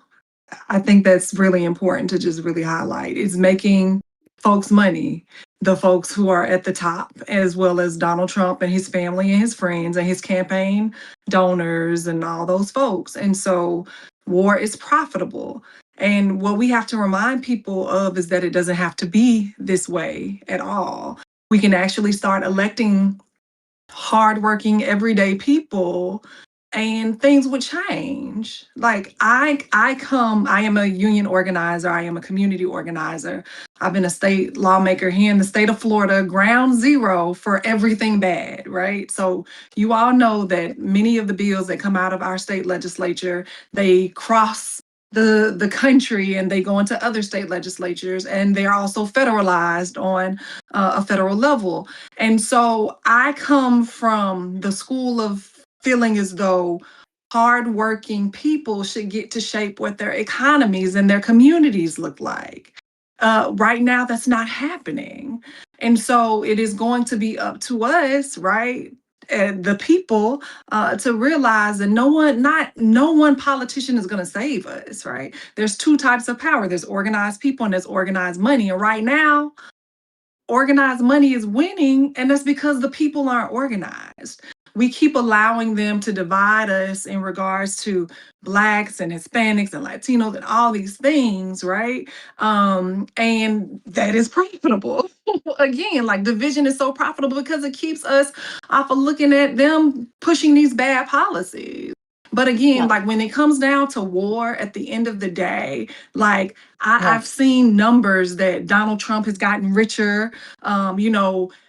His friends and his family, every time he says something or whatever, like the stock market goes up, then it goes down. And it's like that is intentional. And we have to change the architects right now, which are these horrible, corrupt politicians, right? If we want to see something different. And I think that's why all of us are running here on this, not a Zoom, on the stream. And I agree with you. Sorry, Julie, go for it. Totally. No, I'll just jump in and say, one, I'm hoarse just because I came back from our No Kings rally, and immediately before that, we had our state assembly, and your girl just took top line, and we'll be in a head-to-head with John Hickenlooper, a go along to get along Democrat who has done absolutely nothing to fight for working people to stand up to the Trump administration. But what I will say is that to this conversation, right? When it is in this moment, for so many politicians, it is easier to say nothing than to put forward a critique of this administration, of Israel's policies, of entering into this war. But when you look, I come at this work as an immigrant rights organizer.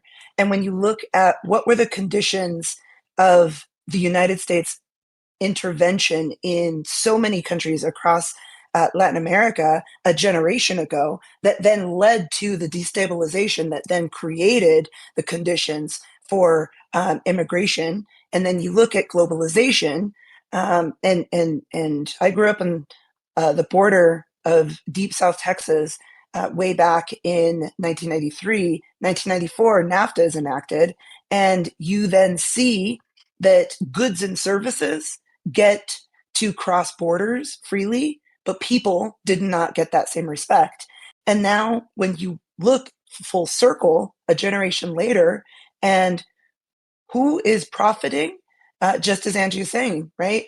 It is defense contractors, but who is going to pay the price? If not Americans with our lives, it will be us who pay the price at the gas pump, at the grocery store.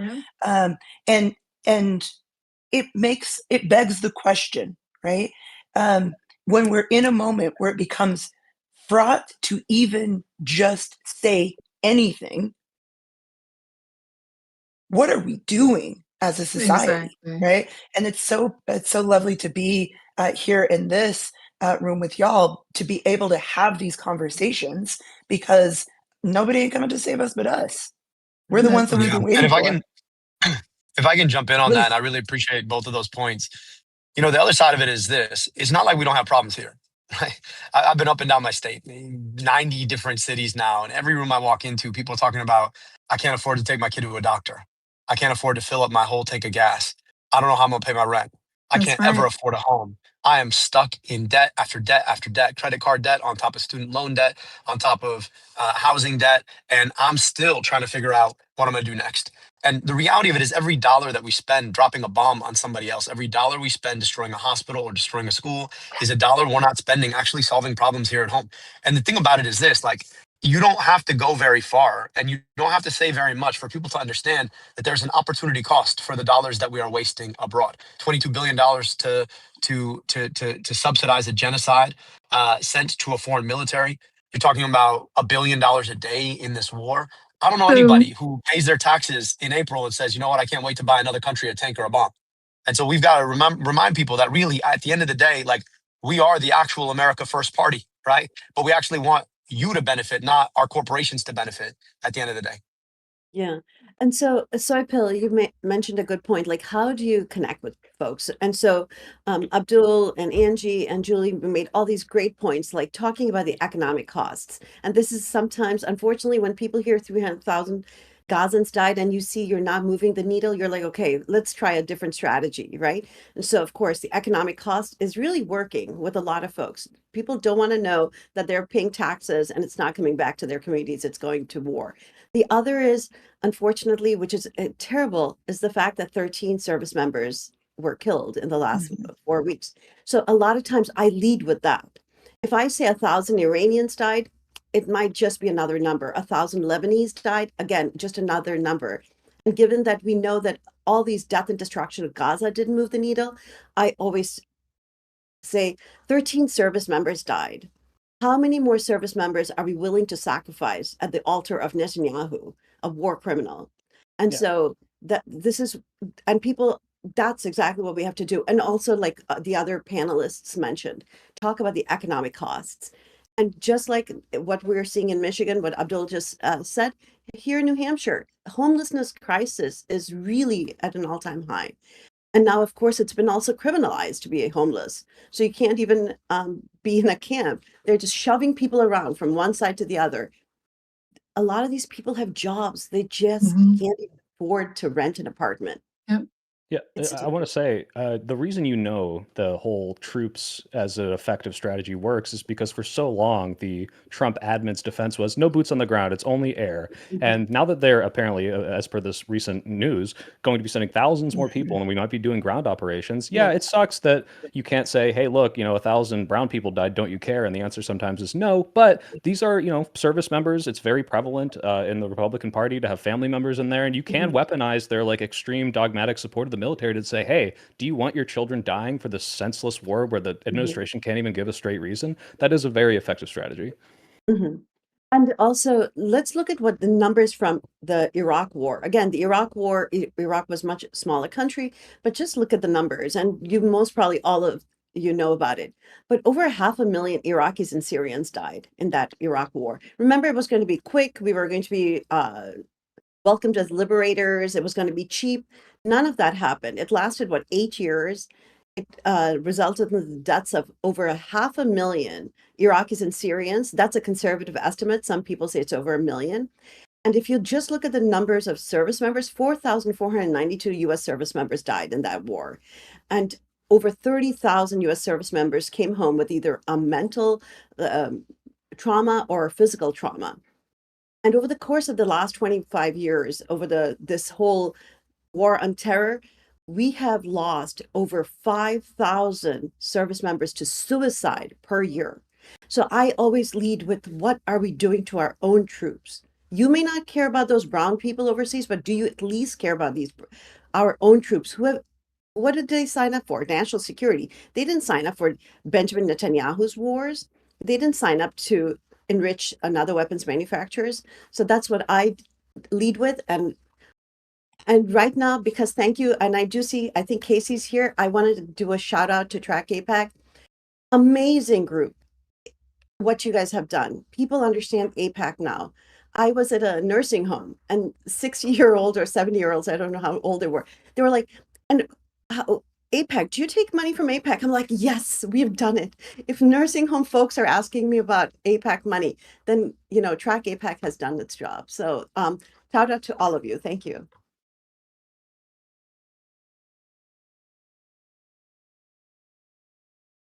Oops. Am I the only person that doesn't hear Vosh? I guess I can hear. Oh, We dang. can hear him. It's because I just entered. I was coming in to do the moderator thing, but I'll let you go off. I'll can't raise hear my hand when Vosh. he's done, Emma. I can't hear him.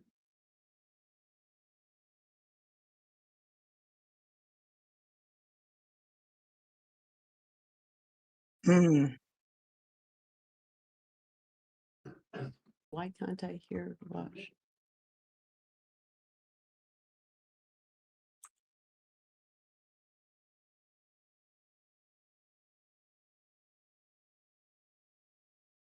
Yeah, there's our own.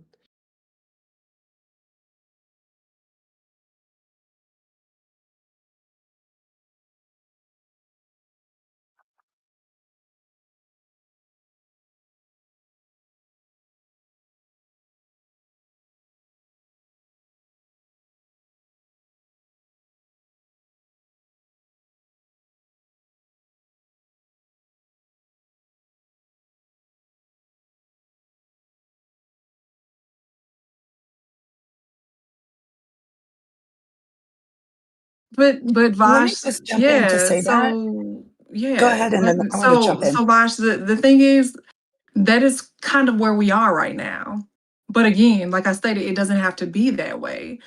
It says a lot that I have a husband, right? And he's saying that saying to me that the Democrats and the Republicans are different wings on the same bird. That means we have failed, right? That means we have allowed corporate Democrats to lead our party.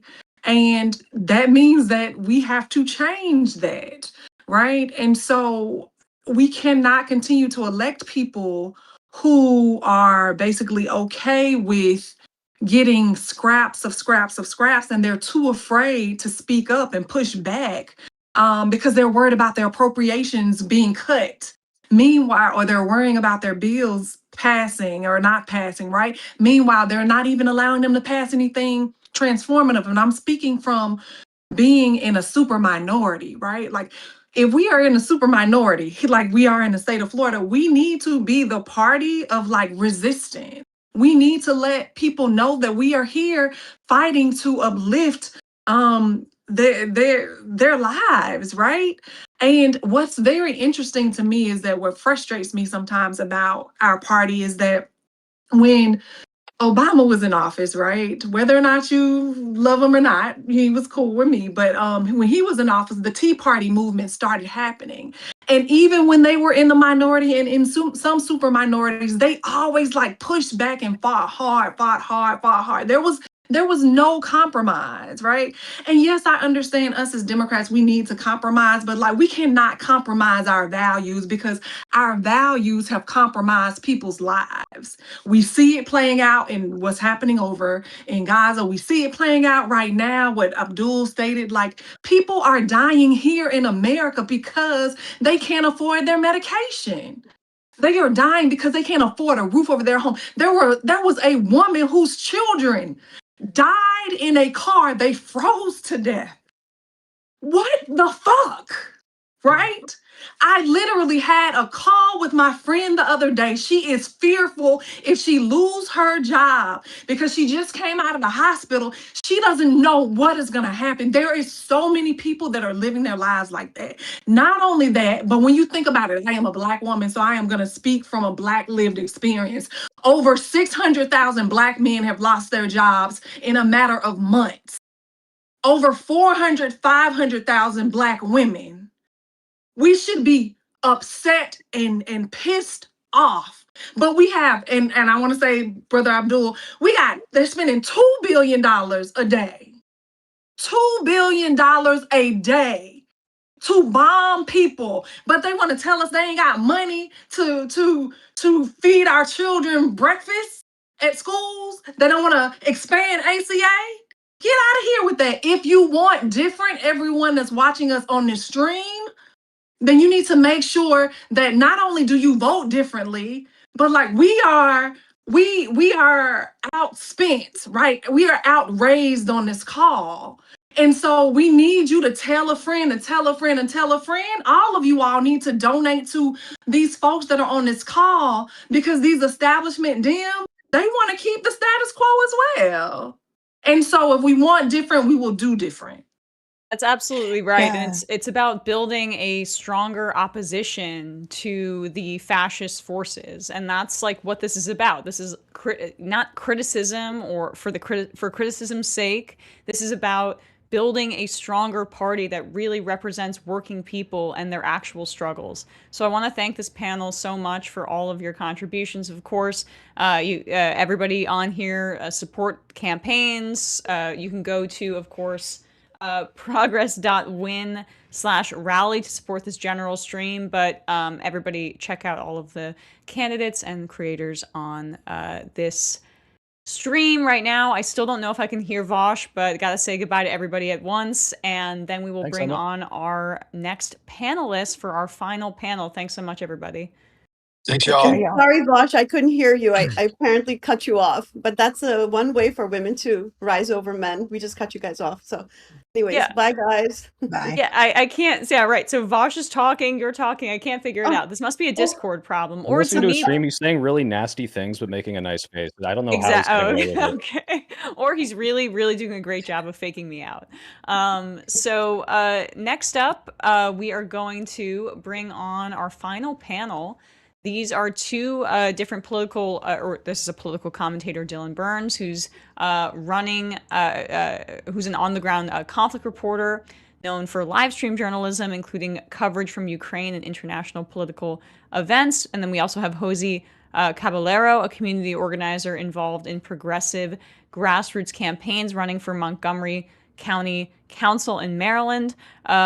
Quick panel here of folks, I guess, or do we maybe don't have Dylan right now? I think Dylan may be in the wrong chat. He needs Oh, to be on the main okay. stage, so he's being moved. There he is. Okay, great. Yeah.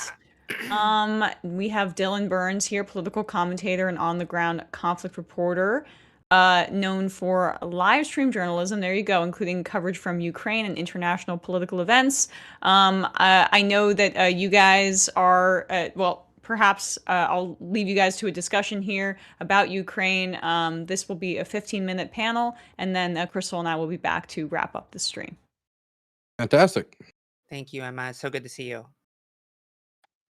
So great to see you too. I muted myself. Yeah. Sorry about that. Yes, Go ahead. No worries. Yeah, absolutely. Great. So it's good to see you, Dylan.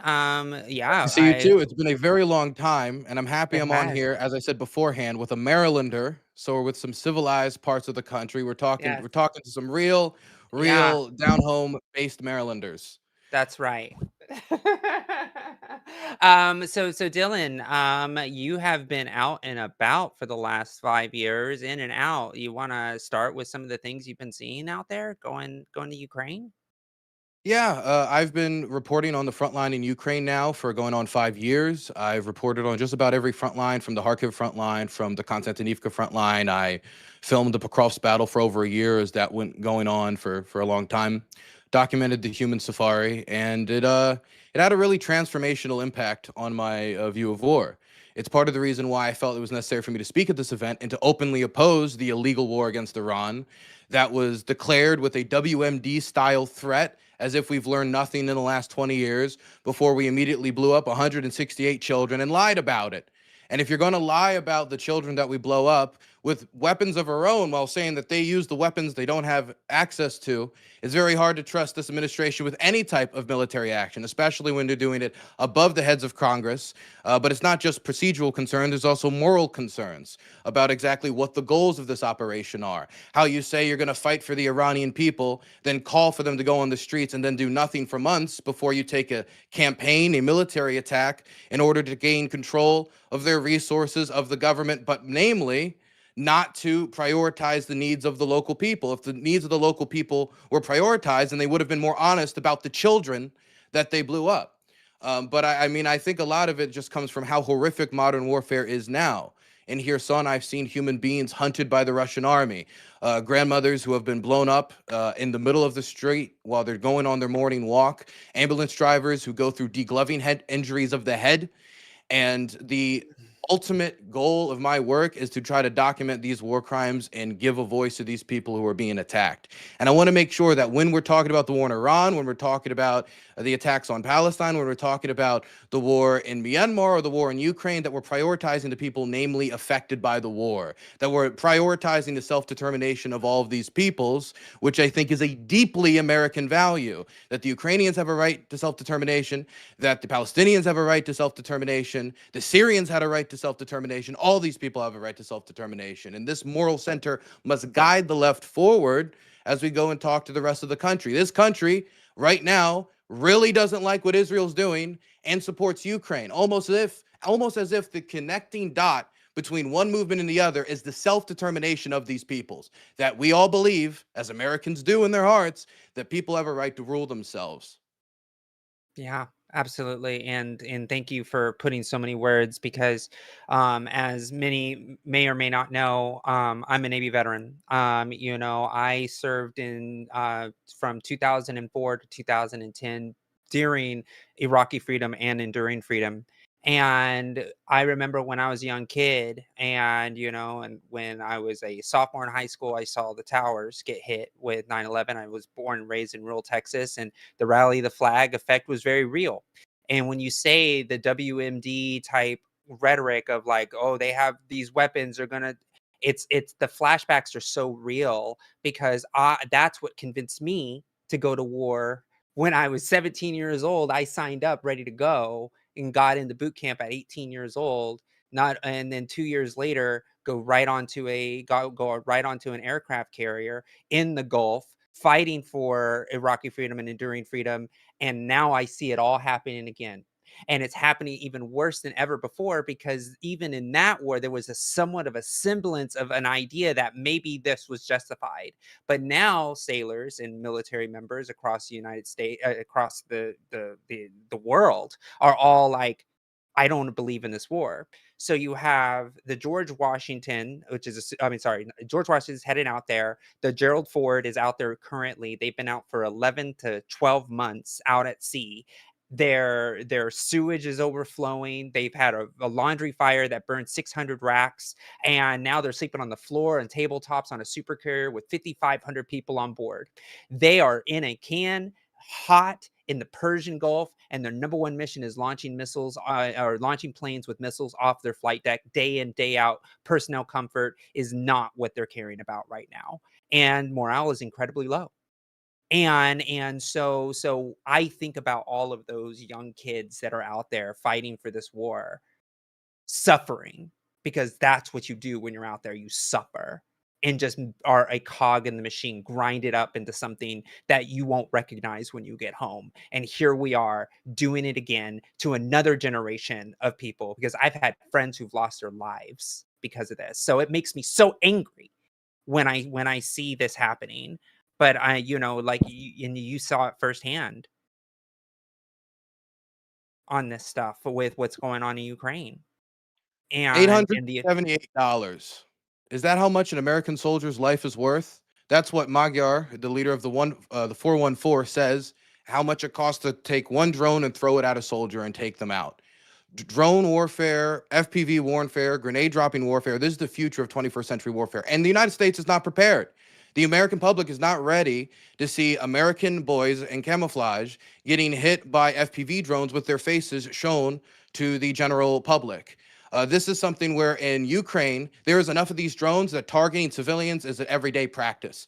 My good friend Eugene, a week ago, he was hit. He was evacuating an 83-year-old and a 64-year-old. Both of them were smashed to bits. He got a concussion. Thankfully, he survived. This is his 6th or 7th aid mission where he has been bombed like this. And I've been with him on unsuccessful aid missions. It's horrific. If you can produce these at such a low rate, at $878, that you can expend them on civilian targets, it will not be difficult for terrorist organizations or for states where we overstretch ourselves with imperial arrogance and wars of choice, military adventurism. That's going to lead to American soldiers facing that consequence. And so when we go to war It should not be a decision made solely by an imperial president that has been empowered after administration, Democrat and Republican. It should be something that is decided by Congress, that the country gets a discussion about, before the man who said he wanted to bomb women and children on the campaign trail gets to decide on his own what's an imminent threat. Yeah. And that's why I'm happy to be able to sit here with you and talk about the actual horrors of what is happening right now and why it's important to get members of Congress in office that are going to fight and oppose these wars with every ounce of their strength. That's why progressive victory candidates that are running for Congress, that are taking this pledge to make sure that they fight back, is so critical. That's why these donations matter so much. I mean, as somebody who's running for office myself currently in Montgomery County, like, the amount of money, like $10,000 is enough to like fuel an entire door campaign of literature. Like, it is so critical, and that could be the margin of victory. So when you are here thinking, where does my donation go? It goes to funding campaigns of actual true champions, because we cannot do this anymore. Like you said, Dylan, what is it worth? What is it worth to save a human life? We already know what it's worth to kill them. It's time for us to actually put money down to save them. And that's We what don't that need really any more drum circles. We don't need any more flower crowns. What we need is action. We need to elect people who'd be willing to go after the power of the purse and say, you started this war, it's illegal, we're not going to fund it. We need people who are brave enough, progressive, centrist, any part of the party, to say that when the president of the United States tries to abandon our allies to a war of aggression after we told them to give up their atomic weapons or we would starve them during the Cold War, that we stand with them. And progressives that don't do that don't deserve a dime of your money, whether it be standing against this war in Iran or standing with those who were victimized by imperial wars of aggression and colonialism. And so I'm so happy to have a lot of people here today that stand with that. A lot, at least. Absolutely. And one of the things I wanted to show is something that I thought was which is relevant to what the United States used to be when it came to military soft power. This is a photo from when I was on deployment in 2008, where we were giving USAID boxes to the people in the Philippines surviving and recovering from a monsoon. This doesn't exist anymore. We have a Department of War that doesn't think that this is important. And if you want to see an actual United States that people bring smiles to their faces when they see us, we got to get good people in office that actually fight for what the values of what we stand for are, where our dollars actually save lives instead of kill them. I think about this a lot. It's been keeping me up at night thinking about these folks out there. It's terrible. We're both DC area people. We know a lot of federal employees. I'm from Prince George's County. Over 20% of the people in our county are federal employees. I've heard so many stories of people who have worked tirelessly for years, have decades of experience working to get aid to people, working to get assistance to people. And these were the first programs that were targeted. In Ukraine, I've seen U.S. aid handed out to civilians who are fleeing the worst parts of the front line. The absolute worst parts, where it's literally hell on earth. They go to these places, try to get some food, some water, some assistance. Those programs have been shut down. I don't see it there anymore. It's no longer there. We're no longer known for either giving them the help they need to defend themselves or the help they need for the children to survive. I think it'd be a lot better for the United States if we were known for sticking by the people we make commitments to and not going and blowing up children's schools. Yeah. I have a friend who was a Marine in the front lines in Fallujah when the war started back in 2001, 2002. And he talked about when he went to Fallujah the first time, it was one of the worst fighting of the war of that generation. And he said when he went back the second time, he was handing out soccer balls. And he will tell you that the time that he remembers fondly are the times that he was giving soccer balls out to the kids instead of actually patrolling their streets with ammunition. And it really touched me to know that that's what we should be doing. And every military general and everybody who's seen this war, not every one of them, but the good ones, will say the more aid you give, the less bullets you have to use. And we are in an administration that doesn't believe it that way. They want to use the bullets. They want to use the munitions. Pete Hegseth said it himself. He negotiates with bombs. And so this is where we are. And we have to do everything we can to fight back, because this isn't going to stop magically. This is going to take hard effort from all of us. we have a Department of War that openly advertises its war crimes. There is no circumstance where the head of Department of War or the Department of Defense, if you know, I don't mean to dead name it, but there is no circumstance where he should be saying we take no quarter. That's illegal under U.S. law and international law, but that's the standard that we have now. Yeah, absolutely. Hello, Crystal. Hello, how are you guys doing? I just wanted to Yeah. say, as someone who hasn't seen war up close, I think it was so important to get both of your perspectives, as Please. people who have seen the horror and the carnage up close. There's just no substitute for having that eyewitness testimony. Yeah. Thank you so much, Crystal. Yeah, Yeah, thank of you, course. Crystal. Of And course. yeah. Did you have a specific question for either of us? Just last thoughts as I was saying earlier, we just learned that it's very likely that there are going to be ground troops. They're, putting plans forward, submitting them to the president. Obviously, we had additional Marines reach the region. So, Josie, maybe you could speak to, what that is likely to look like. What will that look like for those service members? What will that look like for their families? Yeah, absolutely. We know that they're out because we see the troops, we saw the movements, and we know that they've already kissed their family and loved ones goodbye, hoping to come back home. It's incredibly horrific, and you also have to think about the sailors and all the people that are involved in this operation that will have to be there to support. Because you think like if you say 10,000 troops, you have to have supplies and all of the things that are required. So it is a huge effort. Billions of dollars a day are going to be spent to resource these. And one of the things that I worry about deeply is what the enemy is going to do once we're in their territory. What we've seen so far with what's happening on bases in the United States is kind of just a taste of what's to come. And I hope that reliving and going back to the times that the wars started back in 2002, 2003, 2004, and when I got in 2004, knowing how many troops and lives we lost, to go back through that again makes me incredibly afraid, because as a young kid back then, you think about the fact that we had a whole generation for 20 years go and do this and put their lives on the line, coming back with scars they don't see. And now we're exposing a new generation to the same horrors that we had to experience, because we know no matter what, they're always going to come back wounded, either mentally or physically, or not make it back up. So my heart breaks. My heart breaks, knowing that this is going to be happening. So that's my emotional reaction to it. Well, thank you for that. And Josie, if you could tell people where they can support your campaign, and Dylan, let people know where they can find you and follow your work that you've been doing. So josieformaryland.com. So that's Josie with the word for Maryland.com. It's a very important campaign. We've been endorsed by Progressive Victory, and we are doing but it's still going to take every dollar that we can to make it across the finish line. We're running to represent 1.1 million people right outside of DC. I always like to say, let's make a trans Latina veteran Trump's next door neighbor. Because we're going to be there, like right across the border. I can see DC outside my window. And How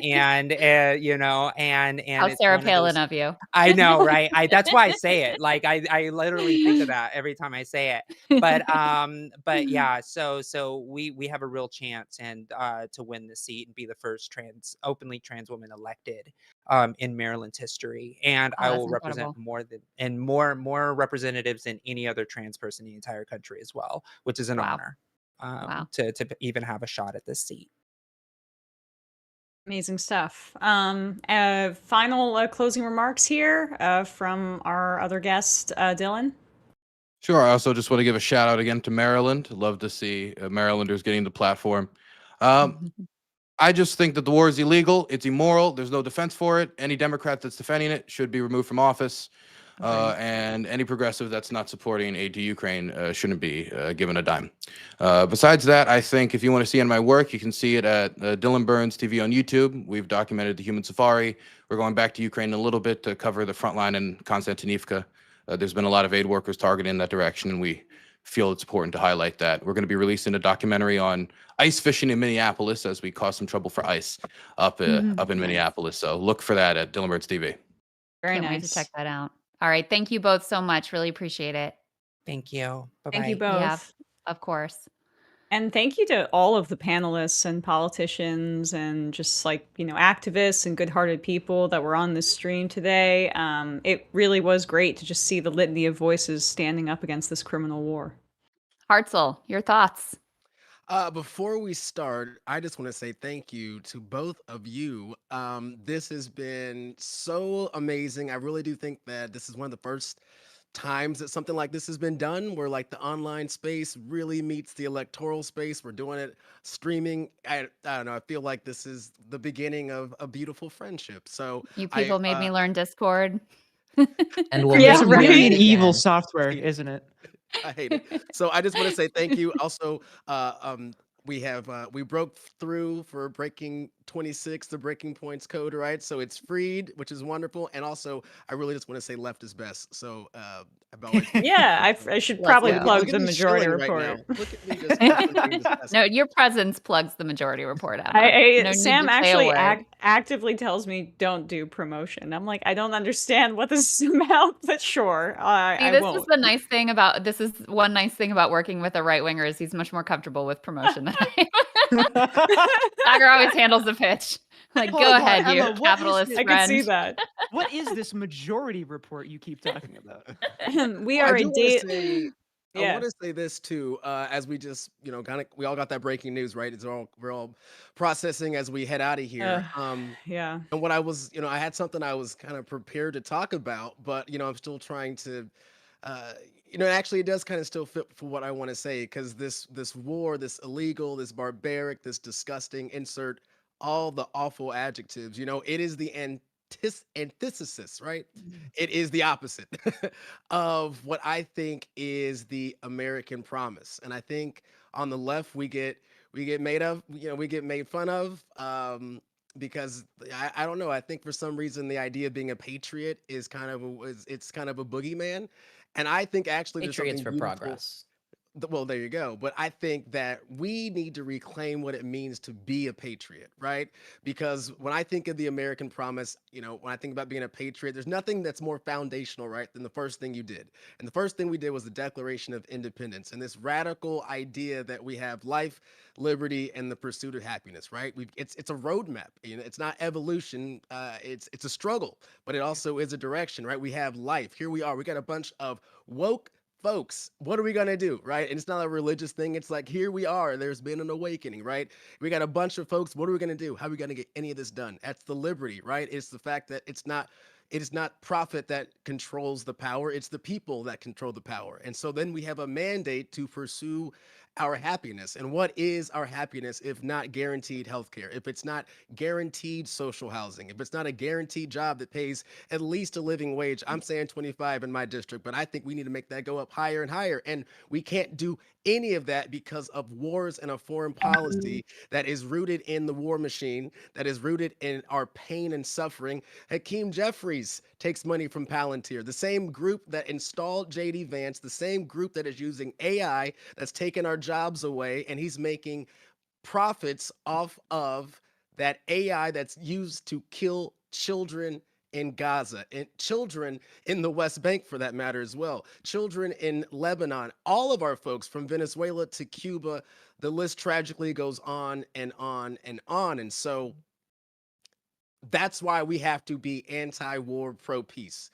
It cannot be pro-process argument. It cannot be pro-committee. It has to be anti-war, pro-peace, and we have to invest that money into our people. How can we expect the supposed opposition party? We know the Republicans aren't going to do anything, but how can we expect the opposition party to give a damn about our kids here in my district as we're blowing up kids in service to Israel's genocide, right? How can I expect to trust you with our public transit as we just demolished all the infrastructure in Lebanon, in Iran, in Palestine? How can I expect you to have my back when your back is actually in front of those who are paying you off? Like I said with my APAC story, they want to buy off a black face. And for too many folks, they think that that is being powerful, but you are just being an acceptable mouthpiece for power. And their version of that power is that of the oligarchs, that of the empire. So all that has to be said, like this moment that we are in, and even this breaking news that's happening second by second, let that be a grounding, because also that pursuit of happiness is making sure that our folks across the seas, no matter where they are, it's workers of the world unite. So we need to make sure that we take care of our working class folks all across the world. So again, Yeah. I just so appreciate this, and I'll send it to whoever's next. But this has been really wonderful, and I appreciate. But Hartzell, you forget. What if I'm a best friend of Jeffrey Epstein, and I like the suffering and evil in the world today? Yeah, we And got to get profit rid of off that of it. Epstein class. Yeah, and we make what if I money off of profit it. millions and billions of dollars off of the genocide and suffering of everybody in the world?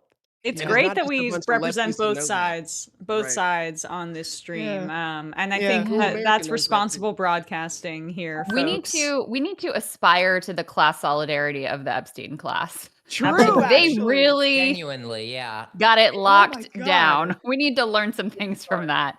But I mean, Well, it's because Oliver, they're winning. Because there's no Yeah. infighting when you win. There's only infighting when you're losing, which is why they're now all fighting with each other. Well, that's true. Yeah. And I mean, and they're very clear on, like, they're not going to get confused and think that like trans people are actually the problem or immigrants are actually the problem. They understand that's, that's what they can throw out to the masses to confuse people and divide people, but they know the project that they're engaged in. And Oliver, one of the things I've been thinking about is like, it's not an accident that the same people that will take the APAC money take all the other money too, right? Because wars and oligarchy, that all goes together. And I do think the Epstein files like really revealed just the way these people it's so much more overt and brazen than I even thought, where they're messaging each other like, oh, there's a war over here, won't that be profitable for us? What if we started some instability over there? Wouldn't that be good for us?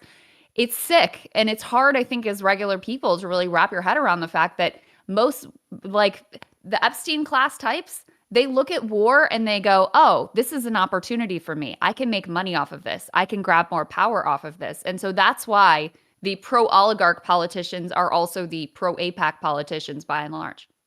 Yeah, and Crystal, what's been coming to mind for me recently with the new releases of these new tranches of the Epstein files is something called the Panama Papers. Do we all remember that, the Panama Papers, that there is a big multinational global conspiracy of billionaires and corporations dodging their taxes, housing their profits in offshore tax havens, and we are in an environment.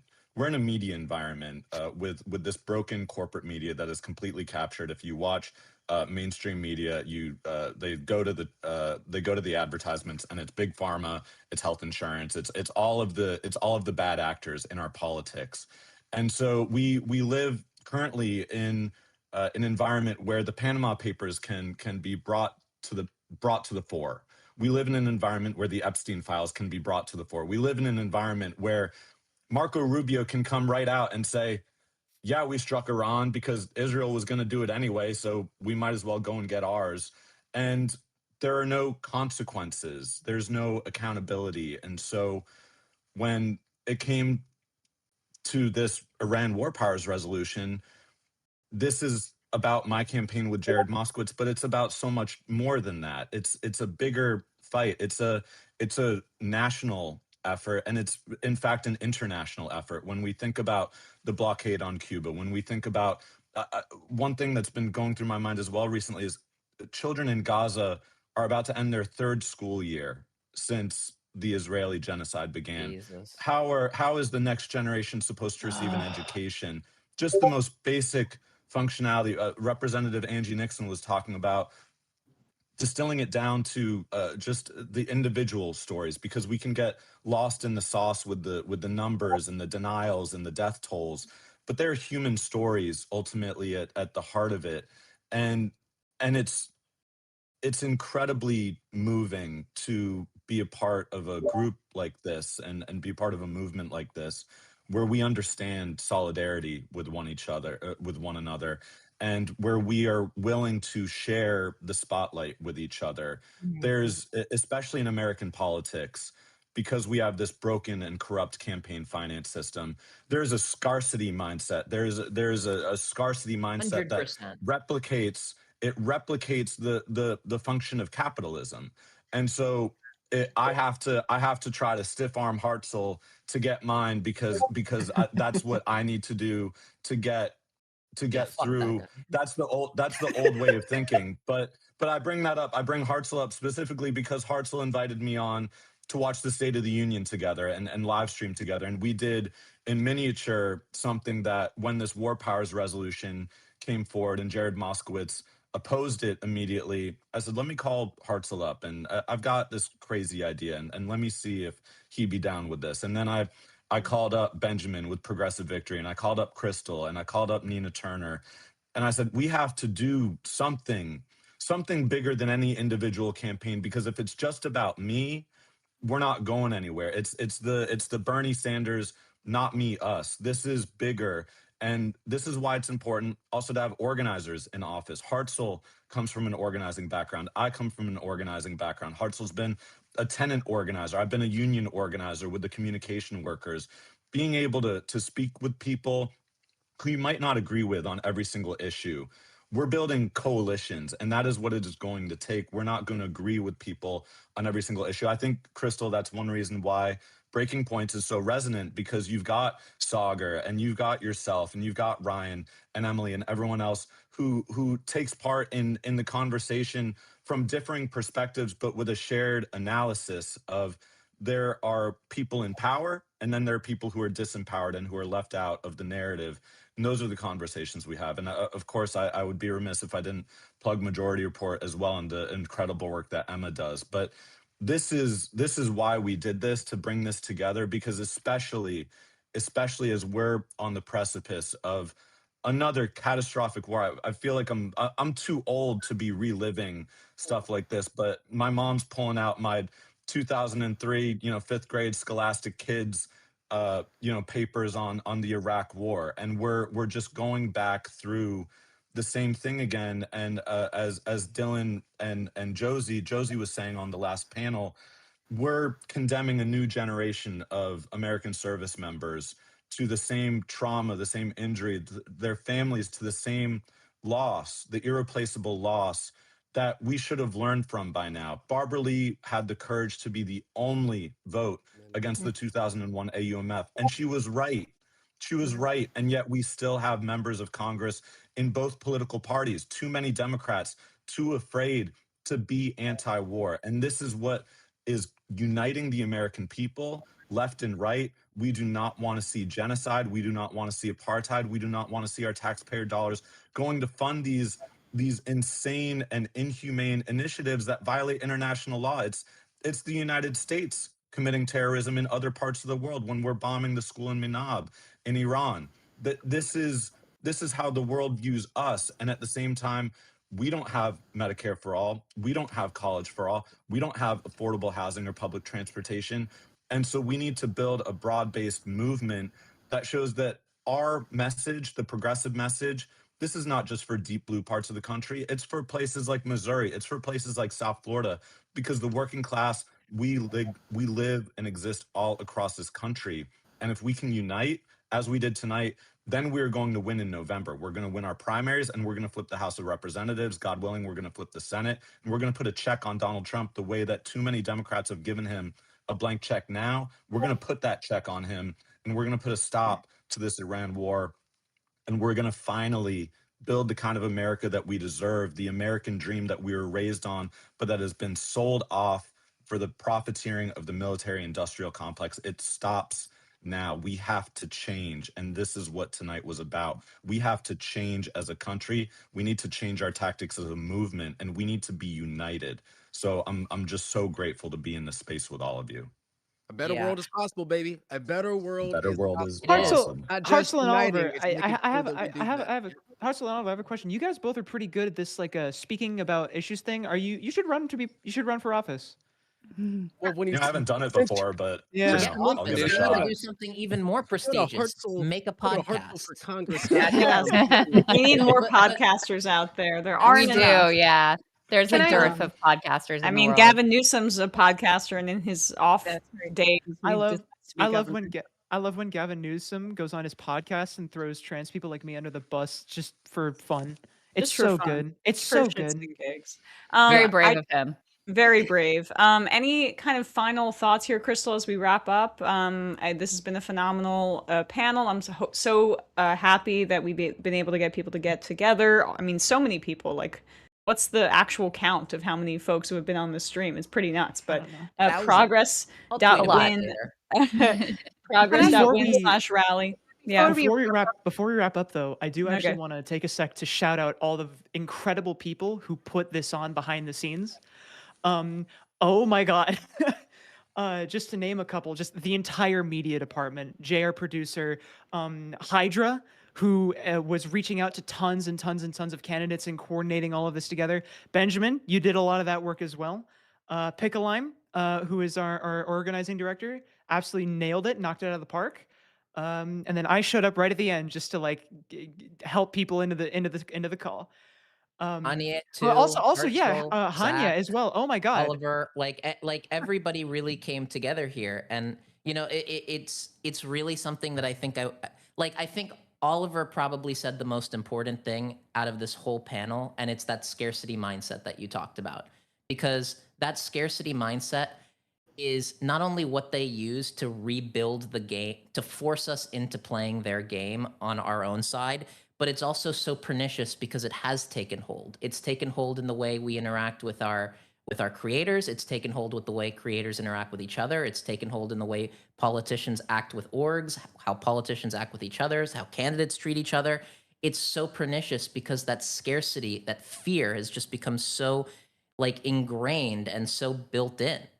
And it's not real. It doesn't need to exist. So many people that I talk to or that I work with in this space genuinely believe that like PV and DSA represent two different political projects that are distinct from each other and can't mutually exist and necessarily by virtue of having different conclusions are like they negate each other, and one has to win and one has to lose, and it's not a fucking zero-sum game. Like, it's all collaborative. It all builds each other. Not to throw out a Reaganism, but I see it in chat. Rising tide, the boats, they go up. It happens. Well, and I would also Can say, Hania speak real quick? I know, especially all the breaking news. Hania, I'm just wondering if you could ground us. Like right now, as we are, preparing to send ground troops to Iran, you are Iranian. Can you just kind of ground us in what this really means? We're on a call that says anti-war. Well, what are we doing it for? So Hania, tell us why. Yeah, I think you said something that was that hit home, Oliver, when you said, you have to revisit back your trauma from the war in Iraq and Afghanistan, right? And just imagine having lived this experience in Iran during the Iran-Iraq war, when we, again, as I mentioned on one of our previous panels, like the bombs would drop and we would have to seek shelter downstairs. And the one thing is that, my heart goes out to my country, my homeland of just 90 million people who have been trapped under sanctions, under 47 years of, the government, completely overlooking their human rights. And now this sort of, buffoonery where now we start a war absolutely for no reason, right? And so it is people like yourselves who make me feel good about what we're willing and what we're able to do together, right? The news is extremely hard. I mean, it is hard for many Iranians to we can't even communicate with our family members, right? Because there is no access to the internet, because, they have to use a landline to contact. So my auntie calls every single night. And this is a woman who actually protested because of the inflation and the dollar and the Tuman completely crashing a few months ago, and was shot. by the Iranian forces, right? Wow. Now she's trapped in this space where she can only call maybe for 1 minute or two just to let us know that she's alive, right? Wow. So these moments are extremely challenging, and human pain, is very real when you live through a war. And as divided as the community can be, I think we are, when I talk about the community, I'm talking about the diaspora, right? I think we all love our country, and we breathe the air still. That's, to me, that's the most vivid thing, is, just remembering Iran as it used to be when I was a little girl. So, for me, I just want to thank every single one of you. When Oliver reached out to us, and when the World War Powers Resolution was mentioned, we had a very intimate conversation, and something in me just felt so supported and protected as an Iranian American. The anti-war, the left movement cares so much for my people, cares so much for Palestinians, cares so much for people in Gaza, in the West Bank, in Yemen, in Lebanon. And we have to remember Lebanon. Thousands of people have died, so many injured, right? It just makes me feel so reassured that we are going to be okay. And so I want to thank every single one of you here from the bottom of my heart. My dad, when we moved to the US, he said to me, he said, he painted this vivid picture of America that was beautiful. And I say to him, sometimes, he passed away a few years ago, and I always say, when I have these moments when I feel like he's around me, I say, I'm still looking for that America that you promised me, Dad. And I will work until my last breath to make sure everybody sees that America that was so beautiful to you as an Iranian immigrant. And so I thank you, every single one of you. I want to thank you, Crystal, for being the backbone of this, to you, Benjamin, Emma, incredible sharing this space with you. Hartzell, for being just so bold and so wonderful as a candidate, and Oliver and Zach. Oliver, for being so strong to run in that district and being bold about your support for the anti-war movement, and Zach, for all the work that you do, and Jay and every staff member with PV and the volunteers. I know it's a hard thing to do, but we brought this together, and it's because of you that I know we're going to be okay. Well, I think that's a perfect place to Beautiful note. end, Tanya. Yeah. Beautifully said. And I think really puts in perspective, these little like petty grievances between this person and that person, this group and that. Like, we got bigger fish to fry right now, people, honestly. And not just for this country, but truly for the world. Because while we're, currently waging war on Iran and the Iranian people and bombing schools, et cetera, in Iran, we're starving and threatening Cuba. We illegally kidnapped the Maduro, the leader of Venezuela, to brazenly steal their oil and their gold. I mean, the country, this fascist regime, is a menace to the entire globe. So I'm just going to put one more plug in for progress.win/rally. If you guys can give to the many incredible candidates that we heard from this evening, and as many amazing candidates as you guys booked and we already heard from, there were scores more who wanted to be in the program, who are also great progressives, who submitted 1-minute videos so that people could get to know them a little bit and who they are and where they're running and what they're all about. So we're going to run those videos now. So make sure and check those out as well. But thank you to the whole team. Thank you to everybody out there who was watching. We're so grateful for the support. And to the onward, I guess. Well, hopefully, I think a lot more collaborations will come out of this, which I think will be extraordinary as well. Thank you, guys. Thank you. Forever. Thank you. Thanks, Crystal. Later, everybody. Zach says join DSA. Join DSA, yes. Join And DSA. WFP Join and PV. Justice Dems, PV. PV. My name's Adam Murphy, Democratic candidate for Virginia's 9th District, running in Southwest Virginia. Our primary is August 4th, and I'm endorsed by groups like Progressive Victory, and I'm working on groups like the DSA and the Working Families Party. I'm an Eagle Scout. I'm working with a lot of our local unions, teachers associations, community action groups, community service boards, you name it, I'm learning. My opponent in the general would be Congressman Morgan Griffith, who's been an elected official for over 30 years and has been there since 2010. If there was one policy I had to choose to put forward as the one that I'd like to get enacted, there's a lot that needs to get changed, but I would like to have the people of the United States to have single-payer, universal health care. And the only one on the table is Medicare for all. If you'd like to learn more, if you'd like to learn about our platform, what we're running on the 21st Century Deal and the 21st Century Bill of Rights, check us out on our website at murphy4va.com. Hope to see you there. Hope to count on your support. Thank you so much. A decade ago, these were in my spine. And this is what my back looked like. In 2016, I suffered a severe back injury that nearly left me paralyzed. I had to have my spinal cord rebundled and had 4 rods and 8 screws put in. And then 4 years to the day, I had one of those rods break. It was my experience with the for-profit healthcare industry that inspired me to run for office and fight for universal healthcare. We always seem to have more money for war, but not enough money to actually help people here get the healthcare they need. My name is Heath Howard. I'm a Gen Z state representative running for Congress in New Hampshire's 1st congressional district, one of the few open primaries anywhere in the country. As a state representative, I unseated a 12-year Republican incumbent who is also chair of New Hampshire Right to Life. I've also operated completely in a Republican trifecta where I've had 28 of my bills pass our chamber just last year alone, and I had 9 signed by the governor. I know how to get things done regardless of who I'm working with. My record speaks for itself.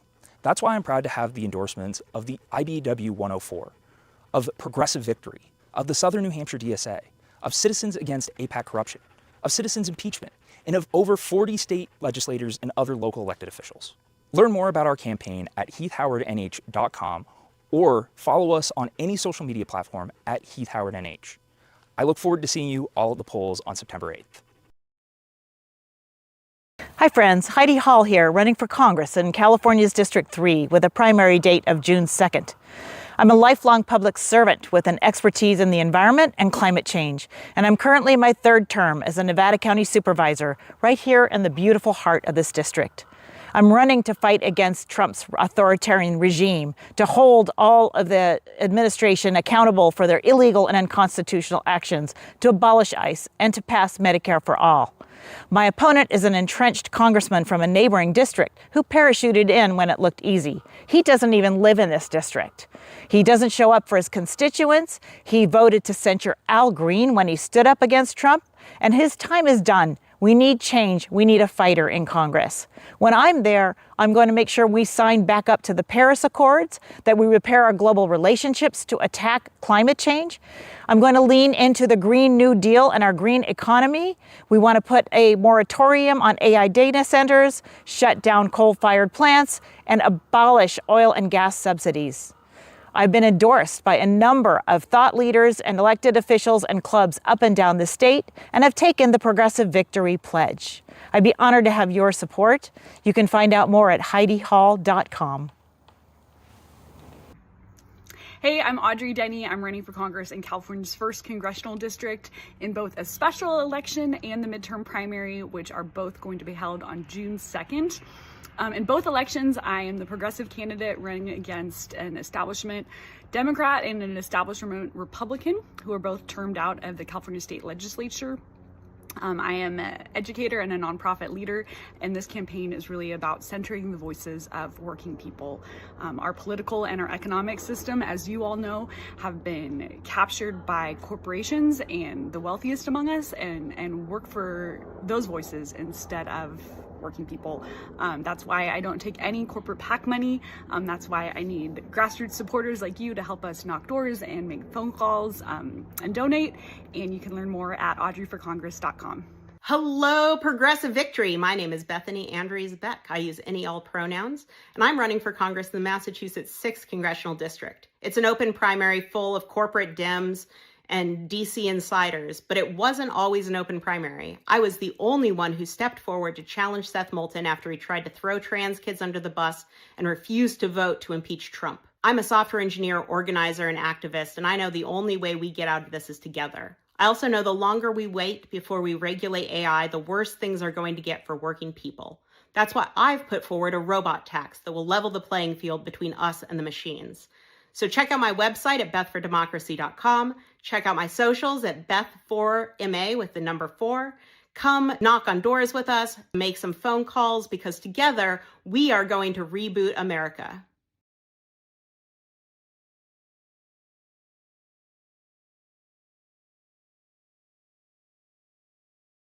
Hello, my name is Hunter Gordon. I'm a home care aide from Washington's 1st Congressional District, east and north of Seattle. And I'm running for Congress in the August primary here. My opponent is Susan DelBene. She's the 9th richest member of Congress, and she chairs the DCCC, deciding which Democrats get to run and which get drowned out. She takes APAC money and Palantir money. She has never had to face a real challenge until now. I'm endorsed by Progressive Victory because someone who actually works for a living and understands the concerns of workers should be in that seat. The policy I care most about is Medicare for all. Caregiving is my life.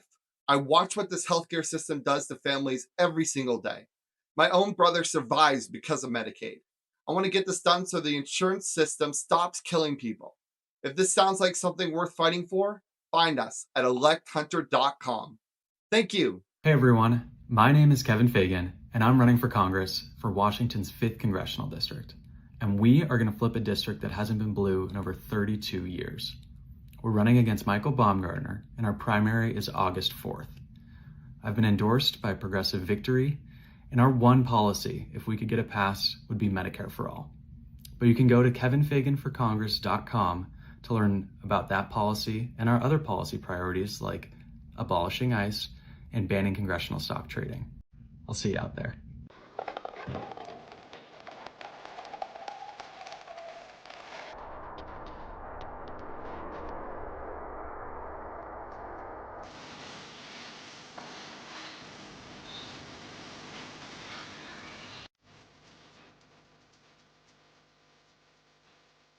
I'm Luis Villarreal. I'm a candidate for Utah's 1st Congressional District. I'm a Democratic Socialist, and I'm the only candidate from the West Side. I'm focused on 3 things. I want to create real, good-paying union jobs. I want to make housing affordable, and I want universal health care for every American. This new congressional district leans 17 points blue. It's basically just a city block here in Salt Lake County. I'm running in the Democratic primary on June 23rd against a whole bunch of East Side politicians who don't really understand what the West Side needs. I'm here to represent all Utahns. But growing up on the West Side has given me a strong foundation for what are the needs of the people here in Utah and who we are. We're the Beehive State. So, if you're ready to support somebody looking for better jobs, better homes, and better healthcare, I'm Luis Villarreal, and you can find out more about me at luisforutah.com.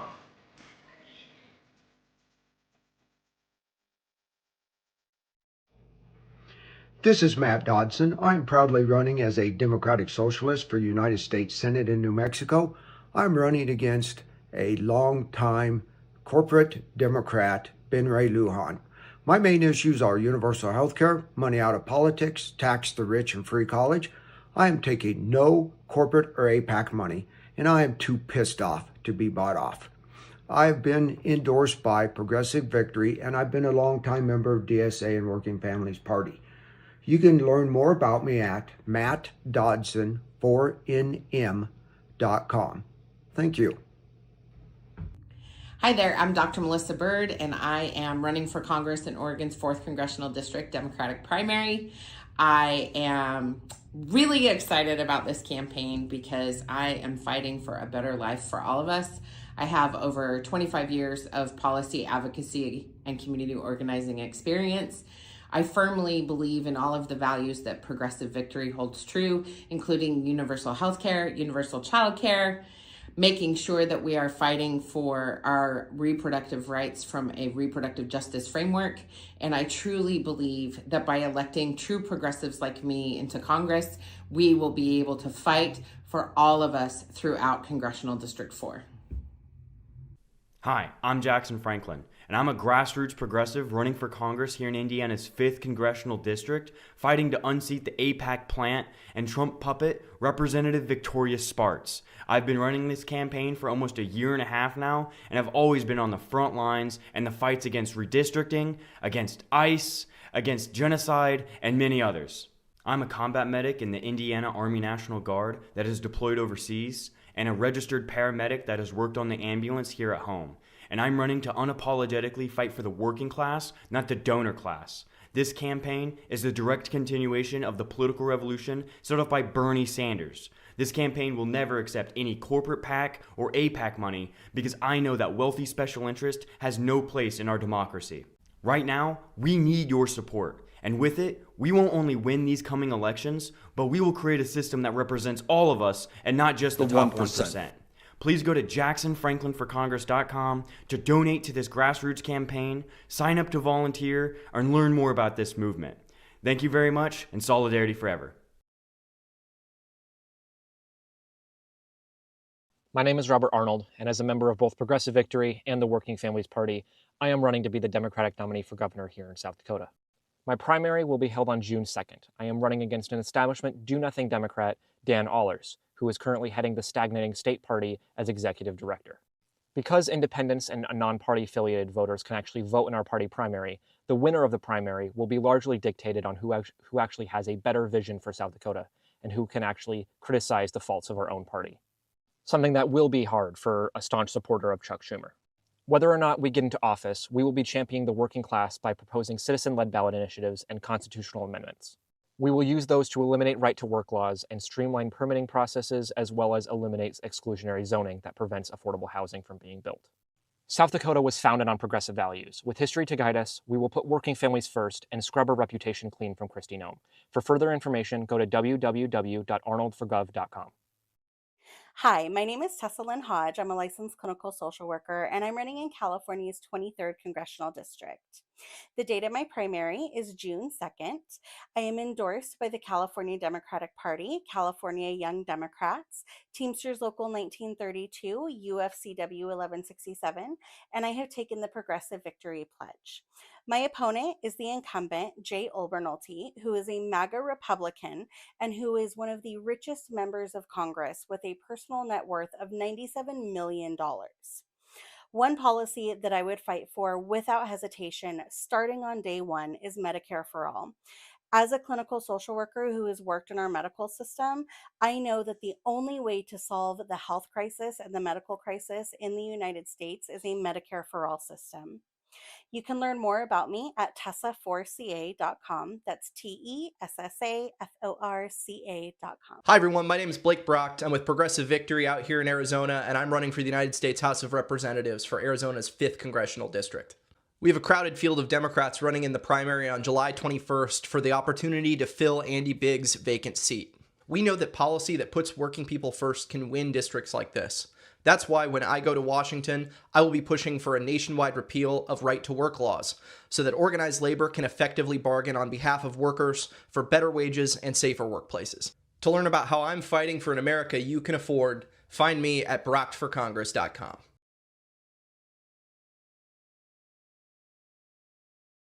Hi everyone, it's Katie Bunsil, and I'm running for Congress here in New Jersey's 6th District. We've knocked on thousands of doors in the last few weeks, and New Jersey residents have told us loud and clear, working families are struggling to pay for healthcare. The profit-driven coverage model has failed. We need to create a clear, universal, single-payer system so that no one slips through the cracks. But the current representative, Frank Pallone, is too busy fighting for his big pharma and APAC donors to listen. We are so grateful for all the support we've gotten so far, including endorsements from Progressive Victory, Beyond the Ballot, Gen Z for Change, Citizens Against APAC Corruption, Courage for Democracy, and more. But to take on the oligarchs and their friends in Congress, we need you. So head to katiebunsil.com to sign up to volunteer, donate, and learn more about our campaign. Thank you. Hello, everybody. It's me, Matt Fulmer, the waiter, running to replace Nancy Mace down here in South Carolina, Congressional District 1. I'm running for a future where America takes care of its most vulnerable, where our democracy actually represents the spirit of our people, and where every single child can prove just how far they can go because we've given them the chance. If there's one policy that I could implement, it would be single-payer healthcare. A for-profit healthcare system cannot be a for-people healthcare system. Healthcare should be a right, not a privilege, not a purchase, and not a future bankruptcy. The primary for this race is June 9th, and if you want to get involved, come check out fulmerforcongress.com. And lastly, I got to thank all of y'all for being a part of this movement. I know it's been a long time coming to grow into the America that we want to be, but it's possible because of efforts like yours. So thank you for your contributions, for your compassion, and your conviction. Thank you, everyone. We're going to have an amazing 2026. Hey everybody, my name is Ethan Wetscheluk, and I'm running to represent Maryland's 6th Congressional District in the United States House of Representatives. I'm facing off in a crowded primary field that includes Representative April McLean Delaney and former Representative David Trone, with our primary set for June 23rd. Look, there are a lot of issues that are facing our country right now, but to me, one of the most important ones that we have to address is the healthcare affordability crisis. Medicare for All is an important piece of legislation that will do a tremendous amount to lower the cost of healthcare for the average American. Currently, a family of four spends roughly a quarter of their take home income on healthcare, and for something that's a fundamental right, we shouldn't be treating it as a privilege. To learn more about me, go to my website, ethanformd.com, or check me out on socials at ethanformd. I look forward to hearing from you. Hi, I'm Max Diaz. I'm running for U.S. House, South Carolina District 1. Our primary's on June 9th this year. I'm a member of the Young Democrats of South Carolina, the Charleston branch of the Democratic Socialists of America, and of course, Progressive Victory. I'm running in a large primary with a total of 5 candidates, and if I could pass any one policy, it would be a maximum effort mobilization to halt the climate crisis, because climate change is an existential threat to not just humanity, but all life on Earth. Now, if you'd like to learn more about me, my policies, and this campaign, you can visit maxdiazforcongress.com. All the best, you guys. I'm Mai Vang, daughter of Hmong refugee, community organizer and city council member running in California Congressional District 7. I'm so proud to be endorsed by so many progressive organizations like Justice Democrats, Working Families Party, and so many more. I'm running for Congress because for the past 20 years, we've been represented by the same person, and so many of our working families are being left behind. I support Medicare for All because so many of our working families are being squeezed by corporate insurance companies. I want to make sure that we have a future for our youth and our families. Join our grassroots movement today at myforus.com. Our time! My time! Our time! My time! I'm Maylot Kuros. I'm a lawyer, an immigrant raised in Denver, and I'm running for Congress because establishment Democrats have failed us. Diana DeGette has been in office for decades, backed by the same billionaires and corporations who keep our prices high, burn our planet, and profit from genocide. It's time for a change. It's time for Medicare for All. It's time to abolish ICE and to actually fight back against Donald Trump. I'm Maylot Kuros, and I approve this message. Hi, my name is Austin Dykes. I'm a father, a veteran, and lifelong Democrat running for Maryland's 3rd Congressional District. For too long, Republicans and their centrist Democratic allies have failed to address the needs of the American people. That's why I'm running on a policy and a platform of progressive change, where we have universal health care, we're going to abolish ICE, we're going to end these foreign wars, we're going to end foreign influence in our government, we're going to feed hungry children, and we're going to house people who need it. We are the richest country on earth, and I believe we can do all those things. In fact, I know we can. That's why I'm asking for your vote this June 23rd in the Maryland Democratic primary so we can have real progressive change in Maryland. My opponent, Sarah Elfreth, will not demand an end to the war in Iran. She will not say abolish ICE. She doesn't stand for progressive values. She stands for corporate interests. She's an AIPAC lobbyist in the form of a congresswoman. So I'm asking for your vote this June 23rd for real progressive change in Maryland so we can make a difference for all Americans. Hello, my name is Mita DeWitt, and I'm running for governor of Alaska in 2026. I am an Indigenous person, Tlingit, from Southeast Alaska. I have policies and platforms that I'd like to share with you. You can find them at metaforalaska.com/priorities. What you will find there is work where our team researched best practices and evidence-based decision-making that also coincides with our Constitution. Alaska's Constitution is one of the best constitutions in the United States. It guarantees freedom and rights to privacy. It also has a strong commitment to education, health and well-being, and a healthy environment, not only for us, but for our future. This election year is so important. It is the one that you can vote for the future and transformation that we all deserve. Hi, my name is Erica Watkins. I'm a member of Progressive Victory, and I am one of the Democratic candidates for Oklahoma's 1st Congressional District. That is the greater Tulsa metro area. One of the things that I want to see passed if elected to Congress, the very first priority I would have is ending Citizens United and getting big money out of politics. Because if we take big money out of politics, we can actually address the issues that matter. Healthcare, housing, affordability, working class interests, and we can actually have elected representatives that work for the people and not for the billionaire class. There is a Democratic primary that is June 16th, 2026. My opponent's name is John Croissant, I would love to have your vote and your support so that we can put the power of the people above profit. Hi, I'm William Compton, and I'm running for Congress in Kentucky's 2nd District. I'm a public school teacher, and every day I see the real challenges families in our communities are facing, from rising costs to underfunded schools to a healthcare system that just isn't working for everyone. That's why I decided to run. In this race, I'm running against Congressman Brett Guthrie, the man who is directly responsible for the Medicaid cuts in the budget bill that passed last year. I believe we deserve leadership that actually listens and fights for us. If elected, my top priorities will be making life more affordable by lowering healthcare costs, investing in public education, and standing up to corporate price gouging that's driving up prices at the grocery store and gas pumps. This campaign is about putting people first and making sure every voice in our district is heard. You can learn more, get involved, or donate at williamcompton.com. Again, my name is William Dakota Compton, and I'd be honored to earn your vote and your support. Thank you. Hi, I'm Jakia Johnson, and I'm running for Congress in Maryland's 4th District against corporate Democrat Glenn Ivey. Our primary is June 23rd, and if I'm elected, my very first priority would be getting big money and corporate influence out of our government.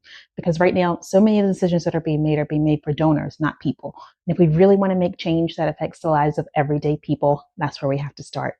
If you want to learn more about me and my campaign, you can go to jakiajohnson.com. That's JakeyaJohnson.com. All of our faiths are intertwined, and when we are in solidarity, we make together. We are indomitable. Good evening, my beautiful progressives. My name is Matt Buchanan. I'm running for Gaston County Commissioner. I'm running for Gaston County Commissioner because we are one of the most important counties in North Carolina. We are one of the very few that actually shifted left last election. I'm also running for Gaston County Commissioner because I believe in a county that serves people first. I'm running against a lifelong Republican whose families have tremendous ties to our economy. I'm fighting an uphill battle, and I'm calling on you to be able to help me because we are fighting the good fight. And I want to look out for the people because we have been forgotten. Thank you. I hope you can support me at www.madforgc.org. Have a blessed night.